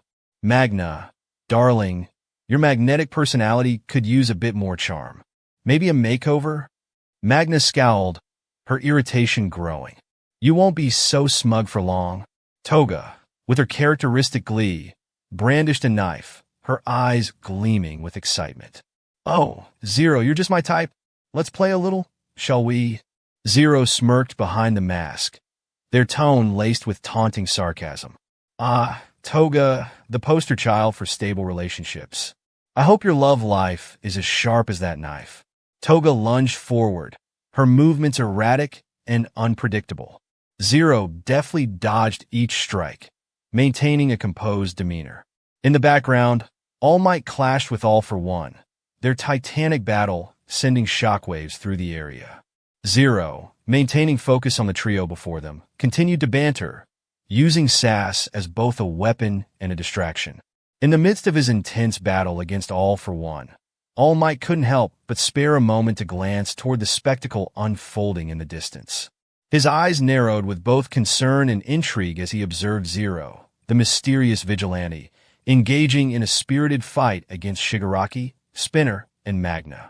The mighty clash of blades and quirks resonated through the air, and All Might couldn't deny the skill and tenacity displayed by the enigmatic hero. Zero's agile movements and strategic use of a bladed bow staff painted a picture of a hero who not only fought with physical prowess but also possessed a sharp mind. As a particularly daring move from Zero drew a smirk from the symbol of peace, All Might found himself momentarily distracted from his own battle with All for One. The relentless banter and snarky comments exchanged between Zero and the League of Villains added a unique flavor to the chaos, creating a dynamic within the fight that caught All Might's attention. All Might, All for One sneered, seizing the opportunity to strike while his opponent was momentarily diverted. However, All Might swiftly refocused, parrying the attack with renewed determination. Impressive, isn't it? All for One taunted, gesturing toward the distant skirmish. Your precious society, giving rise to new heroes, each with their own brand of justice. All Might, undeterred, replied with unwavering conviction. That's the beauty of heroism, All for One. It adapts and evolves, and new champions rise to meet the challenges of each era. Katsuki and his friends walked through the tense crowd and pushed themselves to the front of the jumbo screen in the middle of the city, watching a reporter broadcast both All Might's and Zero's fight. He didn't focus his attention on All Might, though. It was the boy fighting three people at the same time. A myriad of conflicting emotions churned within him. The reporter's frantic commentary echoed through the city streets, only focusing on All Might's battle.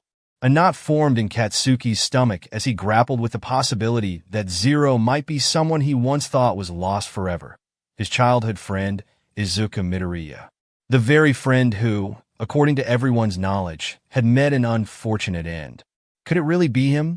Katsuki whispered to himself. His eyes narrowed as he scrutinized the screen. The silhouette of Zero moved with an unfamiliar agility. The doubts gnawed at Katsuki's mind, conflicting with the grief he had carried for so long. He recalled Izuku's determination, his dreams of becoming a hero, and the memories they shared as children. Katsuki's fist clenched. No way. Izuku, he questioned, his voice barely audible over the city's hum. The possibility of Izuku being alive and donning the mantle of Zero clashed with the reality he had accepted. A surge of conflicting emotions overwhelmed Katsuki as he continued to watch the battle unfold. The uncertainty lingered in the air, a mystery that added another layer of complexity to an already tumultuous moment. Amidst the chaotic battleground, Zero continued his relentless fight against the League. The moonlit night bore witness to the intense clash, the air charged with tension as blades clashed and quirks collided. When it looked like none of them were getting anywhere, they all came to a stop, breathing heavily. Shigaraki's fingers twitched with unconcealed irritation. You think you can stop us, little vigilante? Zero raised an eyebrow, his tone dripping with sarcasm. Oh, I don't just think it, I know it. But nice try, mister. My hands are more dangerous than my tantrums. Toga, her eyes glinting with manic excitement, brandished her bloodied knives. Ooh, a feisty one? I like that. Zero chuckled. Sorry, sweetheart, but I'm not into crazy exes. Spinner, with his reptilian demeanor and menacing blade, hissed, You're out of your league, kid. Zero smirked, twirling his own weapon in response. Says the lizard with a butter knife. Magna, her magnetic powers crackling with lethal intent, taunted, You'll regret crossing paths with us, hero. Zero rolled his eyes. Trust me, I've made worse mistakes. Like forgetting to buy milk. With calculated precision, Zero executed a series of swift maneuvers, exploiting weaknesses and countering the villain's attacks. Toga's manic enthusiasm, Shigaraki's decay, and Spinner's blade were met with the seasoned skill of the enigmatic vigilante. In a decisive moment, Zero capitalized on an opening. He exploited all of their visible openings quickly, but not without the sharp cold steel of Toga and Spinner's blades cutting through his flesh and Shigaraki's uncoordinated attacks, scraping his black clothes, decaying them instantly. The moonlight reflected off Zero's mask as they surveyed the defeated villains, their injuries minimal but incapacitating. Looks like the League of Villains needs to work on their teamwork, Zero remarked, a touch of sardonic humor in their voice as they stood victorious. In the background, the monumental clash between All Might and All for One continued, the echoes of their battle reverberating through the city. The fate of heroes and villains hung in the balance, the struggle between light and darkness playing out on multiple fronts. His legs shook with exhaustion, but now wasn't the time to rest. He backed up after he deemed it a safe distance away from the battle between All Might and All for One. Everything was riding on All Might now. He had to win for the sake of this city and the people residing in it. You have so much in common with Nana Shimura, the utter waste of a human who passed one for all on to you. All for One taunted. No matter how hard All Might was trying, his muscle form kept getting smaller and smaller. But he needed to hold it together. This fight wasn't over. Be proud, Tashinori. You went down a long, hard road to obtain this power. Of course, it's going to take a lot of work to master it. My master was a true hero. Keep her name out of your filthy mouth. He snarled, but All for One didn't care. A woman with no skill and grand ideas she couldn't live up to. How embarrassing for me, the creator of One for All, to see her inherit the power. And the way she died was so pathetic. Shall I tell you all about it? All Might growled, pulling his muscled arm back. Enough! All for One's arm fattened again and let out another Air Force attack, sending All Might flying. He coughed up blood and would have crashed into the helicopter that just appeared if his old mentor hadn't pushed him out of the way. On the ground, All for One coughed, pulling himself up. You're in the way. He snarled at Gran Torino. It's the same as the last time. Tashinori, calm down. 6 years ago, you got distracted, and that's how he escaped. And put a hole in your stomach. He used his quirk into his feet to slow their desert, landing on the ground. That's always been your weakness. Don't let him get under your skin, Gran Torino told him. All Might coughed. Yes, sir. His quirks and fighting style are completely different than they were. You won't be able to stop him head-on. Use your wits. Can you still fight? It's do or die. You must go past your limit. I will. The reporters in the helicopter connected the camera, and the battle live streamed all across the world. The scene below straight out of a nightmare. Half of Camino Ward was demolished in a single, horrifying instant. All Might is currently fighting the villain who appears to have caused the blast. I can't believe it. How is one person so powerful? He's destroyed the city and is more than holding his own against the symbol of peace. All Might covered his mouth, coughing more blood. I find myself conflicted. All for One stood, and the hero eyed the deformed face. Tamura has been the one to chip away at society's trust in heroes. So is it fair that I should land the final blow? You know, All Might, as much as you hate me, I think I probably loathe you more. I killed your master, sure. But you took away so much from me, everything I tried to build. That's why I want you to suffer until your last breath, and die broken and disgraced, for all the world to see. His arm grew, and red lightning crackled around it. All Might tensed, ready to jump away. Not everyone's so fast. The villain lifted his arm, not at him, but at the bystander trapped underneath the rubble behind him. All for One unleashed the attack. I will obliterate everything you've protected. All Might jumped in front of it, deflecting it and sending it every which way. All for One scoffed but smiled when he saw All Might again, or rather, Yagi Tashinori. Zero's eyes widened in shock. All Might had just deflated. Instead of his huge, muscular form, he was now a sickly, thin man, his hero costume hanging off him loosely. All for One chuckled. Hollow cheeks and sunken eyes.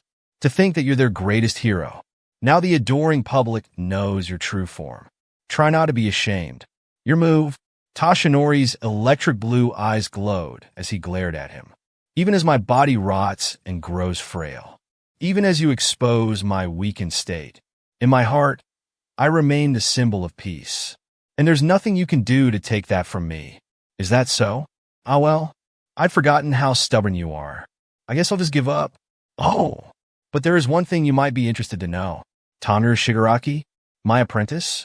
He's Nana Shimura's grandson, he said, and not one sound was made as Tashinori processed the information, eyes growing wide with horror. I kept wondering what would annihilate your golden heart. And so I found Tamura, groomed him to hate you, and watched you smile so proudly as you beat your master's descendant. Tashinori's heart stopped, his hollow eyes widening. That's a lie, Tashinori whispered hoarsely. He couldn't believe it. Oh, come now. You know it's the truth. That is clearly something I would do. Tashinori's raised fist dropped limply to his side, making All for One tilt his head. Huh.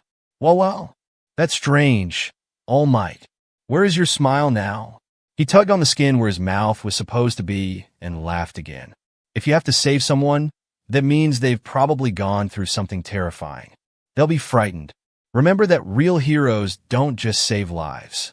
They save a person's heart too. You know what I think? No matter how scared you are, you should smile to show that you'll be okay. In this world, the ones always smiling are the ones who are the strongest. You bastard. All for One continued his amused laugh. How very entertaining. I think I've taken a piece of you after all. Tashinori was going to vomit. He's my master's grandchild. My God, what would she say if she knew how we turned out? He screamed in anguish, almost not hearing the woman trapped behind him cry. Don't lose. Keep going, All Might. We need you. Zero couldn't stay up any longer, exhaustion weaving its way through his bones. Win this, he screamed. The number one hero turned to him with wide eyes. Zero just glared at him with determination. Beat him. Come on, All Might. Tashinori's right arm grew with muscles. Fear not, miss. I'm not done yet. You were right. A hero has so much to protect in this world, which is why I will defeat you. Tashinori, when you think you can't go on anymore, look inside. Remember why it is you clench your fist. Your past. Remember where you came from. Keeping your origin in mind will help push you past your limit. My origin. Of course, I want to make a world where everyone smiles and lives together happily. All for one floated into the air. There it is. That's the last of your strength, isn't it? All Might? A wounded hero is a most frightening animal. Do you know that even now I sometimes dream of you charging at me with your entrails strewn across the ground? You have, what, 2 or 3 punches left. He held out his fat and crackling arm again and used it to blow away the fire barreling straight towards him. Are you serious? Endeavor stomped into view. What the hell's going on with that weak little body? Zero scoffed, rolling his eyes. Edshot came up next to him and engaged in the fight with All for One.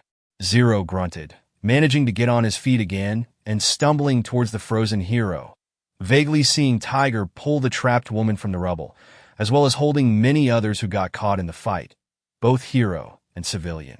He reached All Might and grabbed his thin arm. The hero jumped and spun to him.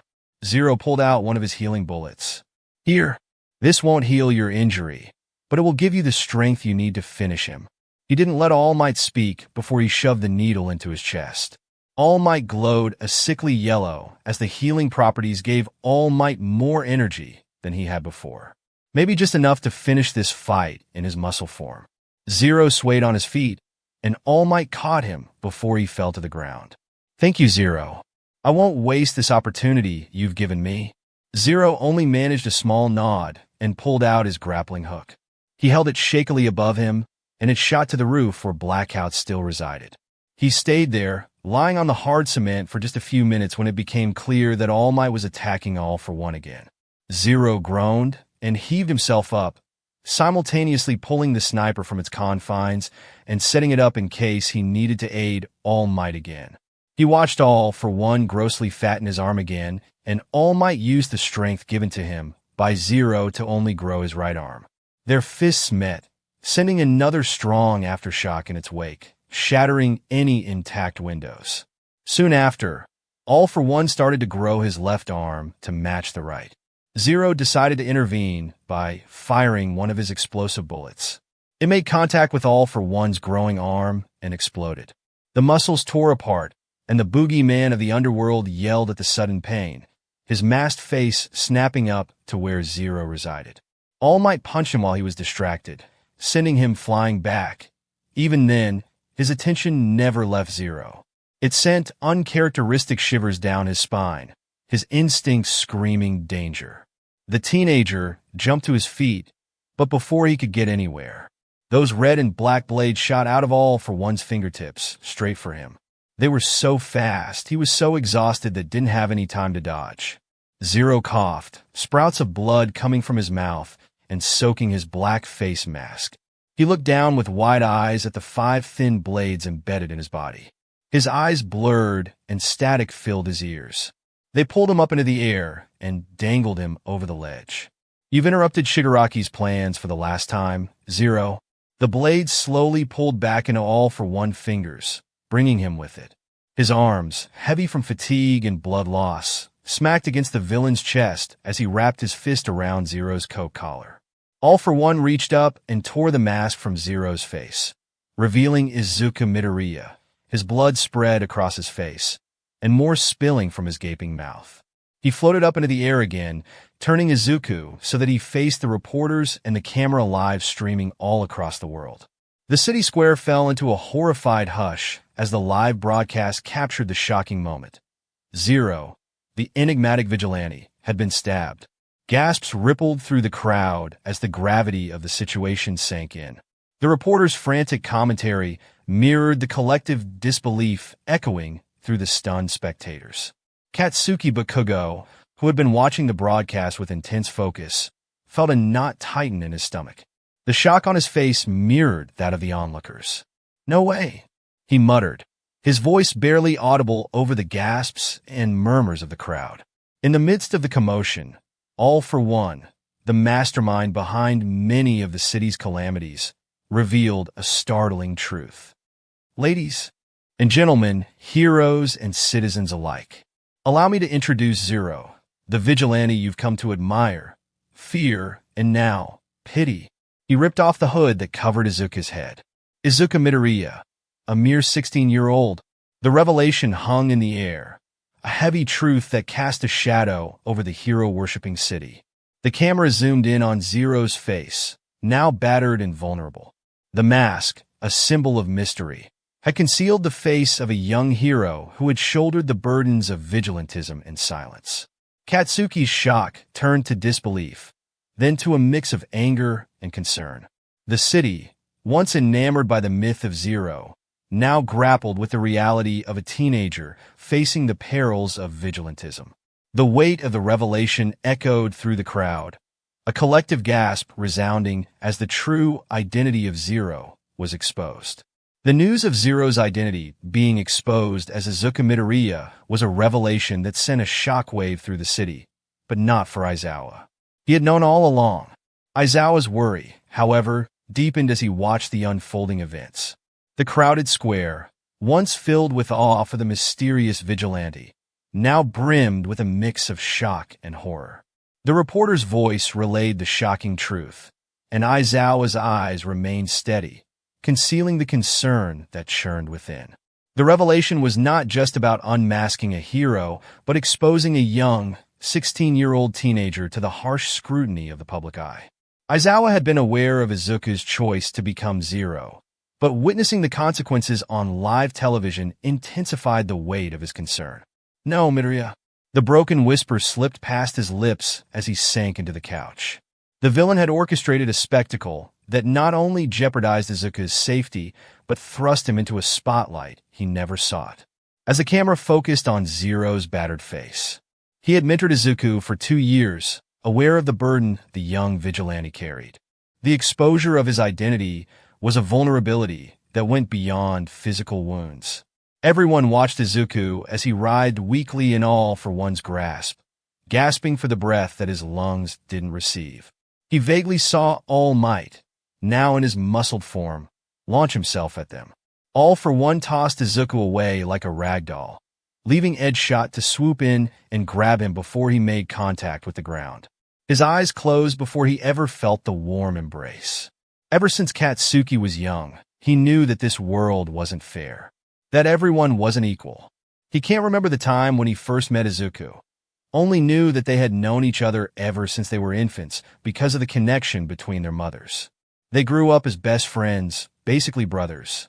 They were so close that they always knew when the other was happy, angry, or, in Izuku's case, about to cry.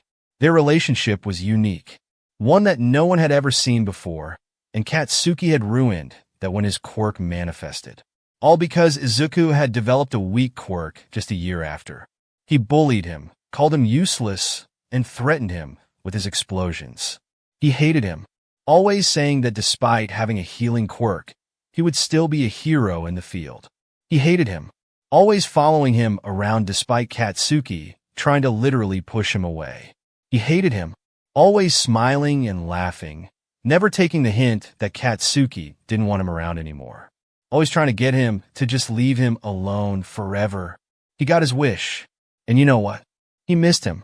When he heard that Annie Inko was killed in a villain attack and Izuku was missing, then presumed dead after the policeman's shitty 2-day search, Katsuki attended the Midoriya's funeral in shock and anger. After everything he had done to Izuku, wanting him gone and out of his way, never wanted to be associated with someone so weak. And now that he really was gone, he wanted him back, so badly that it hurt and he was never the same again. And now with the realization that he was alive, the relief he felt was ripped away from him almost imminently when he saw Izuku's bleeding body get thrown across the battlefield, so still that Katsuki had lost him once again. There was no pain when he opened his eyes again. In fact, there was nothing at all. Izuku looked around, finding nothing but white. The only color was the green strands that fell into his eyes. His vigilante costume was gone, only leaving him in comfortable white pajamas as well as matching slippers. He took a step, then another and another, until he was walking in a straight path, trying to find something that would help him figure out where he was. His head swiveled from side to side. "Hello," he called out. His voice didn't echo. "Is there anybody here?" When he glanced to his left, he saw a figure in his peripheral vision. He spun around and froze. There was a person here with him, but not just any person. "Mom." Eri felt the familiar soft cushions of pillows and blankets before she opened her eyes. The only thing out of the ordinary was the lack of clanging pots, a sizzling stove, and Izuku's soft humming as he made them breakfast. She stretched her arms and sat up, rubbing the exhaustion from her ruby eyes. Izuku wasn't in sight. Her heart rate kicked up with apprehension of being alone. The teenager always left after she went asleep for his patrols with Eraserhead, but was always back by the time she woke up. Eri got to her feet and tenderly walked into the small kitchen area, searching for any clues about where he had gone. It was only when she got to the wooden table that she noticed the black glint of his knife sitting there. Eri pouted and climbed onto the matching chair with a comfy brown cushion sitting on top. When she made it to the desired spot, she saw a white piece of parchment underneath the weapon. The 6-year-old tilted her head curiously and slid it out, opening the folded flap. Izuku's messy but eligible words greeted her. "Eri, just wanted to let you know that I'm going out for a bit tonight. Katsuki's in trouble, and I gotta go help him. But don't worry, I'll be back before you wake up in the morning. If you get hungry, there are some snacks in the fridge. I know you're just a little girl, and the world can seem scary sometimes. Remember that you are safe here. Your lovely brother." Eri felt her lips tilt up in the smallest smile, but still felt the unease. Izuku had been gone since last night. It was morning now. Where was he? The metal door of the warehouse slid open, and Eri's instincts made her dive underneath the table with a knife in her hand. Only when familiar black boots stepped into the building did she jump out from her spot and rush to give Izuku a hug, but stopped in her tracks. It wasn't Izuku who stared at her with sad, tired eyes. "Hi, Eri," Aizawa greeted. In the dimly lit hospital room, a palpable tension hung in the air as Aizawa, Katsuki, and Eri awaited news about Izuku's condition. The sterile scent of antiseptic mingled with the hushed murmurs of hospital staff outside the door, creating a somber atmosphere that mirrored the worry etched on their faces. Aizawa, his usual stern expression softened by concern, sat in a chair near him. Katsuki, the fiery determination evident in his eyes, paced restlessly, his hands clenching and unclenching.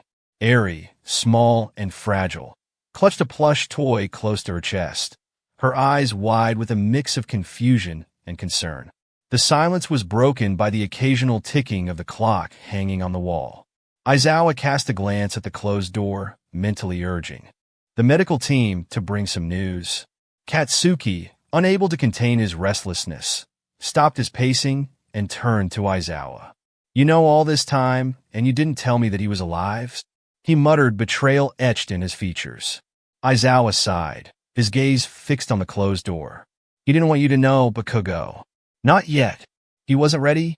The door creaked open, and a nurse stepped in, her expression neutral. The trio leaned forward, eager for any update. The nurse offered a small but reassuring smile. "He's stable now. The surgery went well, and he's in recovery. You can see him in a little while." A collective sigh of relief filled the room. Katsuki's shoulders visibly relaxed, and Eri's grip on her plush toy loosened. Aizawa nodded in gratitude to the nurse before she left the room. "Mom?" Izuku uttered, his voice carrying a mix of astonishment and disbelief. Inko Midoriya's presence exuded a serene calmness, a stark contrast to the tumultuous events that had unfolded in the world he had left behind. She stepped forward, her figure bathed in an otherworldly light. "Izuku, my baby," she spoke, her voice a gentle melody that seemed to resonate through the infinite white space. Her identical green eyes shined with unshed tears. "You've grown up so much." Tears welled up in Izuku's eyes as he took a tentative step toward her. The reunion with his deceased mother felt like a dream, yet the profound sense of comfort she emanated was undeniably real. Izuku, overcome with a flood of emotions, rushed forward and embraced his mother in a tight hug. Tears streamed down his face as he clung to her, his shoulders shaking with the weight of unspoken grief, love, and the overwhelming joy of this unexpected reunion. Inko, in turn, wrapped her arms around her son, holding him close. The ethereal glow around them seemed to intensify, casting a soft, comforting light on the tender moment they shared in this otherworldly space. As Izuku sobbed into his mother's shoulder, he felt a mixture of pain and relief. The pain of losing her, of facing the challenges alone, and the relief of this transient moment where the boundaries between life and whatever lay beyond blurred. "I miss you so much, Mom," Izuku choked out between sobs, his words muffled against her shoulder. The hospital room was cloaked in a heavy silence as Katsuki Bakugo, Shota Aizawa, and Eri remained by Izuku Midoriya's bedside. Katsuki, still processing the revelation that Izuku was alive, found himself grappling with a myriad of emotions. He glanced at the unconscious form of his childhood friend, his usual fiery demeanor subdued by the weight of the moment. "Damn it, Deku," Katsuki muttered, a mix of frustration and a hint of vulnerability in his voice. "You better not die on us now. I haven't even had the chance to punch you for making us think you were dead." Aizawa, standing nearby, observed the scene with a grave expression. Eri clutched onto her plush toy, her eyes wide with concern. The room seemed to hold its breath as they awaited any sign of change in Izuku's condition. As Katsuki continued to speak, pouring out his thoughts and frustrations to the unconscious Izuku, a sudden alarm pierced the air. The heart monitor displayed erratic patterns, and Aizawa's eyes widened with concern. Eri gasped, her small hands covering her mouth. "Deku!" Katsuki exclaimed, his voice tinged with a panic that betrayed the depth of his feelings. "Don't you dare give up now, you damn nerd!" A medical team rushed into the room, and Aizawa ushered Eri to a corner, shielding her from the chaos. The urgency in the air was palpable as the medical professionals worked swiftly to stabilize Izuku. The room descended into chaos, the flurry of activity contrasting with the stark stillness that had lingered moments before. Aizawa's gaze remained fixed on Izuku's unconscious form, a silent plea for the young vigilante to fight against the encroaching darkness. As the medical team battled to revive Izuku, Katsuki's fists clenched in frustration. The gravity of the situation hung heavily in the air. In the midst of the chaos, the heart monitor emitted a steady, continuous beep. Time seemed to freeze, and Aizawa, Katsuki, and Eri held their breath, waiting for a sign that Izuku would overcome this critical moment and emerge from the brink of unconsciousness. Inko gently stroked his hair, whispering words of comfort. "I missed you too, baby, but you've grown into such a remarkable young man. I couldn't be prouder." In the midst of the embrace, Inko gently stroked Izuku's hair, offering silent comfort. The passage of time became a fleeting concept in that tranquil space, allowing Izuku to pour out his heart to the woman who had guided him, even in her absence. Eventually, as the intensity of their emotions began to subside, Inko pulled back slightly, cupping Izuku's tear-streaked face in her hands. She offered a tender smile, her eyes reflecting a mother's eternal love. Izuku wiped his eyes, giving his mother a wobbly smile. "Can I come with you?" Inko smiled widely. "Of course." Katsuki watched with a pale face as the heart monitor's screeching went from rapid beeping to a continuous flat line. Izuku's heart had stopped before this, and he was always brought back. But now the doctors slowly stopped their efforts, all with a look that would forever be haunting Katsuki's mind. One of the doctors sighed, placing the defibrillators back on their stands before saying those forbidden words. "Time of death, 1653. A strangled noise came out of Aizawa, one that Katsuki had never heard before. Eri, the poor girl, let out a sob, hiding in Aizawa's shoulder as she cried uncontrollably. Katsuki only stood there, watching the medical turn off the heart monitor and covering the body with a white sheet. The body. Izuku's body. His best friend was dead once again, but he couldn't believe it. No. In that moment, anger twisted his face and his hands popped erratically. Bullshit. He growled in the semi-silent room. The doctors turned to him, grief that they had no right to have on their faces. Katsuki snarled, "No, you can't just give up on him like this." Katsuki shouted, his voice raw with emotion. "Bring him back. Do something, damn it." The doctors exchanged somber glances, their expressions filled with sympathy. "I'm sorry," one of them said gently. "There's nothing more we can do." The teenager shook, with rage or containing the sobs that crawled up his throat. He didn't know. His vision blurred, and he didn't try to stop the tears that dripped to the floor. "He's not dead. He can't be. Do something, damn it." They didn't move. Katsuki roared and lunged, explosions growing before they suddenly stopped, and arms wrapped around his body, pulling him back. Katsuki struggled against his teacher. "Let me go. Let go," he cried. The doctors nodded at each other and left the room. "Get back here. You can't leave him, Dash," he choked. His eyes found the body under the sheets again, and he slumped in Aizawa's tight hold. A raw scream of despair escaped his throat, and Katsuki's legs gave out, taking him and Aizawa to the floor. Katsuki screamed and screamed, so loud that they were certain the entire hospital heard it. Izuku was gone, and Katsuki was certain that he wasn't coming back. Katsuki never thought that he would ever have to attend a funeral after the Midoriyas all those years ago.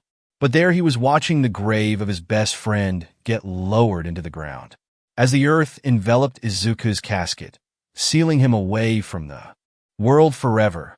Katsuki felt as if a part of himself had been buried alongside him. Everyone was there. His parents stood on either side of him, Class A and B gathered around in grief of the man who had helped them train and save them from the villains. Aizawa holding Eri with present Mike clutching his hand, all three with faces of sorrow and grief.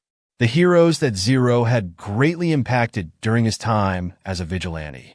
And a huge amount of civilians came to pay their respect to the teenager that they had cheered for and loved.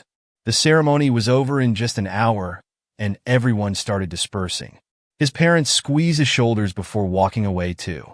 Soon enough, Katsuki was on his own. Even after the graveyard had emptied and the dark clouds rolled in, thunder booming, and the teenager hardly felt the rain soak his black clothes.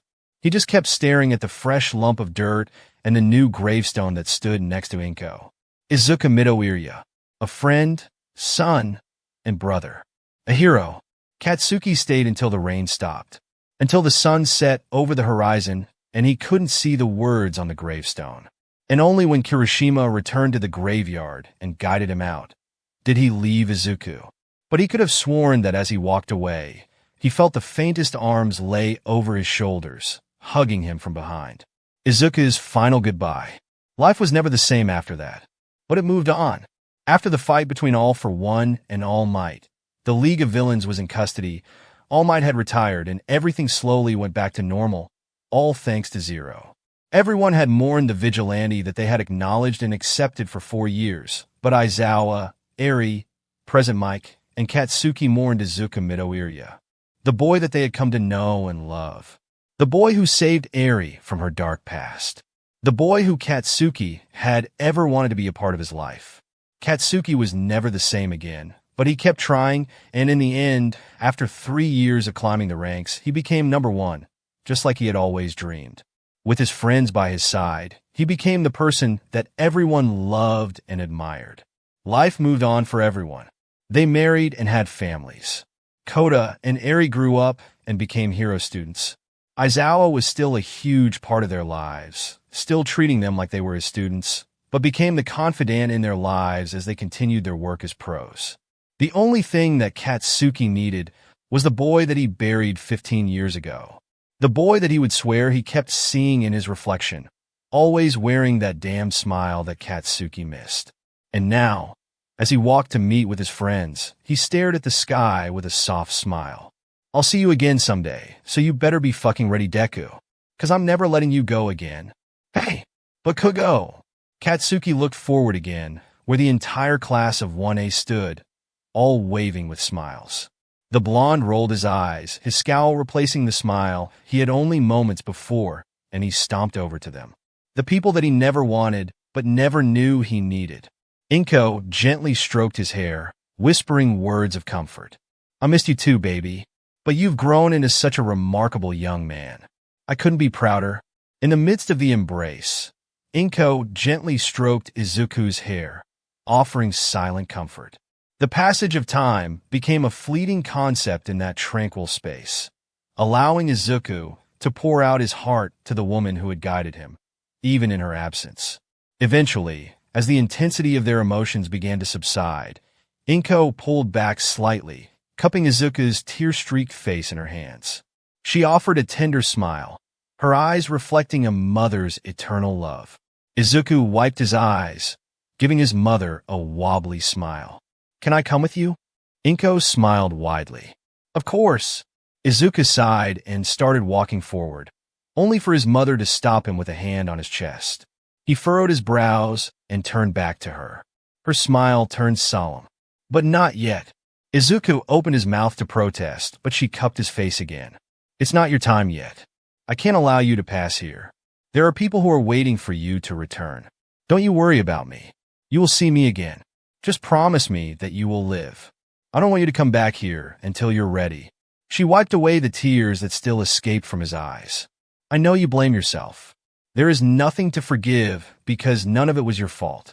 Remember that when you go back. His lips trembled and he nodded. I promise. A tear slipped past Inko's eye. I love you so much, Izuku. So do the people that are waiting for you. She stood on her toes, pressing a kiss to his forehead before she suddenly pushed him, and he fell. Soft beeping was the first thing that Izuku heard as consciousness slowly returned. Then the soft weight of a small body tucked against his side and the feeling of a calloused hand cupping his own. Everything was fuzzy, slowly coming back to him in pieces. Kaken being kidnapped, fighting the League, getting stabbed, and his identity being revealed. His mother. He tensed, and the beeping became slightly more frantic. The weight on his side and hand jolted, and the sound of chairs scraping back. A whine escaped Izuku's mouth before a sob made his chest heave. Mom, he whimpered, and a hand carted through his hair. It wasn't her. This hand was bigger, rougher, and inexperienced. Midoriya. Another sob shook his frame, and the same small body draped over his chest in a hug. He reached up and squeezed what felt like an oxygen mask. That hand left his hair, and over the one on the mask. Leave it on, Midoriya. Let it help you. The man spoke. Aizawa. Aizawa was here. He cracked his eyes open as much as he could and looked down when something lightly squeezed him, only to see a head of white on his chest. Eri. His shaky hands reached up again and held her closer. Ignore the pain it caused him. He blinked, looking up and finding Aizawa standing over him. She forgave me, he whispered. At Aizawa's questioning look, Izuku said, My mom, she forgave me. The teacher's eyes softened. He listened attentively, recognizing the significance of Izuku's words. The weight of guilt that had burdened the young hero seemed to lift, if only for a moment. Aizawa placed a hand on Izuku's shoulder, offering silent support. Of course she did, kid. You did nothing wrong. I never got to say goodbye properly, Izuku continued, his voice trembling. But she told me she's proud of who I've become. The man nodded, as she should be. You're going to be okay. I promise. He went back to petting his hair. Izuku dragged his hand sluggishly down Eri's shaking body before it stopped completely and his eyes closed again, falling asleep by the hand stroking his hair, just like she used to. Izuku Midoriya's eyes fluttered open for the second time in the hospital room, the sterile surroundings momentarily disorienting. The soft beeping of the medical equipment and the subdued lighting brought a sense of familiarity. As his vision cleared, Izuku noticed a figure sitting in a chair by his bedside. Katsuki Bakugo, the one who had thought Izuku was gone for 4 long years, looked up from his silent vigil. His red eyes widened in disbelief, a mix of shock and overwhelming emotion crossing his face. Deku, he whispered as if testing the reality of the moment. Izuku managed a weak smile behind the oxygen mask, feeling a surge of gratitude for the friend who had believed him lost. Yeah, Kaken. I'm here. Deku. You were dead. For 4 years, Katsuki finally uttered, his voice carrying a mix of frustration and relief. And then you flatlined. Your heart stopped. You were? Izuku's eyes widened at the revelation, a profound realization of the impact his disappearance had on those he left behind. Kaken, he began, but the words caught in his throat. Katsuki's expression softened, a rare vulnerability breaking through his usual tough exterior. You better have a damn good explanation for this, Deku, he said, a hint of a teasing smirk attempting to mask the genuine concern.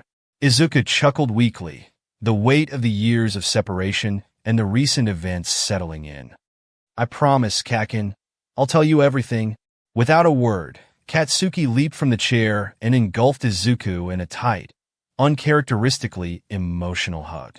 The weight of 4 years of grief, anger, and the perceived loss of a dear friend found release in that embrace. Tears welled up in Katsuki's eyes as he held onto Izuku, the reality of his friend's presence sinking in. I thought you were dead, you damn nerd, Katsuki muttered, his voice muffled against Izuku's hospital gown. I'm sorry, Kaken, Izuku whispered, reciprocating the hug as best as he could. I never meant to hurt you like that. A mixture of relief and lingering pain filled the room.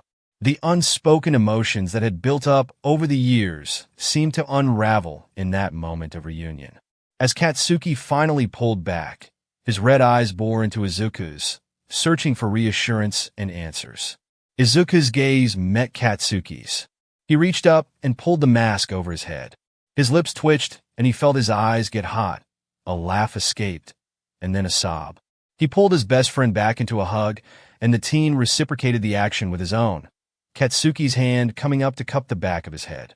Every time I saw you, I wanted to tell you so bad. I wanted you to know that I was alive, that I missed you so much. He felt Katsuki start to shake and his shoulder get damp. I meant what I said in the training camp. I'm so proud that you got this far. Katsuki let out a sob, tightening his hold. He pulled back, wiping the tear tracks on his red cheeks. Move over, Deku, he grumbled, a hint of his usual brashness returning. Izuku chuckled weakly, understanding the unspoken invitation. He shuffled slightly, making room for Katsuki on the hospital bed. When he climbed in, they grabbed each other's hands and squeezed. Just like old times, huh? Katsuki huffed with a smile. Just like old times, he whispered back. Izuku was starting to breathe heavier, getting dizzy. Oops, maybe that oxygen mask really was helping him. Katsuki lifted his head from the pillow, noticing Izuku's struggles, and cursed. He reached up and grabbed the deposited mask, slipping it back over his face. You idiot, he said. Izuku smiled softly under the plastic. Now reassured of having Katsuki finally by his side, he fell asleep. Izuku stared outside of the glass hospital doors where civilians, policemen, and reporters were basically yelling at each other. He could hear them from down the hall. They were so loud. He had no doubt that they were here for him. Izuku didn't consider himself a hero at all, but if this was what it was like to be this popular, then he understood why Aizawa was an underground hero. Maybe it was because he was by himself for so long that he became more of an introvert than he thought. He shook his head, spinning on his heel. Nope, I'm jumping out the window. He barely got 4 steps when Aizawa grabbed his shoulder. Oh no, you don't. You either walk out those doors, or I'm carrying you. And you really don't want people to see you, a teenager, being carried out of this hospital like a child.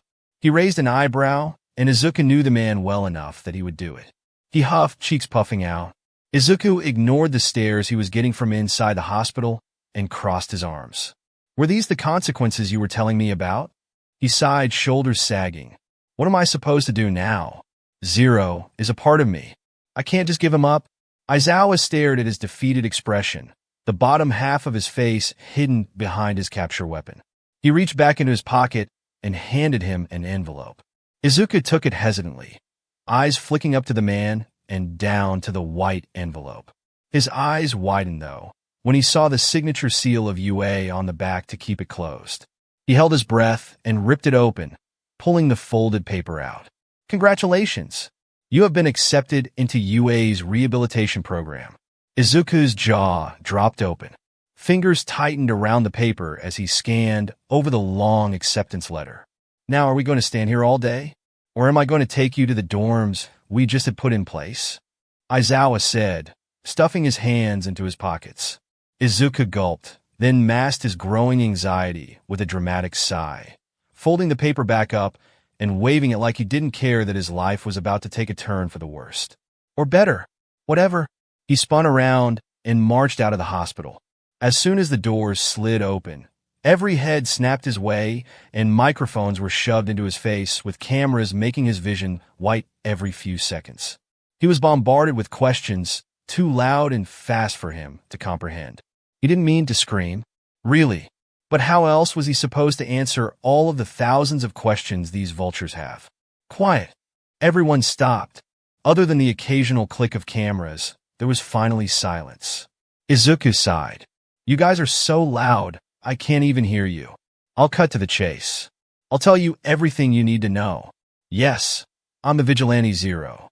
Yes, I am 16 years old. No, I will not tell you why or how I became a vigilante, nor what my quirk is. He grinned. Good day. He pushed through the crowd as they started to scream at him again.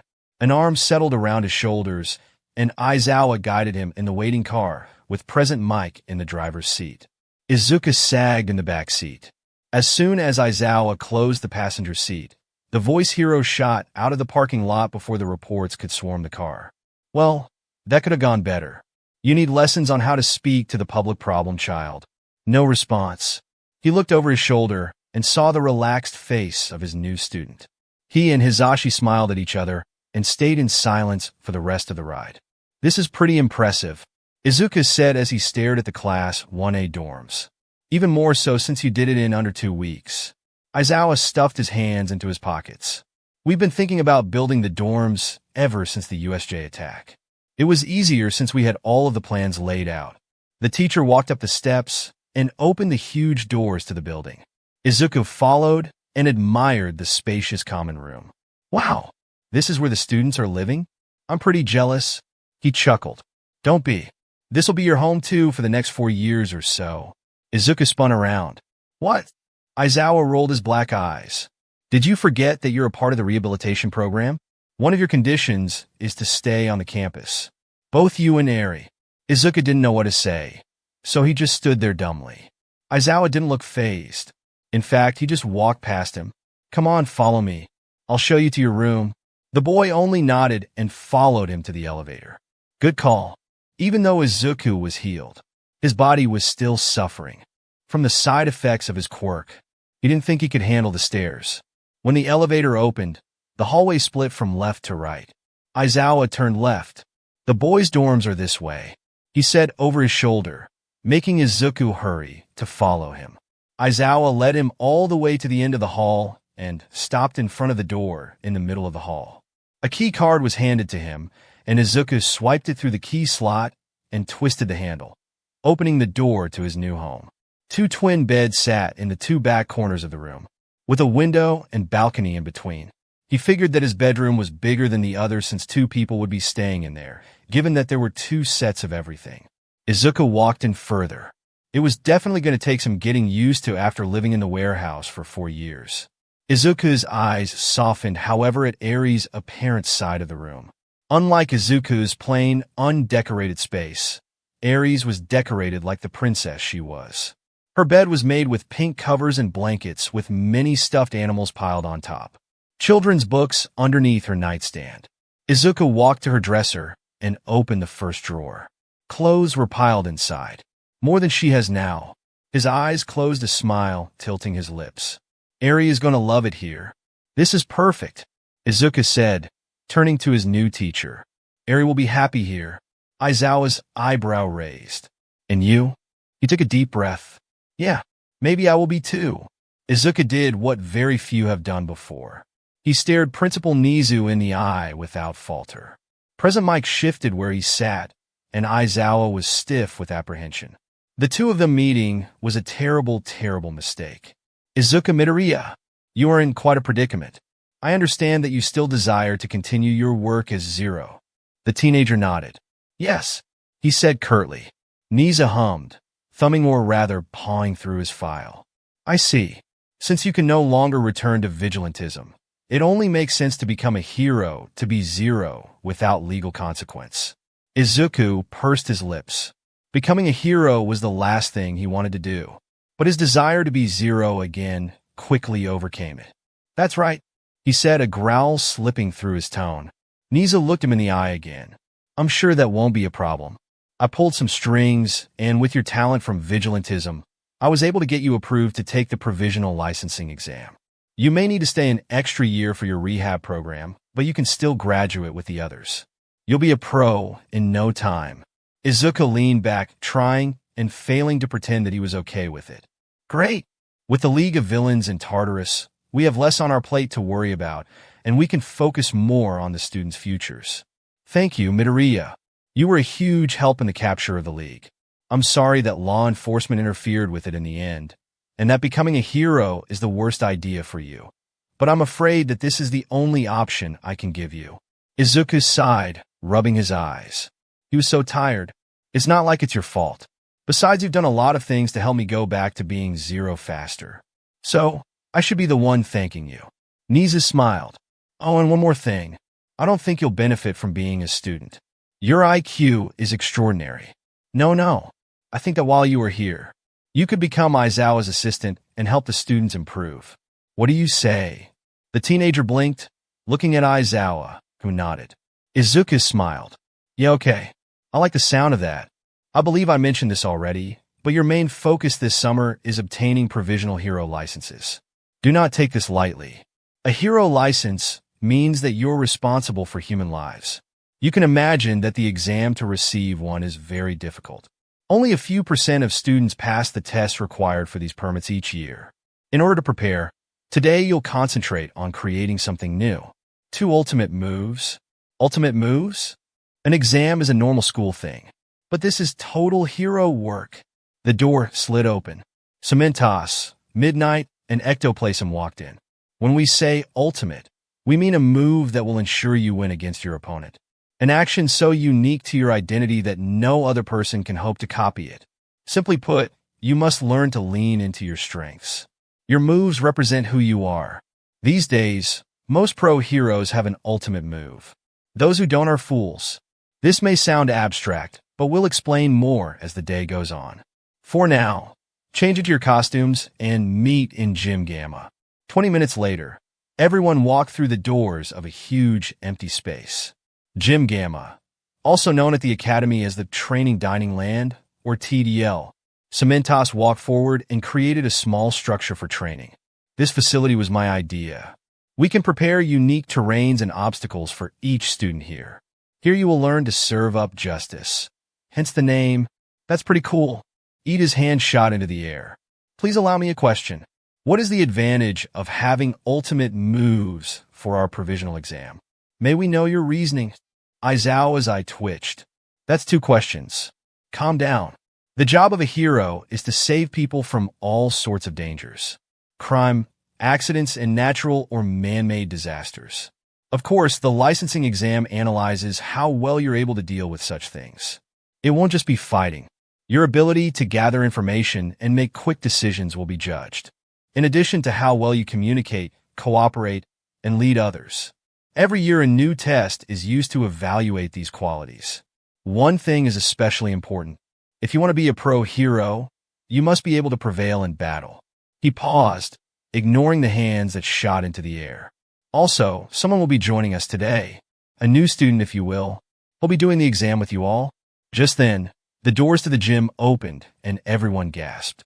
Zero stood there, hands in his pockets with Blackout strapped to his back. The attack at Kamino Ward was 3 weeks ago, and they hadn't seen a trace of the teenager other than him being the hot topic on the news. They were all happy to see him, even if they weren't friends. He was on his feet and breathing. That was enough for them. Zero walked into the gym to stand next to Aizawa. I'll be helping Mr. Aizawa with your training. Just because you know I'm your age doesn't mean that my instruction is void. The class shivered at the familiar glint in his eyes. Are you ready? They all passed. After the grueling training that they went through with Aizawa, Zero, and Ectoplasm, Everyone passed the provisional licensing exam. School continued as normal. Work studies were announced, and some lucky students had the honor of participating in it. Izuku and Katsuki had grown closer than ever before, like nothing had changed for them. Eri finally started to learn some control over her quirk by slowly practicing on lizards. Everyone loved her, and so did she. He was proud that she was healing. She deserved nothing less than that. And then came the day of the school festival. Class 1A decided to play in a band for the talent show, and when they performed with music and their quirk, the miracle happened. Eri finally smiled. Izuku was so happy that he broke into tears. And that grin never left her face. Izuku thought he would go blind from how bright it was, and he was okay with that. Ever since he had rescued her, his only goal was to make her smile. Izuku hated that he came to UA not only for rehab, but to become a hero. And in that moment, seeing her smile was worth the sacrifice. The two of them did everything the festival had to offer. Today, the UA school festival was for everyone, but for Izuku, today was just for this little girl in front of him.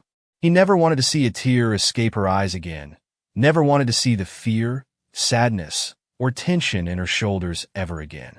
No, that smile will never leave her face. Not if he could help it. When the sun went down, Izuku noticed her happiness start to fade at the entrance of the dorms. Izuku kneeled down in front of her. One more thing, Eri had mentioned early after he rescued her that her favorite fruit was apples. So, she glanced up and Izuku pulled out a red candy apple. Got a surprise for ya? Eri's eyes widened, and she took the stick from his hand and brought it to her mouth. She bit into the candy, and after a second of tasting it, she licked her lips to rid of the sticky sugar, and Izuku finished his goal. Eri smiled again. It's the best thing ever. He grunted when her small body slammed into him, knocking him on his back. He chuckled and wrapped his arms around her, sitting up so she wouldn't drop the apple into the grass. I'm happy you had fun today, he said, resting his chin on her head. Eri sighed against him. Thank you. Thank you for saving me, she whispered. Those words caused him to tighten his hold. Nothing will ever hurt this girl again. Not if he could help it. Izuku sat on the roof of the dorms when everyone was asleep, making sure that Blackout was kept clean. There wasn't much he could do with it. UA had space where he could go in and practice, but it wasn't as thrilling as it used to be. Flying through the air, chasing down the criminals, and keeping as many people safe as he could. His restrictions prevented that, even now that he had his license. He sighed, placing the sniper back into its case when he heard the door open. What are you doing up here, Deku? He turned to see Katsuki in his sweats and t-shirt coming to sit next to him. I just needed some air. Izuku moved his head back to stare at the stars. I can't believe I'm here, training to be a hero. Something that I never wanted since Mom died. But Eri is happy here and seeing you again. He shook his head and looked at his best friend with a soft smile. Growing up, I don't think becoming a hero was really my end goal. Not my real dream. Katsuki furrowed his brow, but didn't interrupt. I think my dream was to always be by your side. Becoming a hero was more of an extra passion. You're going to be a great hero one day, Kakin, and I can't wait to see it. They stared at each other before Katsuki sked and turned away, but not before Izuku saw the faint blush on his cheeks. Whatever, you stupid nerd, he grumbled, making Izuku laugh. They sat in silence for a few minutes before Izuku suddenly leaned into him. Katsuki stiffened. Katsuki never thought he would ever get to experience this feeling again. When they were little, Izuku was very clingy. He would stay as close to his side as possible, and surprisingly, he never minded. It always felt like Izuku relied on Katsuki to protect him. It made him stronger, made him more passionate about wanting to become a hero. Katsuki closed his eyes and laid his cheek on his green, fluffy hair. You have no idea how much I've missed you. As Izuku knelt before his mother's grave, a sense of calm washed over him, replacing the lingering ache with acceptance. He arranged the peonies with care, their vibrant petals a testament to the beauty of life, even amidst loss. Mom, I did it. You told me to keep living, and I have. I'm graduating UA today. I wish you could be here to see it, to see me become the hero you always knew I would become. He smiled, running a cloth over her gravestone to wipe off the dirt that clung to it after not visiting her for so long. I've made friends. I have people who believe in me. He spoke of the challenges faced, the friendships forged, and the lessons learned. Each memory a cherished treasure. There were moments when I longed for your guidance, your reassurance, he admitted, a small smile tugging at his lips. But in those moments, I found strength within myself. Your spirit, your unwavering belief in me. It was always there, guiding me forward. As he shared his experiences, he felt a sense of peace settle within him. I've come to realize that life is a journey filled with twists and turns, victories and setbacks. And through it all, I've learned to embrace every moment, every emotion, he said, his gaze fixed on her name carved into the stone. Mom, I may not have all the answers, but I know one thing for certain. I'm going to be okay, he declared, his voice echoing with conviction. You no longer have to worry about me. He leaned forward until his forehead was on the stone. I'll see you again, and when I do, I'll tell you everything. He walked away with a light heart. Years of grief gone. He walked out of the cemetery with a smile. A warm breeze washed over him, and he knew that his mother was watching. Today was the day. His rehabilitation was finished. Exactly 1 year ago today, Class 1A graduated and became pro-heroes. Izuku, unfortunately, had to stay at UA, but he became a ward and Aizawa's assistant with all of his new classes. Well, when he didn't expel them anyway. But today was the day he was finally being released and officially becoming a pro. But now, he sat in the small dorm that belonged to him and his 10-year-old sister who had been clingy all week, and no matter how many times he told her that he wasn't going anywhere, she still didn't seem to believe him. With all of the training she had gotten on her quirk over the 4 years they were there, Eri was certainly going to have great control over it when she enrolled at UA. I promise, Eri, I'm not going anywhere. I'm still going to be living here, just going to be gone for most of the day. I heard that Koda was going to come stay here for the week. Aren't you excited? Koda and Eri had become the best of friends over the years. Probably as close as Izuku and Katsuki were. He had no doubt that they were going to be together one day, and Izuku couldn't think of anyone else more perfect for her. Eri sighed, sitting up and clasping her hands in her lap. Yeah, I guess. But you won't be with us. You're going to be gone all day. Izuku laughed. I don't see how it's any different than before. I'm still gone all day, helping the faculty train the students, he said with amusement. Eri huffed, swinging her legs. At least you were on campus and not leaving. I was allowed to be with you too. Her brother softened, and he placed his hand on her head. Once you become a hero student and get to have internships and work studies, you'll be able to work with me. I'm not leaving you, Eri. Not ever. If you ever need me, I'm always one call away. Besides, if you worry about me, then just remember that I'm going to be working with Kakin and the others. We'll have each other's back. And really, I'm more of a distance fighter than close combat. He reassured and noticed Eri start to relax. Yeah. The front door opened, and they looked over their shoulders to see Aizawa and Principal Nizu walk in, the former carrying the case with Zero's costume. You ready, Midoriya? Nizu asked, and Izuku nodded, standing and taking the case from Aizawa before going to his room in the back to change. The more equipment he slipped on, the more he felt at ease. It had been so long since he put this costume on for something other than training. When he finished, he grabbed Blackout's case and looked at his reflection. Zero stared back. The villain, Supersonic, clad in a sleek black suit adorned with pulsating sound wave emblems, grinned wickedly as he taunted the trio.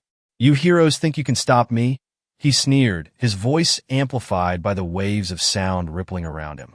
Without hesitation, Dynamite charged forward, explosions erupting from his palms as he aimed to close the distance.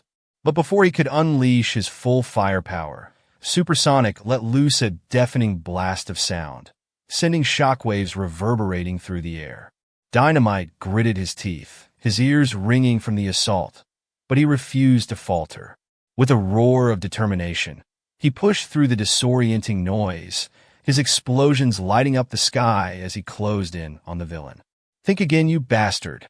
He brought his thumb and index finger together against his right gloved hand that started to glow. AP shot. A flurry of explosions shot from his hands and managed to hit the villain, who didn't have time to dodge. Red Riot and Todoroki rushed in to apprehend him, but Supersonic managed to stand back up and release another shockwave, sending the three of them back and destroying the buildings around them. Dynamite growled and reached up. When he pulled his hand away from his ear, he noticed the blood soaking his gloves. Bastard burst my eardrums. He glanced to the side to see his partners struggling to stand, blood running from their ears as well. He growled, "Damn, we need backup." The faintest of laughs managed to slip past the agonizing ringing in his ears. He looked back to the villain who was walking towards them. "We all okay at his..." The three heroes shakily got to their feet, breathing hard. Supersonic grinned at them and kept moving his mouth. Dynamite choked and coughed up bits of blood. He stared at his lips to gather what he was saying.